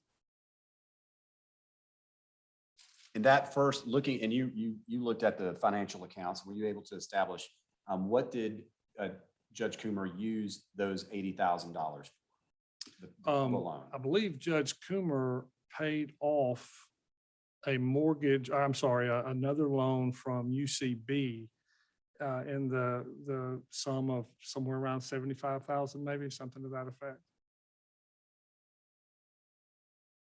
So moving along to the March loan, the $159,000, did you talk to Mr. Philhart about that specifically? Yes. Okay, and what did he say about that loan? That Judge Coomer had come to him and asked to borrow $159,000. And again, what did Mr. Philhart do? What did he say about that request? Mr. Philhart willingly made the loan without hesitation. In both of those cases, by the way, there were funds in. I was going to follow up. Okay, I'm sorry. Yes. No, that's great. You read my mind. So with those two loans, did Mr. Philhart have cash available in his banking account to actually make those loans? Yes. Now, we've already heard what the money was used for, so I'm not going to go down that road. The March loan. Did there come a time, and did Mr. Philhart express a time where there was he was approached about a third loan? Yes. And what did he say about that? How did he describe how that conversation started with Mr. Mr. Philhart said that Mr. Coomer approached him in the summer of 2018 and requested a third loan in the sum of $130,000. Mr. Philhart did not have those funds readily available in his checking or savings account. However, he did have those funds in investment accounts. Did he express that financial status to Judge Coomer? Yes. And did you actually go back and look at Mr. Philhart's records to corroborate the accounts and the balances and that type of thing? I did. I don't recall what was actually in his bank accounts, his checking or savings at the time. But once I was able to get possession of his investment accounts, we were able to see that he in fact liquidated an account and then moved that money into one of his bank accounts from which he wrote the check to Judge Coomer for the $130,000 later in that year. I'm going to show you, just so you can, it's already been tendered as Exhibit 141. In case you need to refer to this to refresh memory, I'm just going to ask you some questions about emails that you reviewed and conversations with Mr. Philhart. Did Mr. Philhart, after he was approached about the loan, and you said he did tell Judge Coomer he did not have the, I guess, liquid account cash in his bank accounts, correct? Yes. Okay. Did he talk about any discussions he had with Judge Coomer regarding what he could do to actually fund that type of loan? In those discussions, Judge Coomer, he made Judge Coomer aware that he had the money in investment accounts. And there was discussion between the two of them about selling or liquidating part of the investment accounts or some of that in order to be able to fund the loan.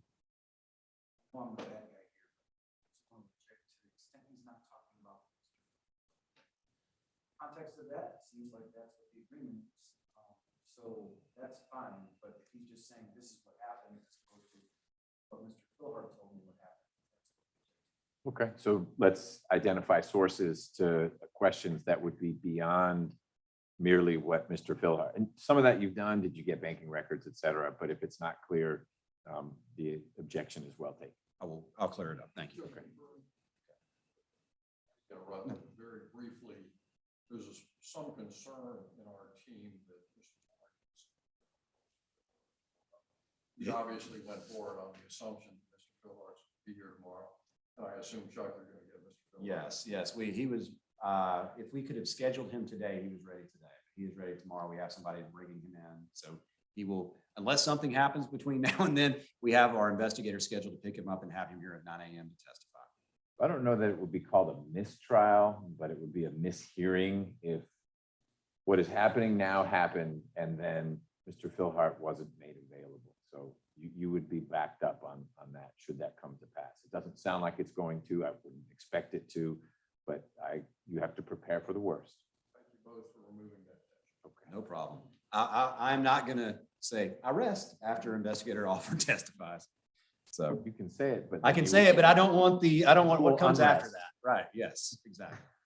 All right. Investigator Alford, what you were just relaying, is that what Mr. Philhart told you about the conversations and how the things went regarding the liquidation of assets or the discussions about liquidation of assets? Yes. And did he describe to you what happened and how, if he asked any questions of his advisor, financial advisor, regarding liquidation of stocks, or a conversation with Mr. Coomer about doing that? Mr. Philhart said that he told Mr. Coomer that Mr. Coomer was welcome to speak directly with Mr. Philhart's financial advisor to ask the questions that Mr. Coomer wanted the answers to regarding the liquidation. Having spoken with Mr. Philhart, is that consistent with Mr. Philhart that he didn't want to deal with it? That is consistent. Okay. And so what was the follow-up to that when Mr. Philhart asked Mr. Coomer to contact the financial advisor? Mr. Coomer then drafted a letter or an email to Mr. Philhart that identified the accounts that he had an interest in and the questions that needed to be posed to the financial advisor. Once Mr. Philhart received that at some point afterward, Mr. Philhart then forwarded that email. Instead of the cut and paste we made reference to here earlier today, Mr. Philhart just simply forwarded the email that Mr. Coomer had drafted directly to his financial advisor. Okay, what is the exhibit number you have up there? I forgot. 141. Okay, in the email that Judge Coomer sent to Mr. Philhart, ostensibly to be sent to Mr. Bohannon, what is the first and second, the first paragraph talking about the purpose of these questions about taxes? You want me to read the first and second paragraph? Yes. Jim, I am thinking about liquidating some accounts to use the money on a new project. Can you answer these questions for me? And then there are 4 questions here. And that's what I was gonna, so Judge Coomer wrote in there, the purpose of this is for a quote, new project. Correct. And then that email that Judge Coomer typed under that, was there specific account information relevant to Mr. Philhart's LPL accounts? Yes. Now, did any of those accounts have anything to do with a Teamsters union pension? I don't believe they did, but I am not myself. I'm not certain about that. Okay. So he, instead of copying and pasting, he forwarded this email. Correct. Did the emails, and did that corroborate what Mr. Philhart had told you? Having reviewed the emails about how he had described the emails and that all went down, did that, what you found with that exhibit, did that corroborate him? Yes. Did you also attempt to get, I think you've already talked about the LPL records to corroborate that Mr. Philhart actually did do this liquidation and when he did it? Yes. I'll show you what I've marked for identification purposes as. Oh, okay. This is 183, 184, 185, and I would tender them at this time. Hold on one second.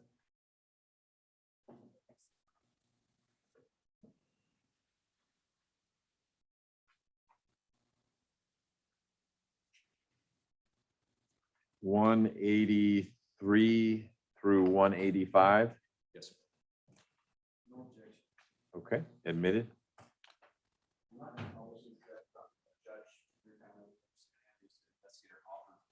To confirm, investigator offered, what are those and what did they reflect? Mr. Board, can I ask you one question, Yes, you please, can. the court? I have a stronger pair of glasses on the front row, and if I could get them so I could actually read the documents, I failed to bring them up. We can get you a magnifying glass if that'll help. That was mistaken. I didn't intend to do that. Let's see.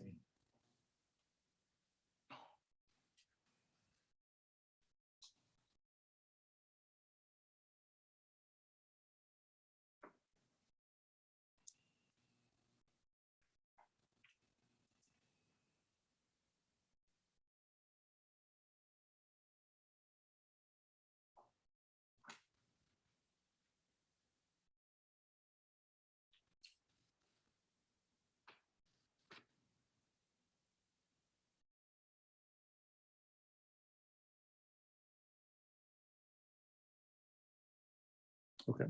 All right. Having reviewed those investigator offered, are those, we'll tell the hearing panel members what those are and what those showed. These appear to be the account statements for Mr. Philhart's LPL account. Okay. When you reviewed those corroborate his story that he'd actually liquidated stocks in the manner of thousands of dollars to get cash out. Yes. And you may not, do you remember the exact amount of money that he ended up getting out? I do not. And that's what I'm looking for, the actual withdrawal here now, and I don't see that as I sit here today. I mean, I just can't locate it. It's not that it's not here. Approximately how much money did he get out? Somewhere around, I believe 70, 72, 75, something like $1,000. And in looking at those records and then in the bank account records, were you able to corroborate that that money was then inputted into a bank account, which was used for making the loan in September to Judge Coomer? Yes, I believe we followed that right back into the one of his personal accounts. So I'm going to go to another issue just briefly. We've talked about CAC LLC. Going back to that December loan and then the sale of the house by Mr. Coomer, did he deposit those funds into CAC account after he sold the house, that rental or investment house in Tennessee? I believe the proceeds from the sale of the Tennessee house actually went into his personal account. Okay. And at some point when we talked about Mr. Coomer paying Mr. Phil Hart back for the note. Correct. Okay. Did any money go into CAC Holdings at that time in March of 2018? Yes. How much money was left in there after the loan was made to Mr. Coomer by Mr. Phil Hart? At, I believe, the end of March of 2018, the CAC holding account contained approximately $20,000. Okay. And I think I'm mixing apples with oranges too. The money from the $159,000 loan in March, where did Mr. Coomer deposit that? Into CAC or somewhere else? Without looking at those records, because he put money in different accounts. I don't recall exactly which one held the one originally took the $159,000. But we've heard that, and you've corroborated that they paid off the mortgage with Chase. They paid off their residential mortgage. They, meaning Mr. Coomer, did, yes. And so with CAC Holdings, after all of these transactions, the sale of the house from Tennessee, the payback of the loan, $80,000, and then this other loan, you talked about CAC having a balance of 20 some odd thousand dollars. Correct. Okay. And at that time, where were the loans made to? Who were the loans made to on the actual promissory notes? To CAC Holdings. Okay. And per the bank records, what was Mr. Coomer using to pay the interest payments per month? Where was that money coming from? From CAC Holdings. And on March 29th, the application to the Court of Appeals by Judge Coomer, did he list anything on there regarding the limited liability corporation that he had, the CAC Holdings? Yes. Okay. And how did he describe it on his judicial application, if you remember? I believe it's question 19, and I believe it deals with being a fiduciary. And Mr. Yes, it would. I'm not going to do that to you. Make you remember.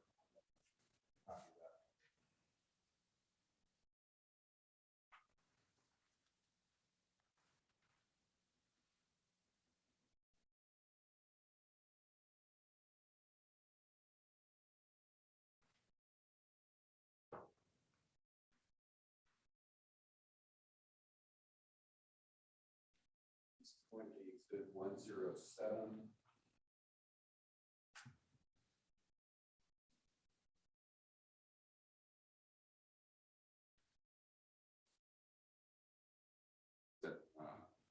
Question 19. What was the question? This is on the Judicial Nominating Committee application or commission application. And the question 19 says, are you presently acting in a fiduciary capacity? If so, state details. And what was his response to that? I have ownership interest in my law firm and a real estate holding company, parentheses, which has been liquidated, into parentheses, and I serve on the board of directors for a retirement fund. I am not serving as a guardian, conservator, receiver, administrator, or in any other judicially appointed fiduciary capacity. On the date of, did you go back and look at the CAC LLC and the balance on the same day as he filed the application? Yes. Okay, and what was the balance approximately? Roughly $20,000. And this was the same, at that time, he was making payments and this money coming out to Mr. Phil Hart was out of that account. Correct. That was the vehicle, regardless of the balance that it held at any given time. That was the vehicle that would be funded for Mr. Coomer then to repay a monthly note to Mr. Philhart. And kind of jump ahead since we're on that topic, on August 30th, 2018, when Judge Coomer applied for the open position of the Supreme Court, which he eventually filled the Court of Appeals seat, what was the balance? Well, first, did he give the same answer in that application as well? Yes. Okay. And on that date, what was the balance approximately in the CAC account? If I recall correctly, it was around $30. While this application was pending and his nomination was pending, did CAC soon thereafter come into a possession of other funds? I'm sorry. I'm sorry, that's a terrible question. After that date, soon thereafter that date, did Judge Coomer deposit any money into CAC? Yes, that was the vehicle that he would use to repay loans. So it always had to have some money in it.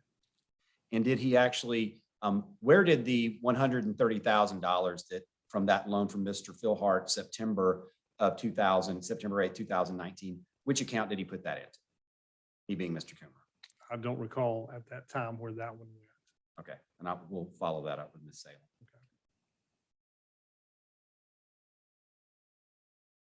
Salem. Not going to go into the substance of this, but just kind of what was included and not included.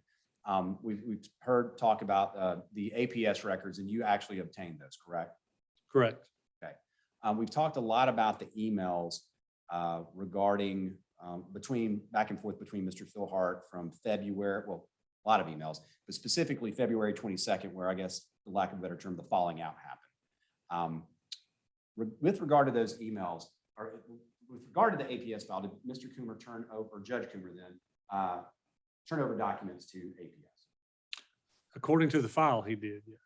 And within that file, were there emails that were contained that Judge Coomer had turned over to APS? Yes. And within that batch of emails, did he actually include his response to the February 22nd email that Judge Coomer had sent? Hold on. I'm going to object because according to not allow us to say exactly what he's trying to public, something that he objected to getting in the record in the first place. So Exhibit 80 is admitted, then I don't object to this. If Exhibit 80 is excluded still, then I object to this because he's talking about stuff that in documents that were excluded. So excluded is a powerful term. I think what happened at the time was that you wanted to admit 80 through a witness who was utterly maybe a powerful term too, unfamiliar with what 80 is. This may be a witness through whom you could get 80 in on cross-examination, but the ruling was not 80 is forever disallowed. It was that 80 wasn't going to come in through, I think it was Mr. Gammon, but I don't want to attribute it to the wrong person. So I don't know if you want to tender 80. I understand Mr. Lefkoe's frustration, but I don't know that that's a basis to say you can't ask this witness about documents that were in his possession. If you're going to go into the contents of those, it might be helpful for the panel to see the contents of that. I hadn't heard you getting to the contents yet, other than at the highest level of within the APS records, were there these emails? Right. And Judge, yes, I don't have an objection if he wants to admit them through and talk to Investigator Alford about it. What's in there as far as substance, that's a whole different ballgame, maybe a different objection. I think he is familiar with it. This would be appropriate. I'm not going into any of the substance of what other people told the APS investigator and that type of thing at this point. I think I don't want to put words in their mouth, but I think we're going to hear from that witness at least. Okay.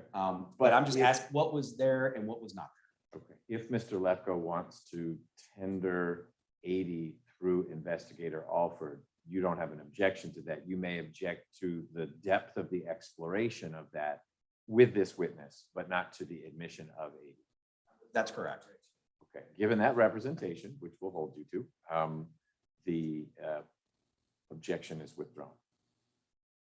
Investigator Alford, I'm just going to show you. First of all, we talked about the February 22nd email where you get the title, it starts no. And then Mr. Philhart sends that first email saying he wants to end everything, get Mr. Coomer off his wheels. He's mad about the taxes. You remember that? That's that first trigger email, right? Yes. And then Judge Coomer actually sends a response email, the one in which he talks about Mr. Philhart having not wanted to live anymore, had memory loss, that type of thing. That email that Mr. Coomer sent to Mr. Philhart on the 22nd. You're familiar with that email? Yes. Okay. Did Mr. Coomer include in the APS records to them the email from Mr. Philhart, the initial one about the taxes and being angry? Yes. Did he include his own response to that about the mental issues of Mr. Philhart? The file that I received from APS did not include Judge Coomer's responsive email or response to Mr. Philhart's email. Same thing regarding February 28th emails. Did the APS file include any response from Judge Coomer to Mr. Philhart on the February 28th issue? Not that I recall. And did you look back at Judge Coomer's response to the state bar? I briefly looked at that. Okay. Did you also look at the attachments and see whether Judge Coomer actually submitted his response on the 22nd to Mr. Philhart when he talks about the mental status of Mr. Philhart? I did not see that email and the response to the state bar.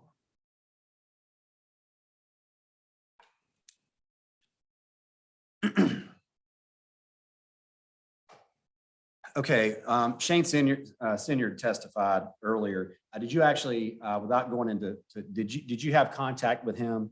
And were you able to, based upon that, did you ask for any records or get Yes. any records? Okay. And Well, we had received the records pursuant to subpoena, I believe, prior to actually talking with Mr. Senior.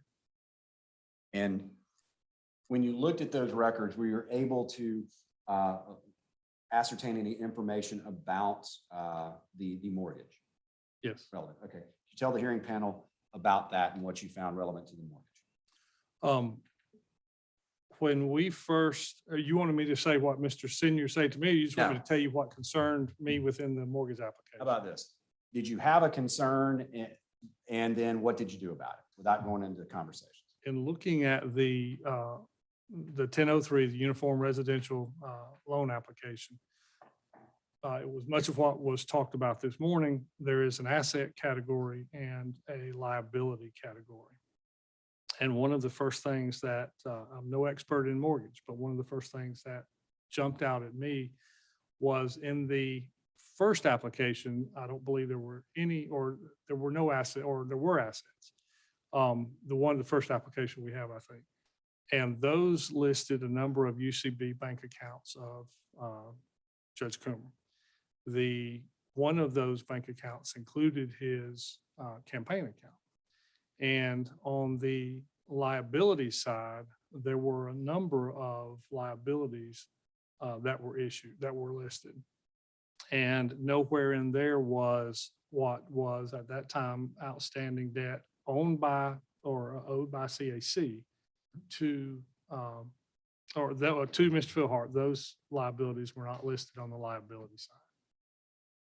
Why would you think that? I know you're not a loan expert, qualified at that. But why would you, in your investigative capacity, have been looking for CAC loans on a Judge Coomer application? One of the loans, and it may be the first one, that was first given to Judge Coomer, the check was actually made payable to the individual, notwithstanding the loan documents. The check, I believe, was made payable to the individual.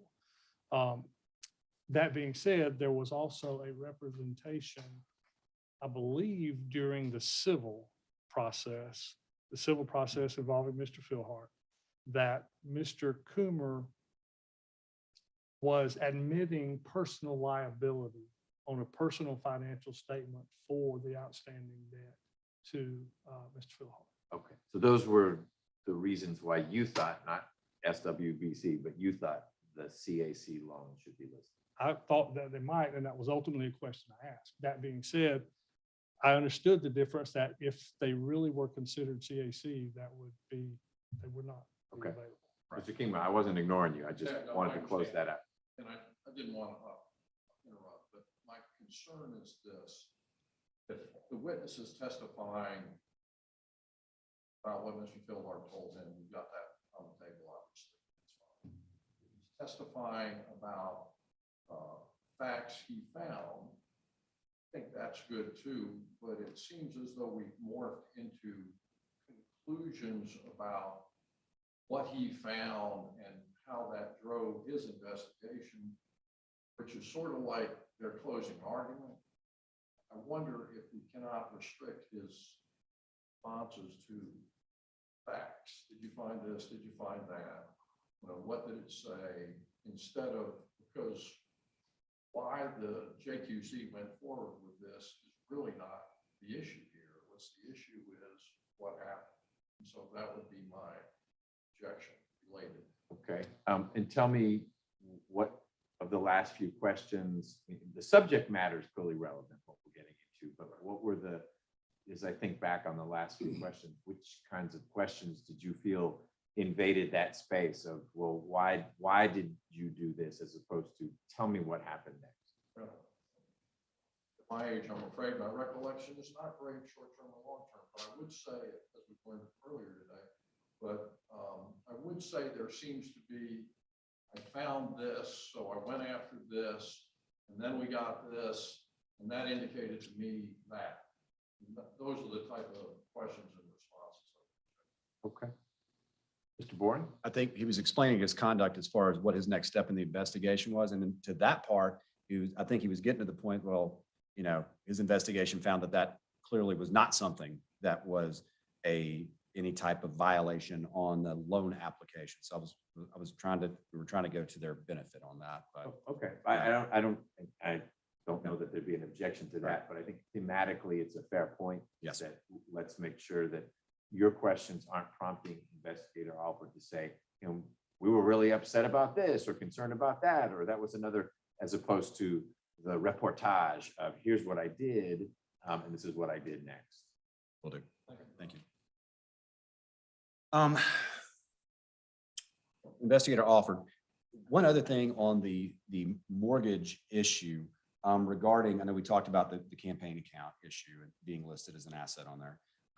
UBS, did you, on the March 26th application, what did it list about UBS?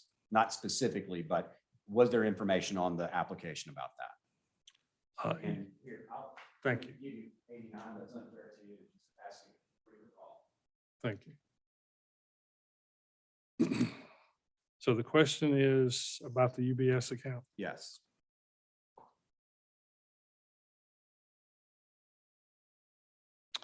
Yes, on the date this application was submitted,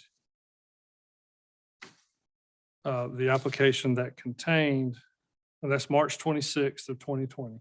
On the date that application was submitted, the assets included the balance of the Mr. Coomer's UBS Wealth Management account. And did you go back, I'm sorry, based upon seeing that, you go back and of course, when you're tracing the, I guess, the repayment of the loans to Mr. Philhart after the lawsuit by Judge Coomer, and looking at that, did you go back and see the transfer of funds from or out of UBS around the time of this application? Yes. Okay. And what did you find relevant to the UBS account before the application was signed and submitted by Mr. Coomer on the 26th? We discovered a check from UBS to Mr. Coomer. I don't recall the exact amount, but it was roughly $214,000 and some change, I think.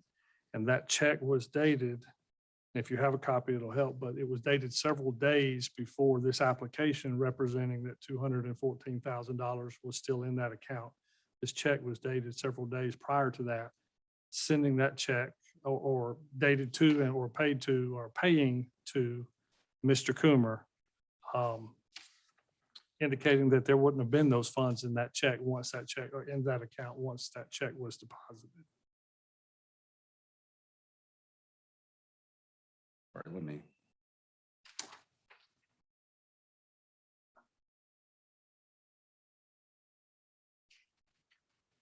Honor, I'm trying to find it to display digitally for everybody. Well, tender it first.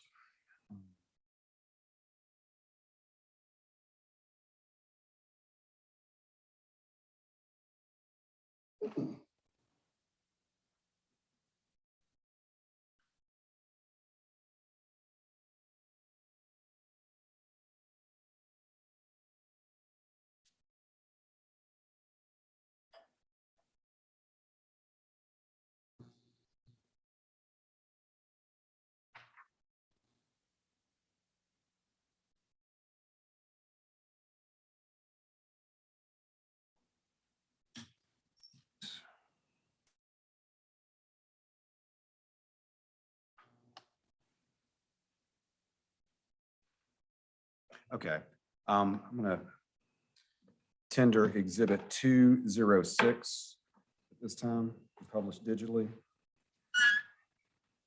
I won't publish it quite yet. I'm not. 206. I see it. Meaning I see it on the exhibit list. It's yeah, not public exhibit, sorry. Tender exhibit 206. 206 is admitted.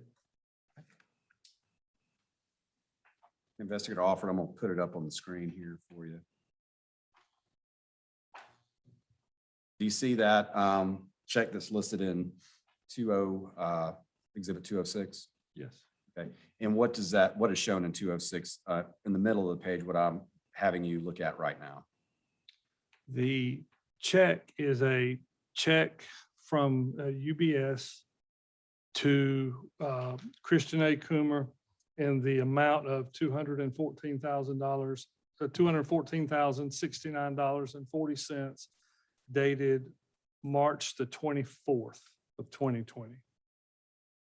And looking up above that, at the top left of that exhibit, is there a deposit ticket as well? Yes. Okay, and what is that deposit ticket, the date and the amount? The deposit is dated March the 26th of 2020, and the amount is $214,069.40. And was that deposited into, are you familiar with that account number, what account that was deposited into? I don't see the account number on that ticket unless I'm missing it. I'm sorry, which, I think it's at, at the bottom there. I believe that was a new personal account that Mr. Coomer had to take out. Thank you. Or open.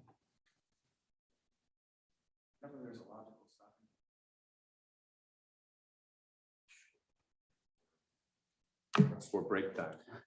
Sure. Which I think I'm almost done. If Mr. Lefkoe can hold on about, let me see, 5 minutes max. Good. Okay, all right. Okay. All right, investigator offered, we've talked about Kay Smith. During the course of your investigation, did you interview Kay Smith? Yes. Okay. And when was it that you interviewed her, just generally speaking? It was in the fall of 2022 or 2020, I'm sorry. So the same year as the civil complaint was filed, just months later. Correct. The complaint was still going. We had not yet filed charges, I don't believe. And where did you go? Where did you speak where they're at? At her residence. And when you talked to her, I'm just going to turn your attention specifically. Well, first of all, did you ask her about the wills that Mr. Philhart had entered into, or that Mr. Coomer had drafted for Mr. Philhart and that she had signed? Yes. Okay. Did she acknowledge that she had actually signed those? That she had notarized. Or notarized, I'm Correct. sorry. Yes. Yes. She acknowledged she had notarized. Did you ask her if she had any or heard any discussions about the details of the will or anything like that? Yes. Okay. And what did she say? She had no knowledge about the discussions between Mr. Coomer and Mr. Philhart related to the wills. She really served just as a notary. And did you ask her about how Mr. Philhart felt about Mr. Coomer after the guardianship? Yes, and she said Mr. Philhart was very grateful and I'm looking for very thankful for Mr. Coomer and basically could do no wrong. And did you ask her about Mr. Philhart's mental capacity at the time when he was signing off on these documents and when she was in contact with him? I don't recall if I actually asked that question of her. Okay, how about this? Did you ask her about whether Mr. Philhart could have been tricked into anything, or did she volunteer any information on that? Yes. And what did she say? She said there was no way he was going to be tricked, that he was very sharp, came by the office, I think, fairly regularly, and that nobody would trick him into anything. Did she say later that, or did you talk with her about a phone call that she made to Mr. Philhart in 2019? Yes. Tell the hearing panel about that.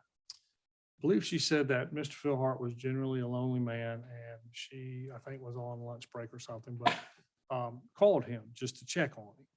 And Was this and this was after the falling out with Mr. Coomer? correct. Okay. I don't know that she was aware at that time, Right. or she had, but that she was just briefly, I think, that she'd become aware of it. Mhm. But that she called just to check on him, and that he was very angry about the loans, and he expressed his anger to her about the loans that Mr. Philhart or he had given to Mr. Coomer, and that he'd be too old to collect on anything before he was able to get the money back.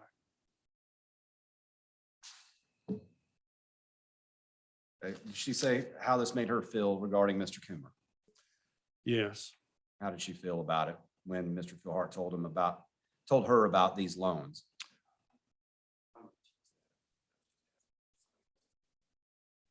It goes to her based upon her, it's a relationship between her and Judge Coomer based upon her testimony yesterday.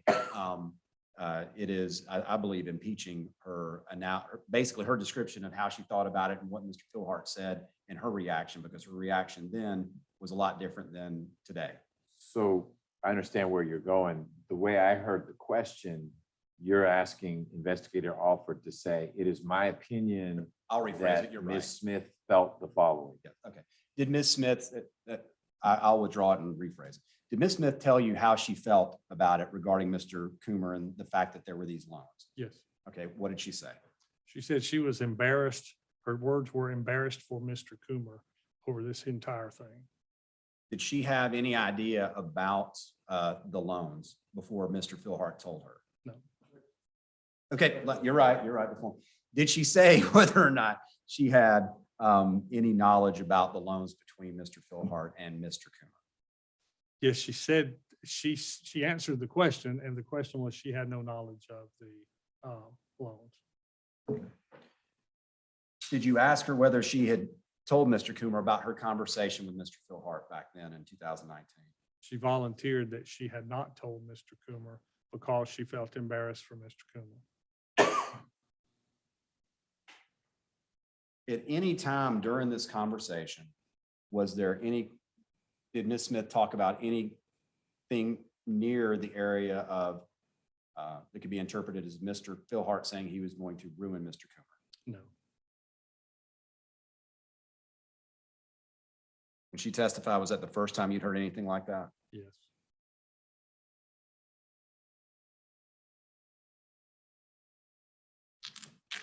And Ms. Smith, was she the one that talked to you about the loan to, well, never mind, I'm not going to get into it. They objected to it. So the campaign, did you ask her about the campaign and some checks or money that was paid to her in October into November of 2018? Yes. Okay. And what did she say about that? What did you ask, and then what did she say? I asked about, at that point, of course, we knew we had Mr. Coomer's bank records, and we had seen the I think, checks written to Ms. Smith.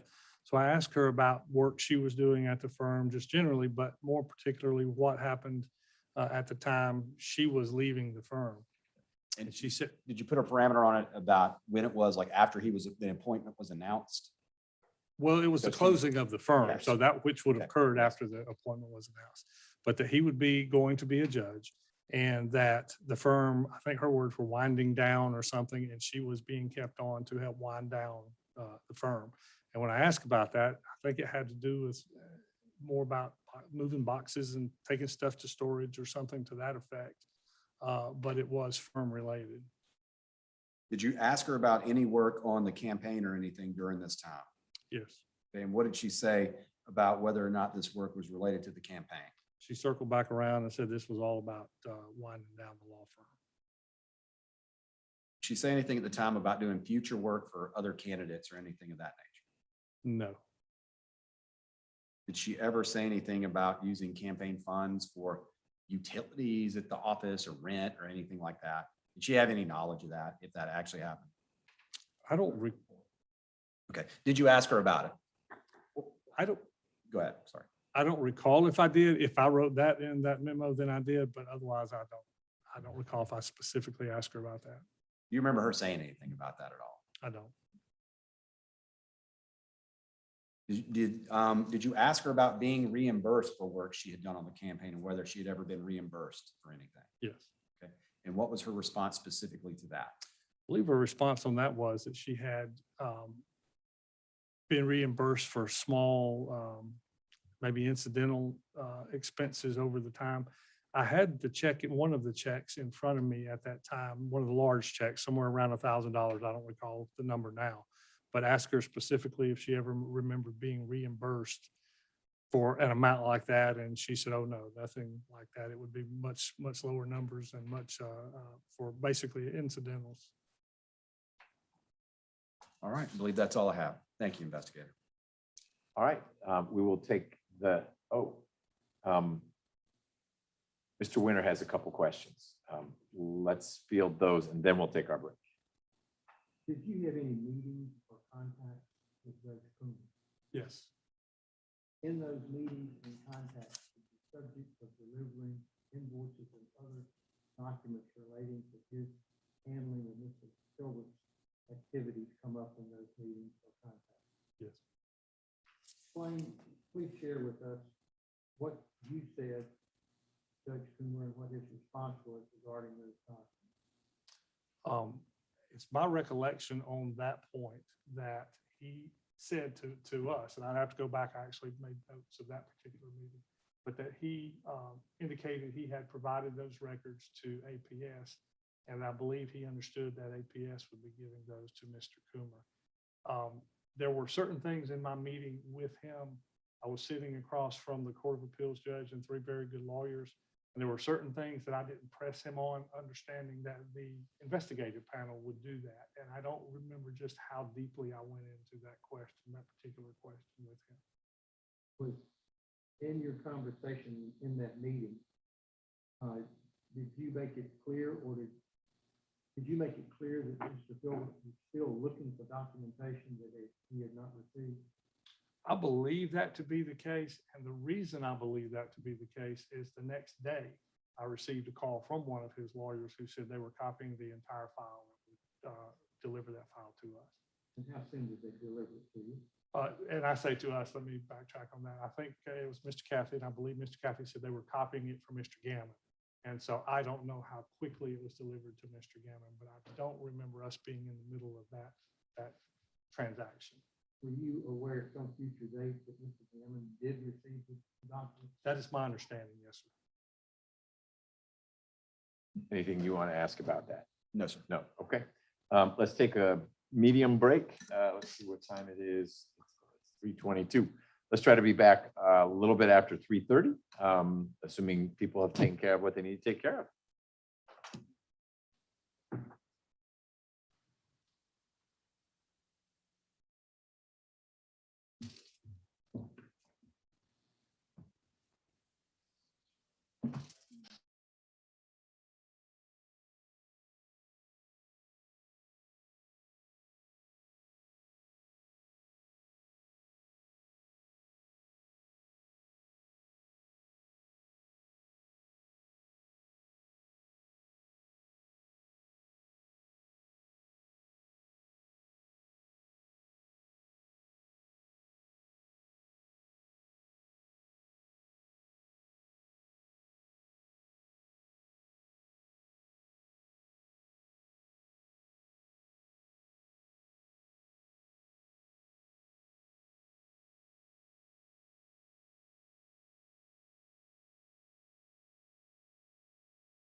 Ms. McKee?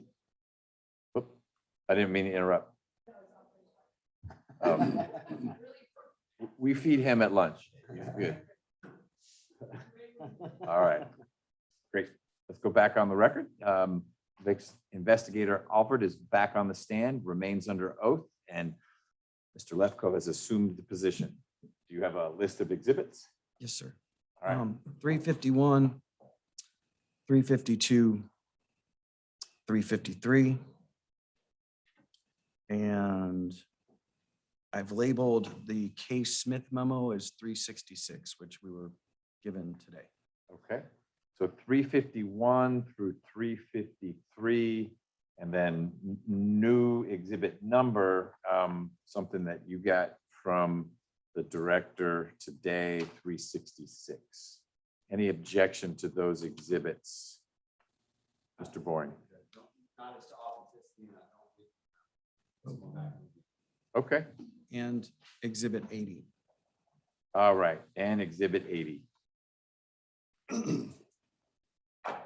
No objection to exhibit 80, the APS records?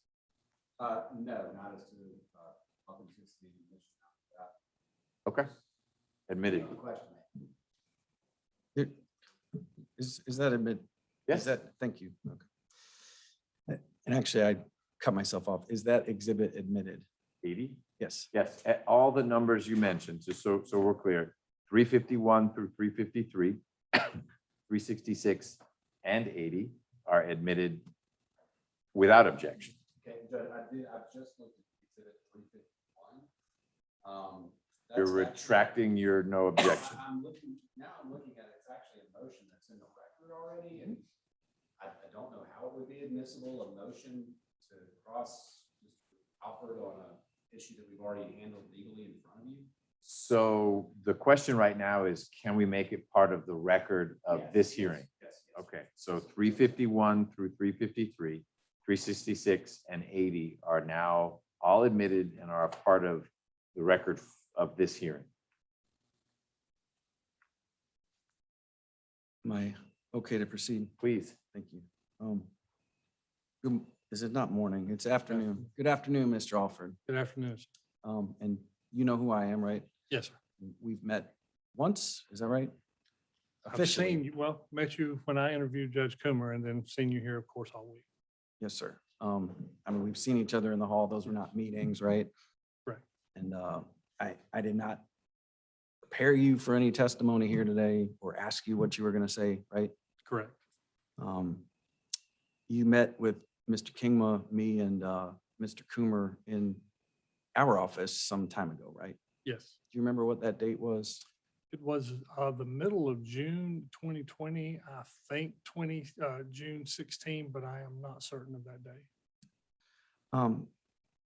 I will say I am a stranger to this type of proceeding in front of the Judicial Qualifications Commission. So I want to try to understand what the logic was and is of the memos that you keep and how you do your record keeping. Are you with me? Yes, sir. Do you take notes on a notepad like I've been doing on lined paper when you do interviews? When I do interviews, I sometimes take notes. Generally speaking, there aren't a lot of notes. Depending on the circumstance, there could be a lot of notes. For instance, some of my interviews are 5 minutes standing in the hallway of a courthouse. There's no notebook coming out to do that. Some interviews, I'm sitting across from a judge and 3 very good lawyers. I'll take extensive notes. So that just depends on the subject of the interview. And the subject meaning the person of the interview as well as the subject matter of the interview. Let me ask you a somewhat admittedly irrelevant question. Can anyone else read your handwriting or just you? Mostly me, which is truly part of the reason I don't take a lot of notes. And when you're done taking notes, what do you do with your notes in investigations such as this? Well, several things. It goes back to the interview itself.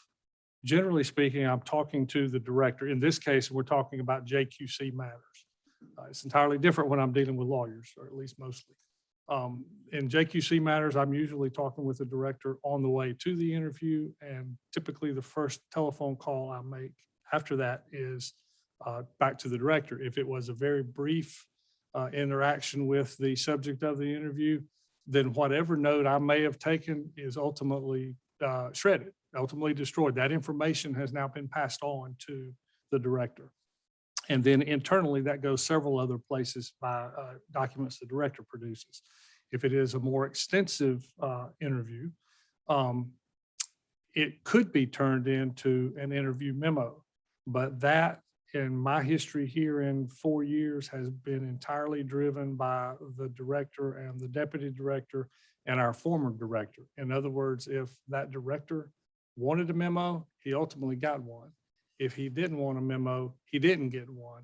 But once that information gleaned from that witness was somehow transmitted to the commission, either verbally through the director or through some other work product, then the notes themselves, the handwritten documents, would again be destroyed. Right.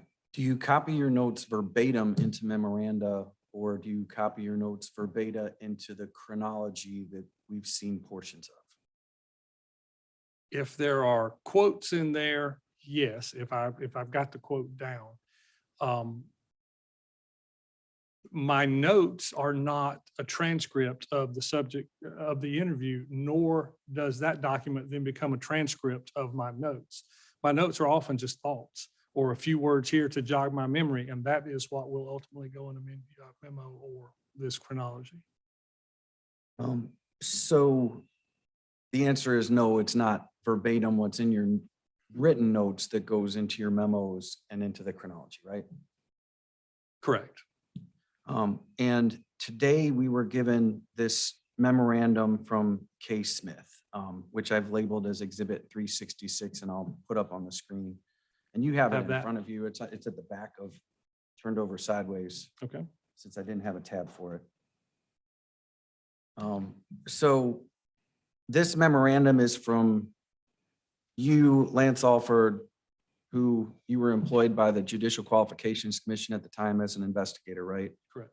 In November, it's dated November 3rd, 2020, titled Interviews with K. Smith, Judge C. Coomer, Complaint 20-128. Did I read that correctly? Yes, sir.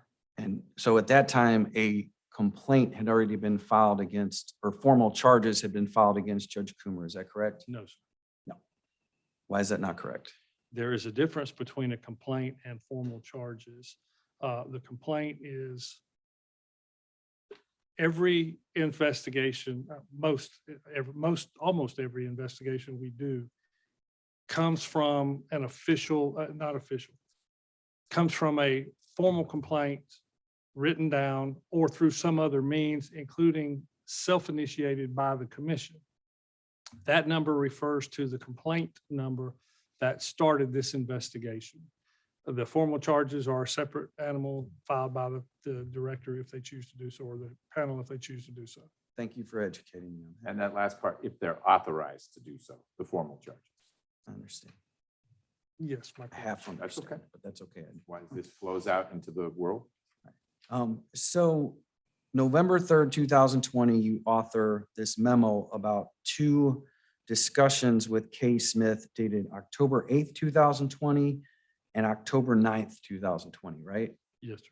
And so you had your handwritten notes from October 8th and October 9th, 2020, and then you transcribed them on November 3rd. Yes. And you understand, and you know that our side for Judge Coomer filed a motion, I believe it was styled to compel. And we sent a subpoena to you for essentially what is what we thought would be exculpatory evidence. Remember that? I don't recall the date. Let me put two things there. The only subpoena I'm aware of, I believed to have been dated later than that, but I didn't see that subpoena. The director and I talked about it extensively, and he told me the nature of the information being requested, and he and I talked through what, if anything, I had at that time. But I didn't see a subpoena, and I don't know exactly when your subpoena was dated. Exhibit 351 is a motion for production of exculpatory evidence dated February 10th, 2022. Do you recognize that, sir? Have you ever seen that?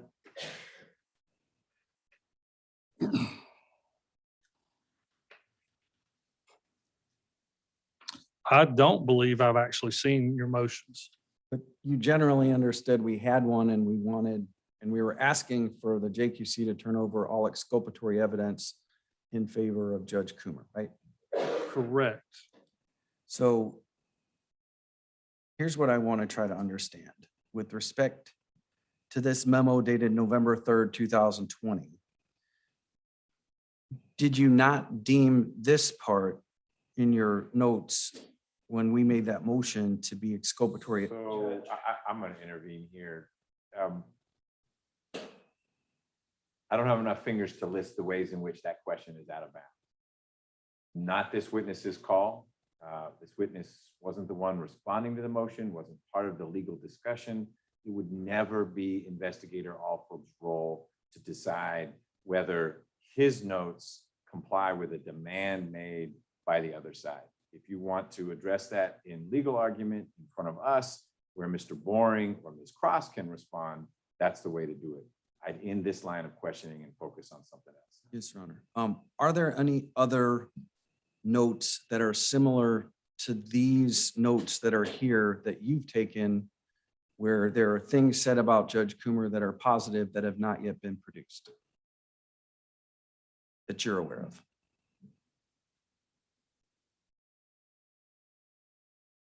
Judge, I'm going to object this time. I don't think he has control of what's produced. We're talking about from us to him or from Mr. Alford. I think the duty is on us to produce these things, not Mr. Alford.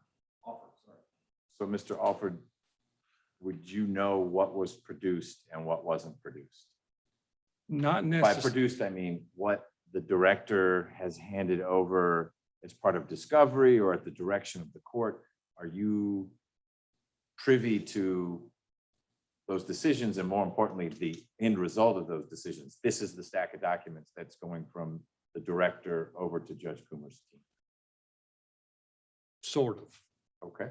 Well, sort of is not no. So you can ask your question again. And if you're not able to answer it, because you can explain your answer. Okay. So let's repose the question just because I interjected one of my own. So let me pose it just so the record's clear what statements I'm talking about, okay? On page 1 of Exhibit 366, Yes, sir. you see the first highlighted portion that says, quote, Smith met Jim Philhart early in her employment at the firm. She recalled Philhart was very complimentary of Coomer and his work on the guardianship for Wynell Waycaster, and that he adored Mr. Coomer, end quote. Did I read that correctly? Yes. Are there, and then the other statement, quote, it is Smith's belief that Philhart was of sound mind, and she doesn't believe it was possible for him to have been tricked into making any decisions about the wills or anything else that he didn't want to make, end quote. Did I read that correctly? Yes, sir. Are there any other statements that you're aware of in any other memoranda that you've authored or documents that you've authored that have not been produced to your knowledge? Yes. Again, there is a chronology that's been the subject, I understand, of much legal wrangling here. There are statements, there are notes, meaning my words associated with a particular event. I have not reviewed that entire chronology in depth and probably since these charges were filed. It is certainly possible within that entire chronology, I have said that someone had something favorable to say about Judge Coomer. I've testified that Mr. Philhart, until this blew up, had nothing but good things to say about Judge Coomer. So it is possible within this chronology, this work product between the director and the panel and I, that there is some favorable comments in there about him. But I haven't reviewed every word of that chronology.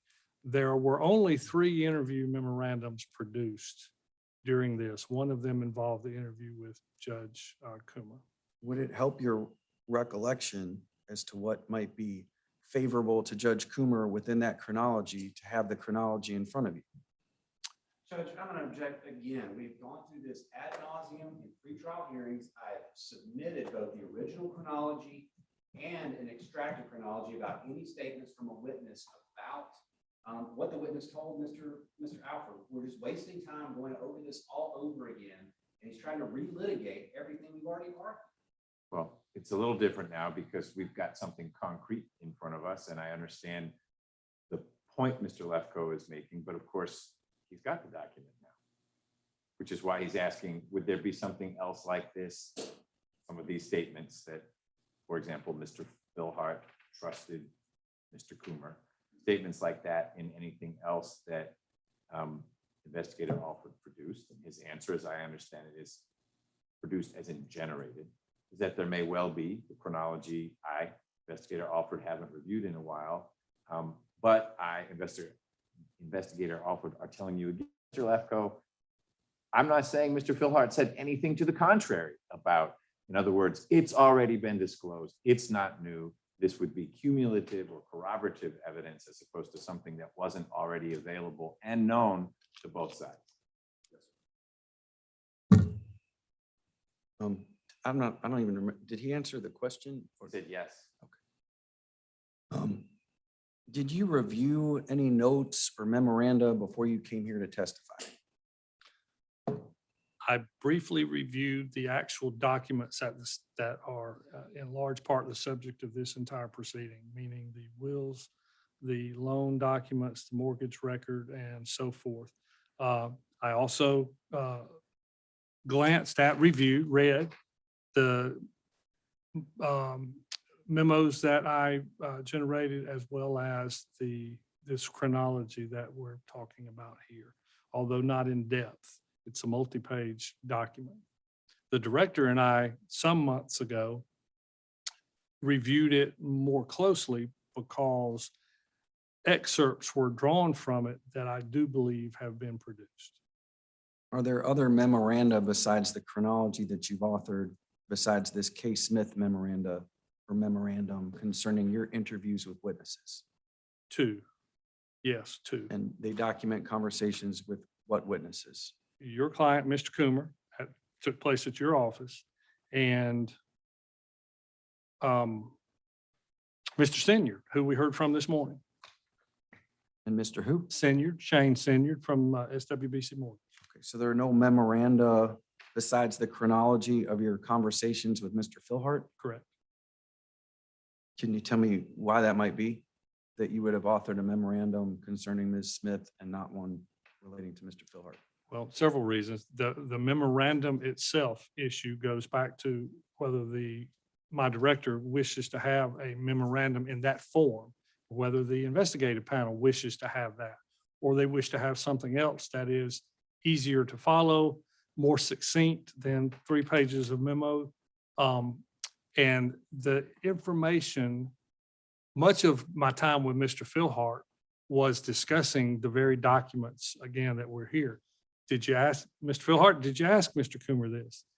Did you not ask Mr. Coomer this? What did you think about this? To the extent that there were notes on any of that or not, that information ultimately ended up in a chronology, not a 200-page chronology, which is what it would take if I put down every word that every witness or every person I'd ever talked to generated, but just the key points that went with, say, a particular document. Tell me about this will. Tell me about this loan. Tell me how this loan came to pass. What did Judge Coomer tell you about this loan or this will or the mortgage? Or he wouldn't have known anything about the mortgage. What were the dates of your interviews with Mr. Philhart? I met with Mr. Philhart and Mr. Gammon in probably mid-April, maybe around the 24th or 25th of April, 2020. And then again in probably the first week of May of 2020.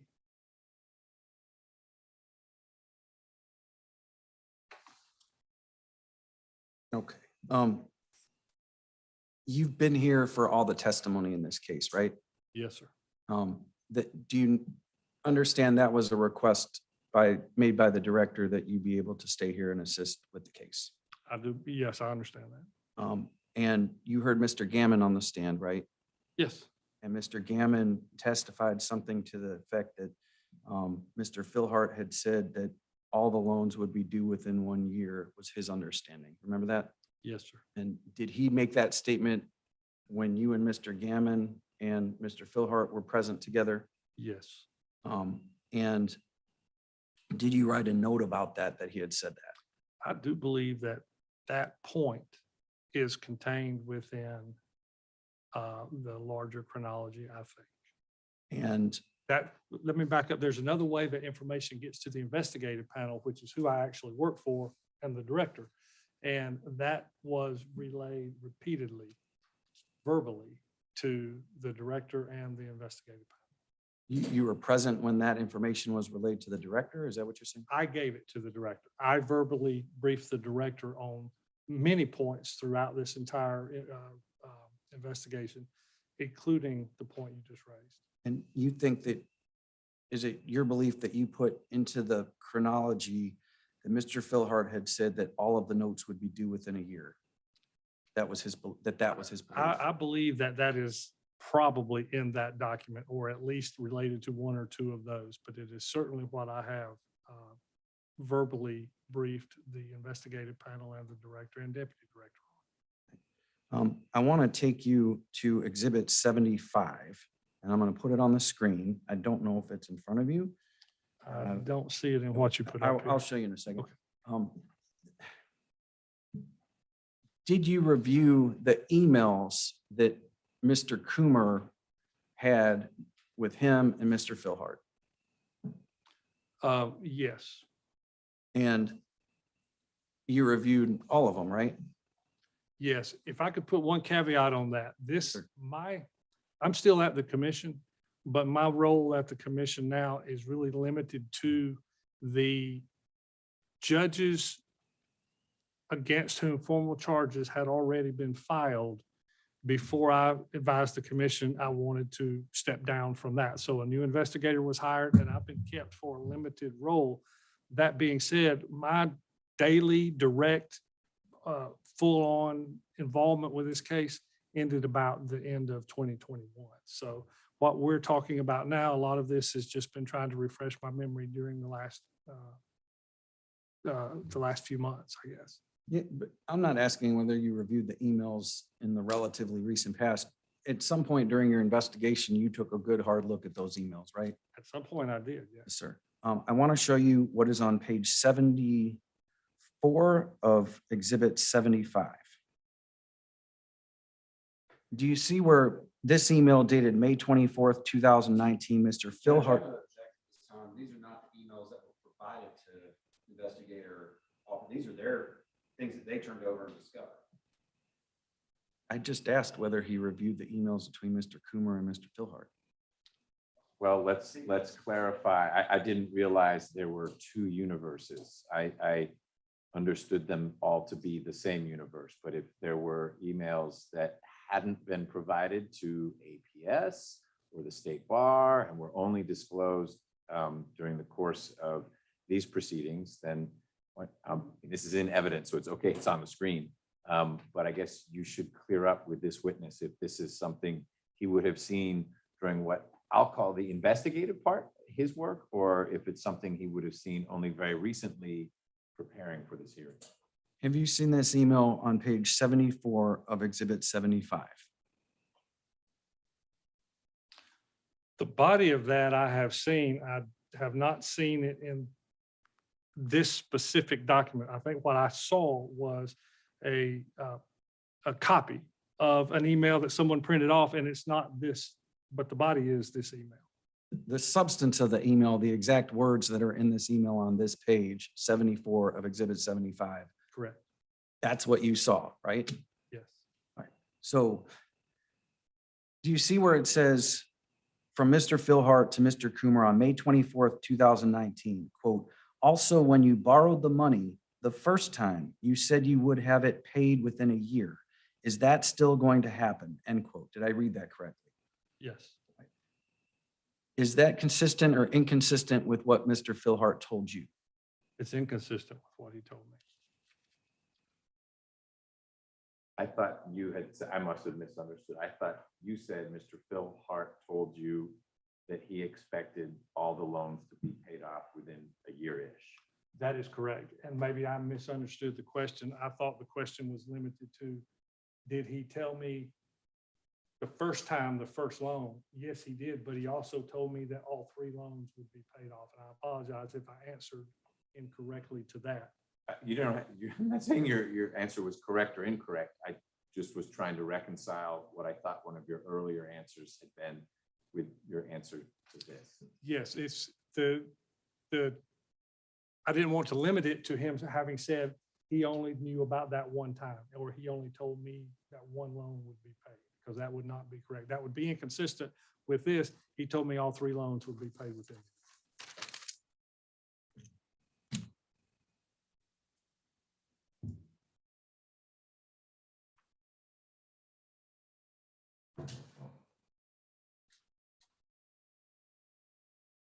Did Mr. Philhart tell you that Chris Coomer did nothing wrong and he was just angry about his taxes? No. Did he tell you something opposite of that or contrary to that statement? He told me something that included that. Okay, tell me what you mean by that, please. When I first met with Mr. Philhart, he told me he was very upset. He was very angry because his lawyer, who became his friend, someone he had trusted dearly, someone who had pulled the rabbit out of the hat with regards to the guardianship, had deceived him and betrayed him in such a manner that it brought us to where we were, that we were now involved in this, and that he also had this tax liability. So that the tax liability was absolutely part of that. But this was about what Mr. Philhart said he felt about how he had been betrayed. Did Mr. Philhart tell you whether he needed the money for himself that he loaned to CAC Holdings? I never asked him that. Did Mr. Philhart tell you that he wanted to just draw out little bits of money for his living expenses, which were very little?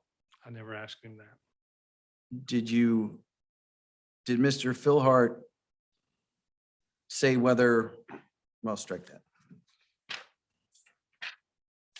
Did Mr. Philhart express that he understood that the loans were unsecured? Mr. Philhart never said anything to me about the loans being unsecured per se. By the time we were involved, he already had a civil lawyer, and he told me he clearly understood his address was listed as purported security, notwithstanding no security deed was filed, but was listed as purported security here. And that is something basically he had glossed over at the time that he entered into those notes. Did Mr. Philhart tell you that Christian Coomer had told him something that turned out to be false? No. Did Mr. Philhart tell you that he had relied upon something Christian Coomer said to his detriment that turned out to be false? Actually, I need to go back and answer your other question, the question you just asked. In regards to the repayment of the loans, Mr. Philhart was adamant that Mr. Coomer had said to him, all of these will be repaid within the year from the time they're entered into. And that then would be false because that didn't happen.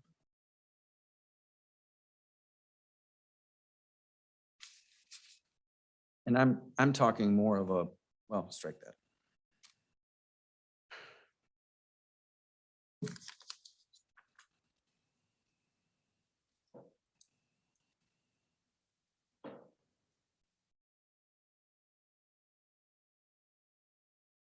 You said that Mr. Philhart was adamant that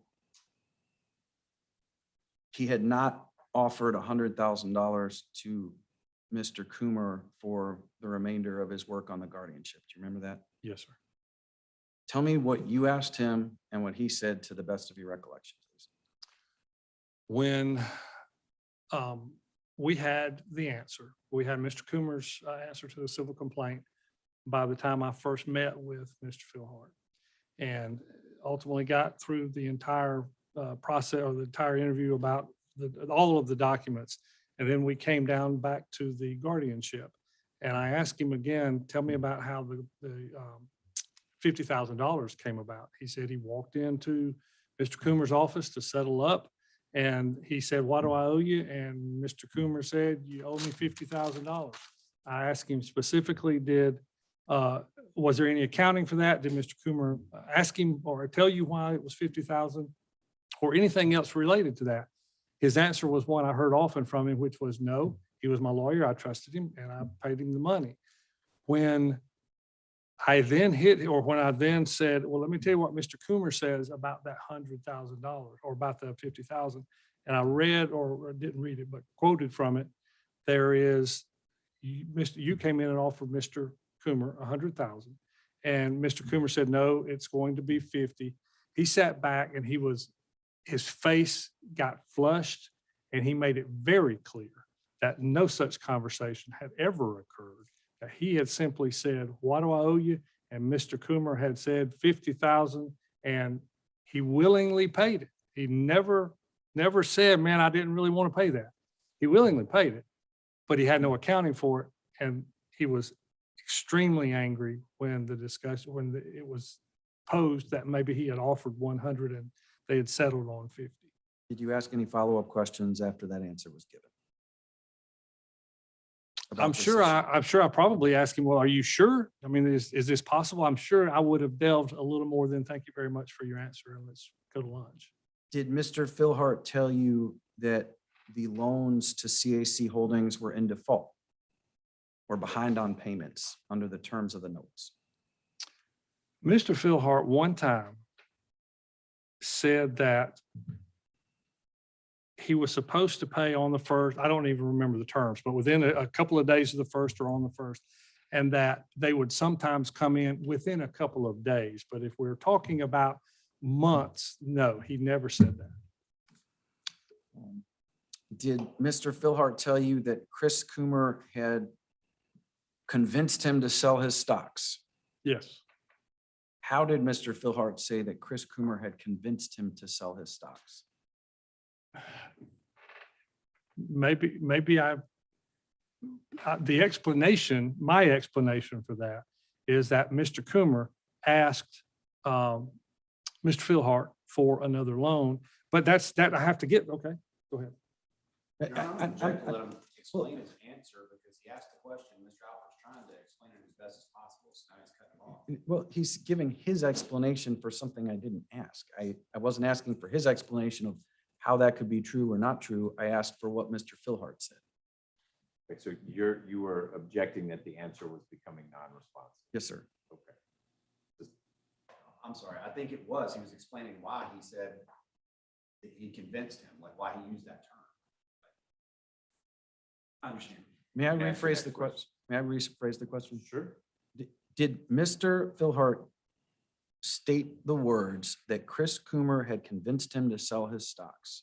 I don't recall that Mr. Philhart used a specific word convinced in describing the conversation surrounding that. Did Mr. Philhart tell you that he was not pressured to enter into these loans? Yes.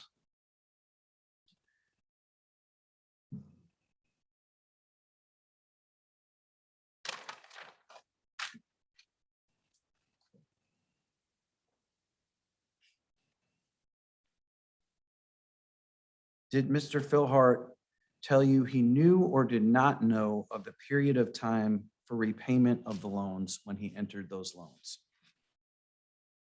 He generally understood the terms as written on the loan notes. Is that what he told you? Yes. And did you investigate that and ask him follow-up questions to make sure that when he sat down with Christian Coomer and he executed those notes, that he did understand the terms? What he said to me was, He understood the terms as they were written on those documents. However, he had not, I guess it had not dawned on him, and these were essentially his words, that it had not occurred to him that if that note ran the entire, particularly the 30-year note, that he would be 106 years old. So he knew that was in there, but he hadn't really spent a lot of time, primarily because with each of those loans, Mr. Coomer had told him they would really be repaid within the year. So the terms written on the note wasn't that significant to Mr. Philhart. Are you saying that's what he said, or are you Yes. extrapolating that? No, sir, I'm saying that's what he said. Are those statements in your notes? I'm sure somewhere, I don't know that as I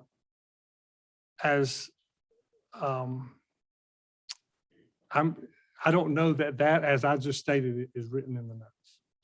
Did Mr. Philhart tell you that he had discussed the period of time in the notes with Mr. Coomer? Or did he tell you that he had not discussed the period of time in the notes with Mr. Coomer, or just didn't say? When you see, just so I'm following, period of time, the duration of the loan? Yeah, the time for repayment. He indicated, or he stated, that he knew the term as printed, but he did not, we didn't delve into how much discussion went around that. Again, he said he expected them to be repaid within the year. He didn't spend a lot of time on it. He doesn't read a lot of documents per his statements to me.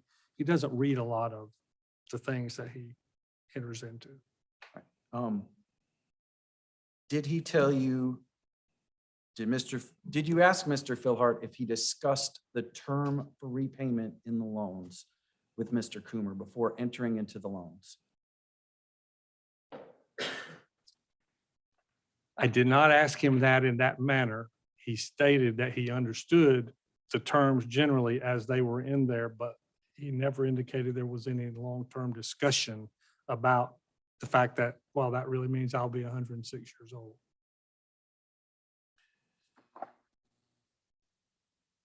So you didn't ask him, and he didn't comment one way or another whether that was discussed between him and Mr. Coomer, right? The depth of the discussion was not discussed between Mr. Philhart and I. Does that mean that the depth of the discussion means that the term wasn't discussed, or he said, I'm not sure what you mean by that depth of the Meaning discussion. that Mr. Philhart told me he generally understood the terms as they were written in there. He did not tell me how in-depth his discussion with Mr. Coomer about those terms was. And you did not ask. I did not ask. Why not? I'm not sure that I consider that relevant at that point myself.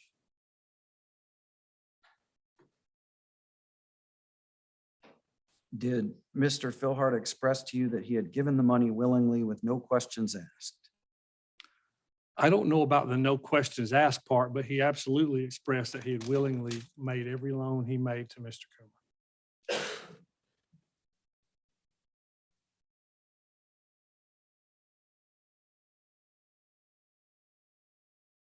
Do you dispute the testimony that you heard from Shane Sinyard for any reason that Judge Coomer was told with respect to his mortgage application that he had qualified for a loan because of his income?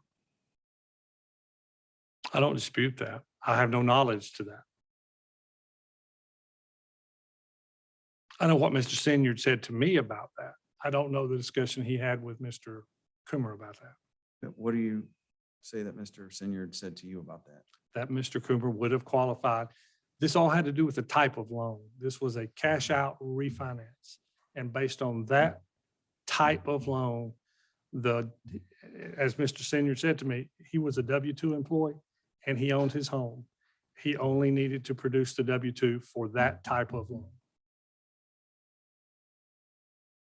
Do you dispute his testimony that he was, from anything you've learned, that Mr. Coomer was told that early in the loan application process?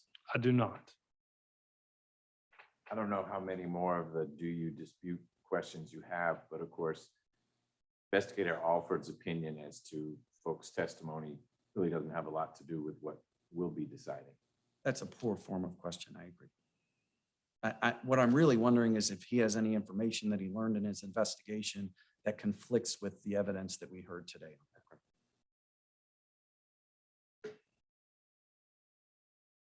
All right. The K. Smith conversation. Let's look at your memo again. And I'm skipping around because I have a bunch of prepared notes, but you said a bunch of things on the stand, and I want to make sure we cover what you said on the stand, just not what I thought you might say on the stand, okay? Understood. So the K. Smith memo, you have a note.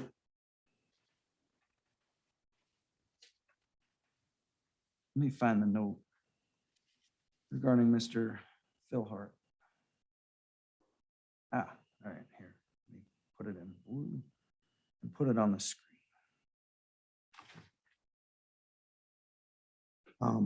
You write in your memo, Exhibit 366 on page 3, Okay. regarding your conversations with K. Smith in October 2020. Yes, sir. Quote, Smith said she telephoned Philhart possibly in the summer of 2019 just to check on him. She said he didn't really have a lot of friends. During this call, Philhart told Smith he had loaned some money to Coomer and that it was unlikely that Philhart would live long enough for the funds to be repaid.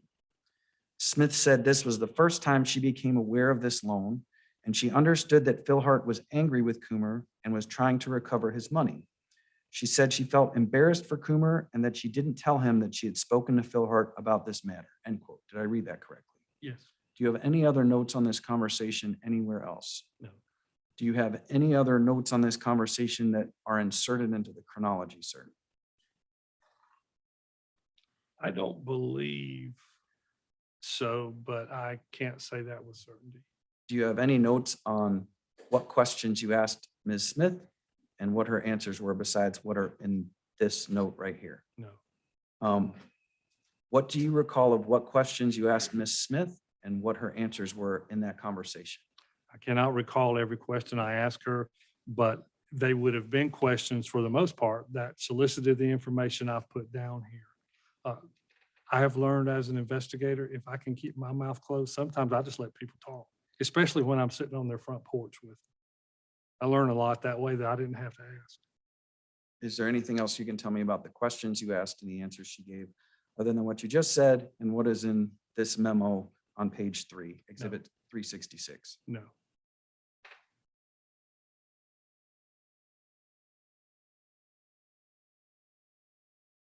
Do you admit, like I do, that, well, let me preface this with this. Oftentimes I go to depositions where there are multiple lawyers in that same deposition. Have you ever been in a meeting where there are multiple investigators asking somebody questions? If I have, those are few and far between because I make it a practice never to do an interview with someone else. So you don't have the same experience I do where multiple people ask questions in the Correct. same room of the same person. And the reason I don't is the reason you don't like it, I'm sure. I don't mind. They do my work for me sometimes. Sometimes, do you agree that sometimes it depends on what question you ask, what information you get? Yes. And you've been an investigator for a long time, right, sir? Yes, sir.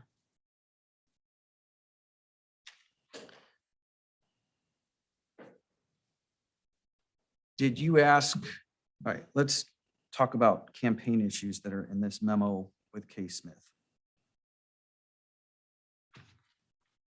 And you've got a note in here that says, quote, after Coomer's appointment to the court, and this is page 2 of Exhibit 366. Okay. So, quote, after Coomer's appointment to the court, Smith said she was kept on some sort of a retainer to be available to help wind down and close the law firm.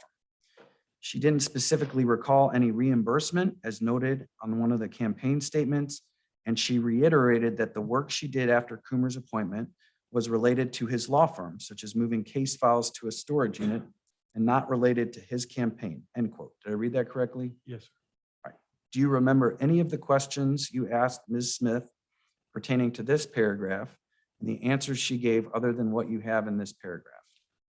The questions specifically, since I've mentioned campaign statements, I had already seen a CCDR in which there was some check or some payment or maybe several payments to Ms. Smith. And so I specifically honed in on that. And then we had, I think, either in the same campaign statement, well, that was the reimbursement. So it was related to a campaign statement. And that's what I was asking her specifically. And this was her answer on that question. Do you recall anything else about your questions and her answers other than what you just told me and what is in this memo on page 2 of Exhibit 366? About this issue in this memo, no. Did you specifically ask Ms. Smith if she did work for Mr. Coomer's father's campaign? I had never, no, I did not. Or any other campaign besides, quote, his campaign, end quote? Did I read that correctly, by the way? I'm sorry. That's a terrible question. Let me ask it again. Where it says his campaign on page 2 of Exhibit 366, who is his? Let me go to see where you were talking about. It's up on the screen. Yeah. Go ahead. Second to last word. No, that conversation was specifically related to Judge Coomer's campaign, because to that point, she had never mentioned ever working on anyone else's campaign. Did you, And didn't mention it after. and did you ask her whether she worked on other people's campaigns? I did not. But so we're clear, you were asking her, what would you have been paid for? By Judge Coomer for work pursuant to this CCDR. Okay.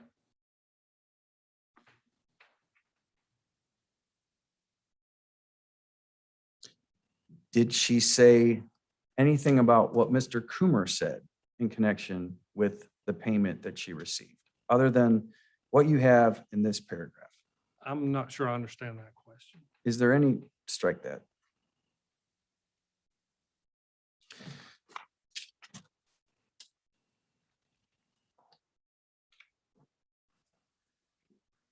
All right, I want to go to the portions of the chronology that you did produce in this case, okay? Okay. And that is Exhibit 352. Do you know whether the portions of this chronology were produced before, well, strike that. The record is what it is as to when this was produced. How many pages is Exhibit 3? Is that the only page? No, it's 4 pages. Okay.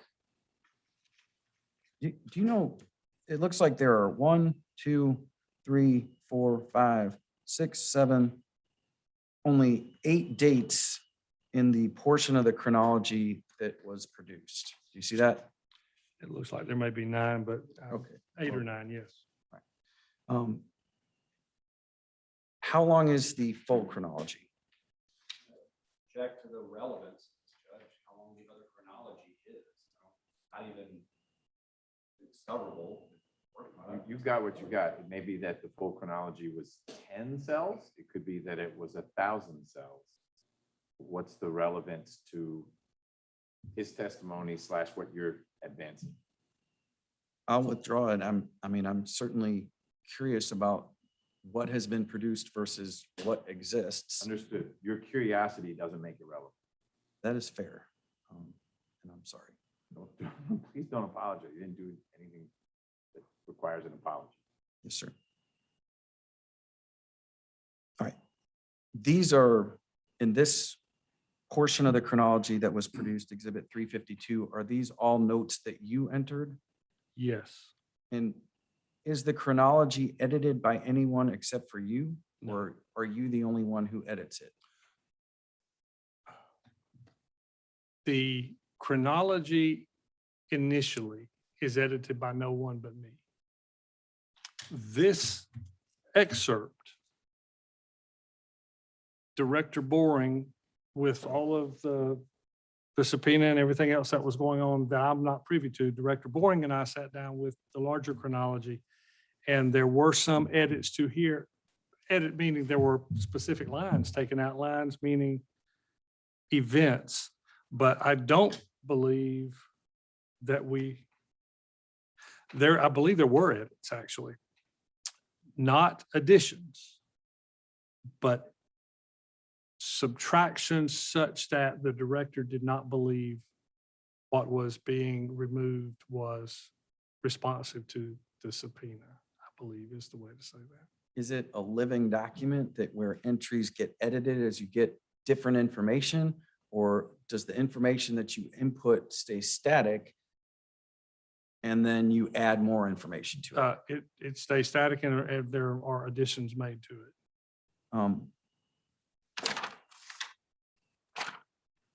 Let's talk about the first statement here that's been produced. I'll call it out for you. Looks like a date of April 7th, 2015. Yes, sir. And the event is listed as Phil Hart engaged Coomer to file a petition for guardianship over Wynell Waycaster. See that? Yes, sir. And then I've blown up the portion of the exhibit that deals with what is reported here, the notes. See that? Yes, sir.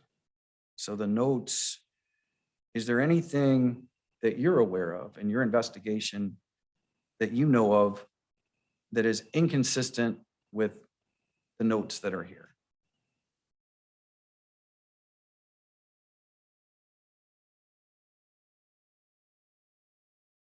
I have seen nothing that makes me believe there's anything wrong with this note as it's written.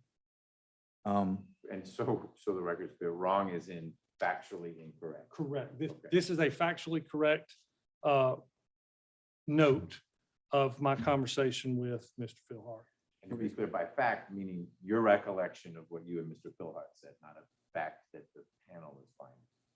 Correct. Let's just try to do this in the aggregate, okay? Looks like 9, you're right. No, you're wrong, sir. It's 8 entries I was because there's, mistaken. the one is for the title. It's a spreadsheet, I guess. It's in an Excel spreadsheet, right? Correct. All right, so just if you could look at the 4 pages of this document and tell me if you know of any information inconsistent with any of the entries in this document from your investigation. And before we do that, I apologize. These notes are notes from your conversations with Mr. Philhart, is that right? They can also include that, but this is a living document, and this would be something that would be provided to the investigative panel and the director on a regular basis. So this isn't just about Mr. Philhart. In fact, there are things in here. This particular one might have been relevant to just Mr. Philhart, but there are many entries that have nothing to do with what Mr. Philhart or anyone else told me. It may just be what we found on a particular document at a particular time. Okay, but I would just ask you to just review the document.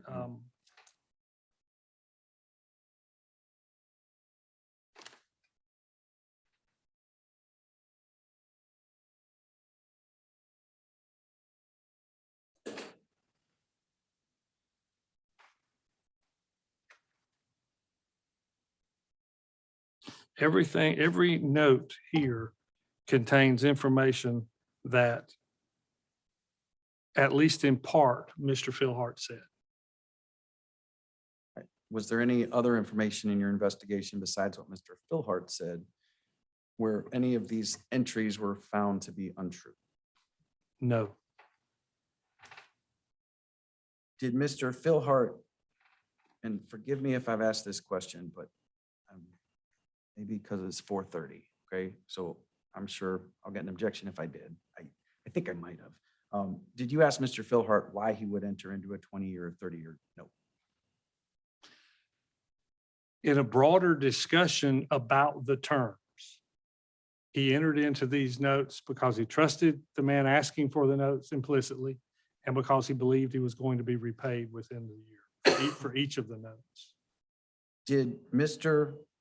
Philhart indicate to you that the wills, as far as who the beneficiaries were or who the executor was, were not in conformance with his express wishes? He did not. Did you ask Mr. Philhart whether the wills were in conformance with his express wishes? There were things about the wills, I did not phrase it that way. There were things about the wills that Mr. Philhart shared with me that then caused me to ask him additional questions.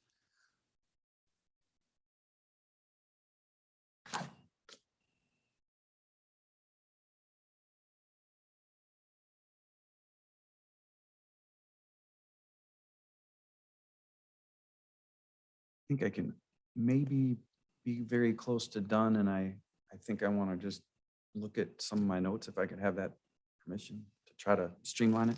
Please do.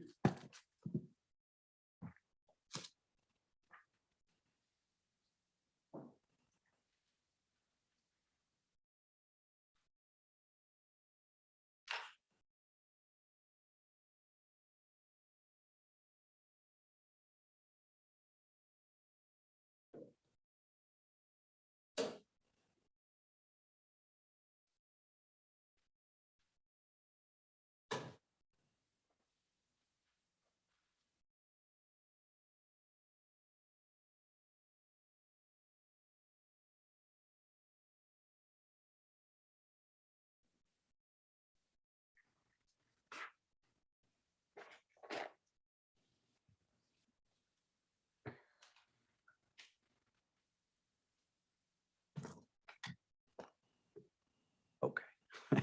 I think I've collected every single note that everybody has. A good canvas. Yeah, thank you.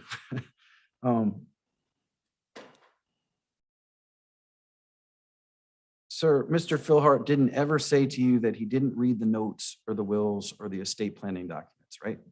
Correct. And you did not ask him whether he read the notes or the wills or the estate planning documents, or did you? I asked him if he knew what was in the notes, and he said, yeah, generally.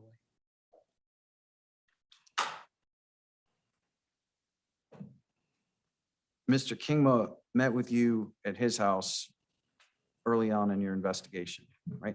Correct. And then you came to our office, right? Correct. And we let Mr. Coomer speak freely with you, right? Yes. And Just so I'm clear, so you, investigator Alford, went to Mr. Kingman's house? But to do what? Just to talk to the lawyer, or Judge Coomer was there? Just to talk to Mr. Kingma. They were providing their first production to the JQC prior to Mr. Coomer's appearance at the JQC, and they prepared a notebook for us. You collected that from Mr. Kingman at his house. That's how old this case is, since that we were COVID lockdown. Yes, sir. Okay. and you were present when Judge Coomer appeared at the investigatory panel meeting, right? Yes. And he answered, to the best of his knowledge, it seemed, all the questions he was asked, right? Generally, I believe that's correct. I've not reviewed the transcript, but yes. He even answered questions regarding things that he had no idea that, or got no notice that you would be asking about, such as campaign finance, right? I can't speak to that because I don't exactly know what you were given notice about when you were invited to the investigative panel. Fair point. He Did there a didn't, stink during the interview because the topic of campaign finance came up? There were things, I don't remember what they were, but there were things that I think Mr. Coomer's side wasn't prepared to answer. are you aware of any list of topics that was provided to Judge Coomer's team before he met with the investigative panel? I'm not aware of that.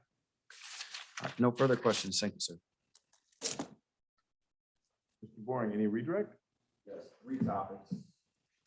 Small quickly.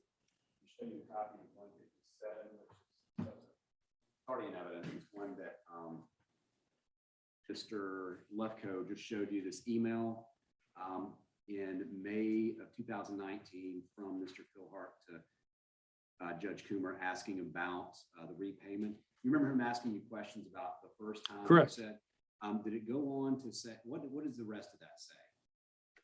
The rest of that sentence. You said you would have it paid within a year. And then what does it say after that? Is that still going to happen? Is that still going to happen? This is 2019. Had the 2017, the first loan actually already been paid a long time for that? Yes. And so he's asking, is that still going to happen? Yes. Two, you were asked a question about, okay, the terms of loans. Did Mr. Philhart say, do you remember if he said or not, who came up with the terms that were actually put in the loans? Mr. Philhart said that Mr. Coomer came up with the terms. And finally, you were asked the question about, I think the term convinced was used. And he then tailored it to say, did Mr. Philhart use the specific word convinced into making that final loan or liquidating stocks? Can you explain what you meant and why you gave the answer of, generally speaking, he said he was convinced, but not used the word convinced? Mr. Philhart never said to me at that time that Judge Coomer convinced me to liquidate my investment account and make a loan to him. What specifically what he said was, Judge Coomer asked me for another loan, and I told him I didn't have the money in the bank, but I have these other accounts. And there was discussion between them about how they would fund that loan. So he was convinced, but he never said to me, I was convinced by Judge Coomer to do this. Understand. Just wanted to clarify that. I don't have anything further to add. Mr. Lefkoe, any recross? All right. Investigator Alford, you can step down. Thank you. Appreciate it. So we're at an awkward time in that there's maybe a half hour, a little bit more if my colleagues here have the stamina and our court reporter can stay. Your next witness Is Pat Salem. She did the funds tracing. I think we've covered a lot of the territory that she would talk about. There are some issues she needs to go into. We have monster days and hopefully to go through it very quickly. I know that looks like Hope Springs So- Eternal. I'm all for starting. If you don't mind letting Ms. Salem know, Pat, female. Yes, I think if we're going to do that, because we're having Mr. Philhart here in the morning, I would say if it's going to have to be split up, I would prefer to call for tomorrow after Mr. Philhart. However, we can get it in tonight. I would prefer to do that. I think because tomorrow we'll be wanting to put Mr. Philhart on first, that would just break up and she will have to come back again. After that. So. How extensive do you envision the cross of Ms. Salem to be? You're not limited in any way, and you now aren't quite sure how much will be covered with her based on what we heard. She hasn't been opposed, and so it's challenging for us. Okay.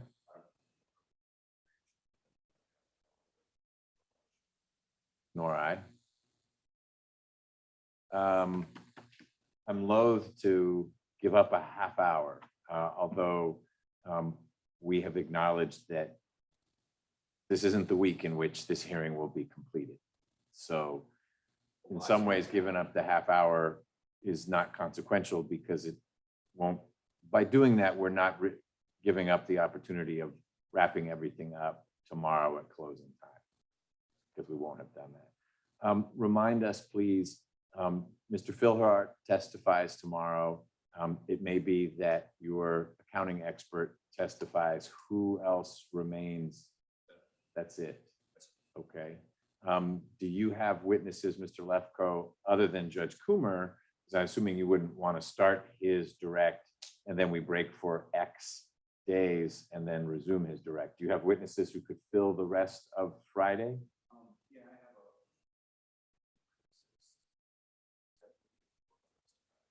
Okay. Okay, I'm sorry, can I chime in on that representation? Got a communication from Dr. Moon. So that you've been contacted this afternoon. Had a medical procedure yesterday, has a doctor's appointment tomorrow morning. So if your role of witnesses can roll on without Dr. Moon, it sounds like you've got a conflict. Okay, you guys can work through that. Okay. Yeah, I think it doesn't make sense to, I don't know that we'd get through the accounting expert. The notion of going quickly with numbers, that doesn't mesh, really. I can't have. It'd be nice, but I don't think that's how it would play out. Mr. Kingman. Yeah, I guess in the interest of not full disclosure, some disclosure, we're going to have a motion and it's not going to be long and some of it you're familiar with already. At the close of the director's case. Sure, and I should have thought that there's a natural set of events that occurs when one side rests. So I'm not worried about us filling tomorrow. That wasn't the point. I just wasn't sure if the director thought he'd be resting tomorrow And it sounds like maybe. I'm fascinated with the notion that Mr. Philhart's testimony would only take up part of a day based on everything we've heard. Oh, let's make it a stretch goal to take care of Mr. Philhart tomorrow, i.e. one day, if we can. We'll be starting with Mr. Philhart. Does he want to start at 9 or 8:45? I think 9 would be good. He's going to be coming from Cartersville, and our investigator is going to drive. He lives in Clayton County, so he's driving up to Cartersville and back. And that's not Investigator Alford, just so there's no Correct, concern here. correct. That's No. Oh, yes, Investigator Alford's going to totally tell him about it. It's a different investigator. We're not going to do any Okay. corruption. okay. So I would ask, I know you have lots on your plate, Ms. Well, I guess we don't need to do it today. I'm going to ask you at some point before the defense rests to once again go through the chronology to see if you think now there are additional things that ought to be disclosed.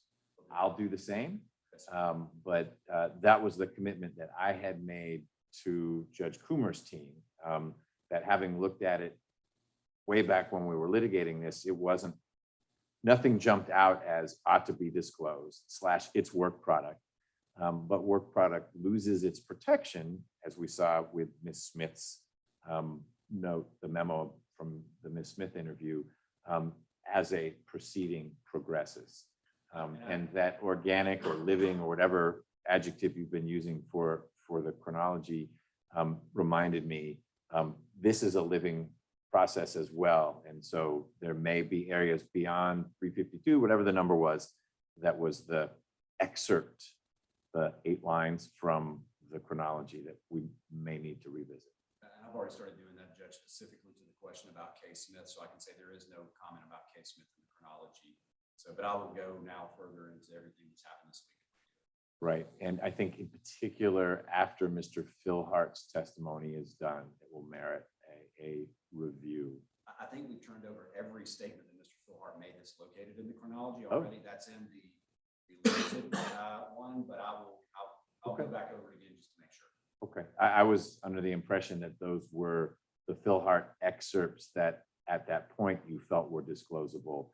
We felt all of any statement that he made because it just went back and forth so much. I thought it was best. I'm hard pressed to think of something Mr. Philhart has said that wouldn't be mutually disclosable by now.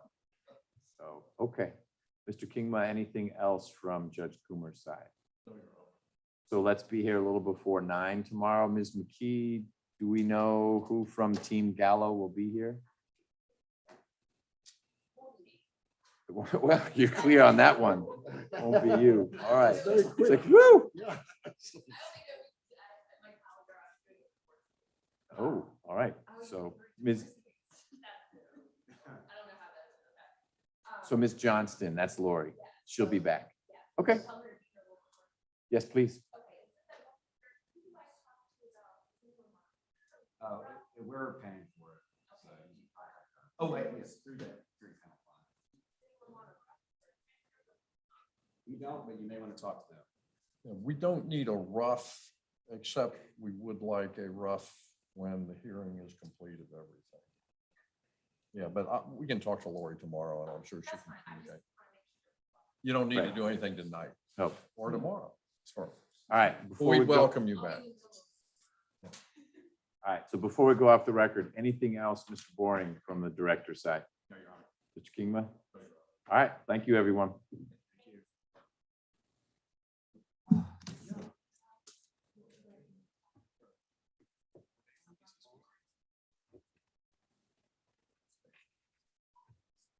Yeah. Didn't say that we'd like to have. There's always something.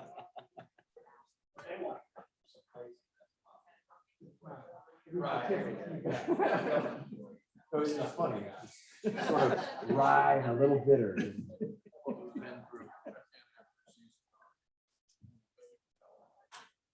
Well, we're not being paid. No.